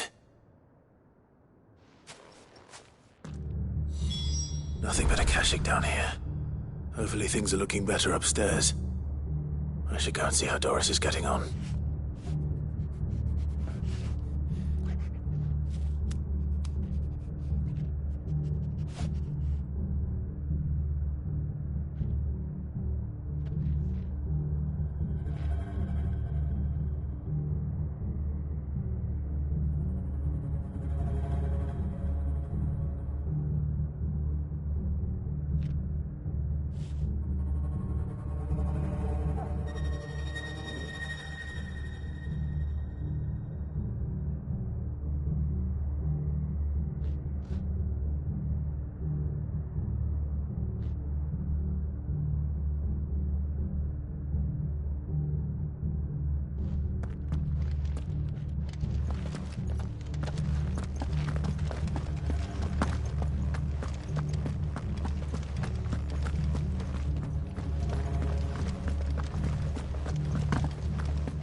No lock downstairs. But I did find out that this place was more than just a prison. Something far more sinister was happening here. I know. I've been reading some of these documents and... it can't be true, can it? Bearers die every day in service of their masters, but this is so much worse. Pitting bearers against a wild beast armed with nothing but their wits? And all in order to bring about more death. And not just those who could fight, but the elderly, children even. And those who wouldn't or couldn't were disposed of. Whatever that means. I'm afraid it means they were fed to the monstrosity they kept here. Then we're too late. And I was a fool to bring you here. Don't say that. Did you find anything else? A key. But it doesn't fit any of the locks on this floor. Perhaps it will fit one of the doors downstairs. There's a corridor I haven't searched yet. Finish up here, then come and find me when you're ready. All right. I'll be there in a moment.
find down here.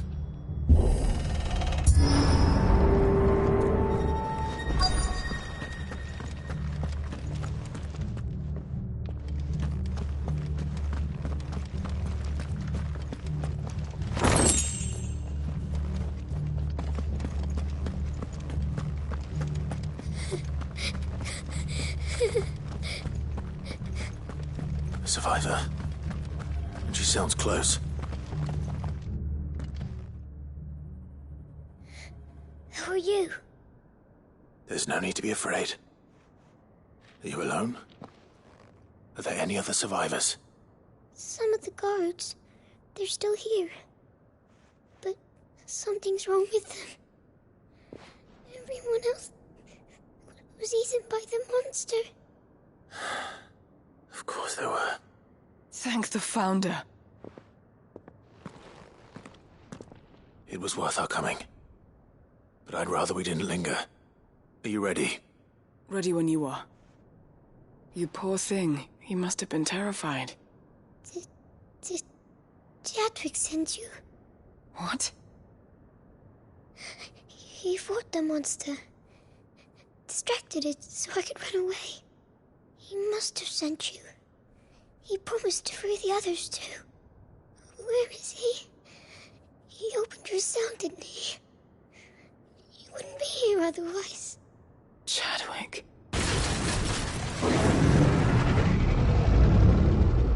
Was that? Monster's back! Chadwick, help! We have to get out of here. Doris, keep the girl safe. All right. You put that bearer-eating bastard in the ground.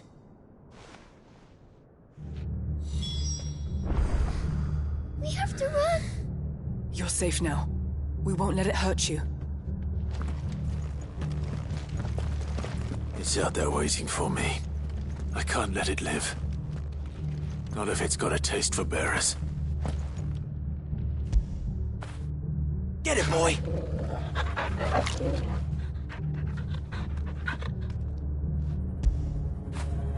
You all right, boy?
Farewell.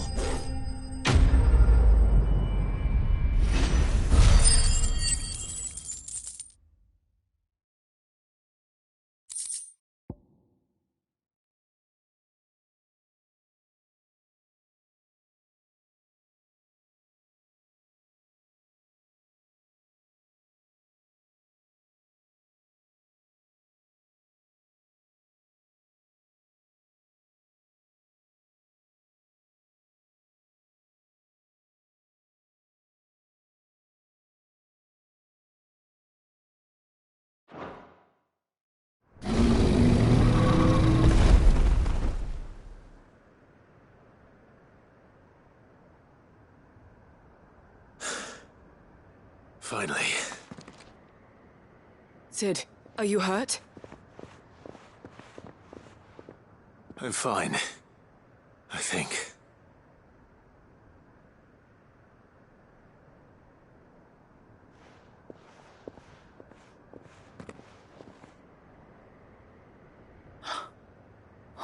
No. What is it? A diary. I gave it to Chadwick before we went our separate ways. He was here.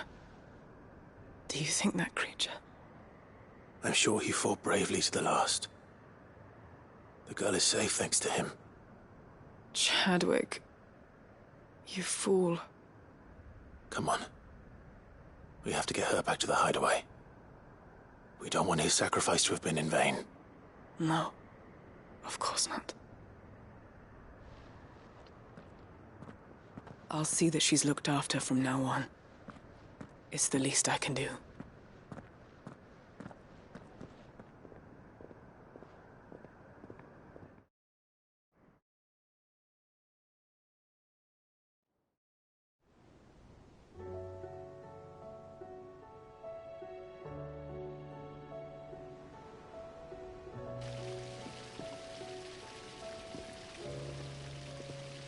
From what I hear, you've barely left the girl's side in days. I hope she's recovering from her ordeal. She is. Slowly but surely. She's far tougher than she looks. I thank the flames we found her. If we hadn't... I know. But we did. I'm sorry we weren't able to save Chadwick.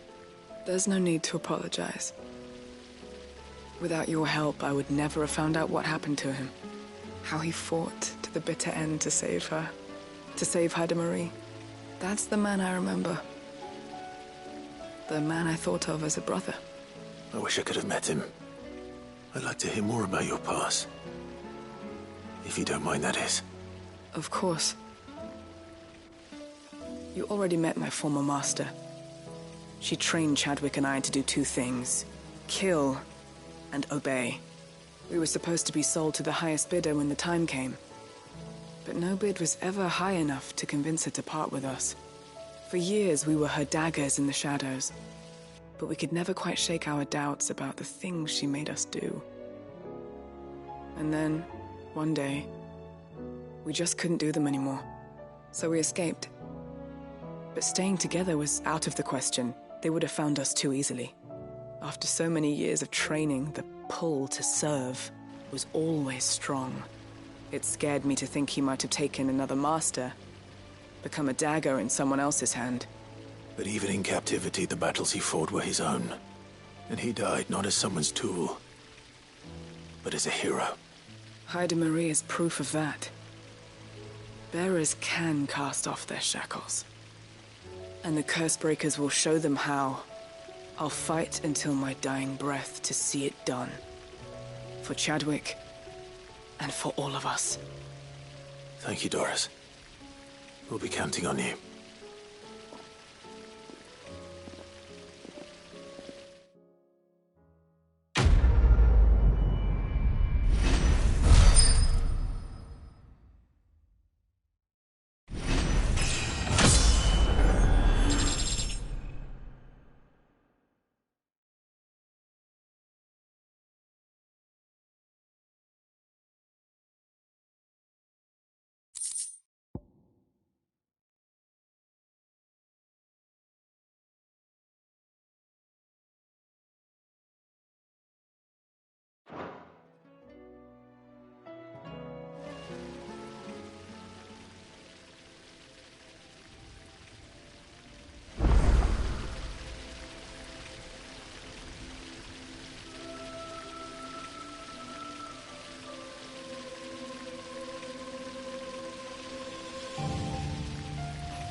help you today, Clive?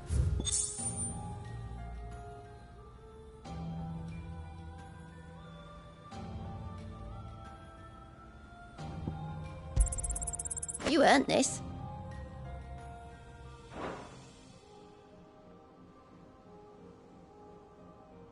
Come again. I may have more for you.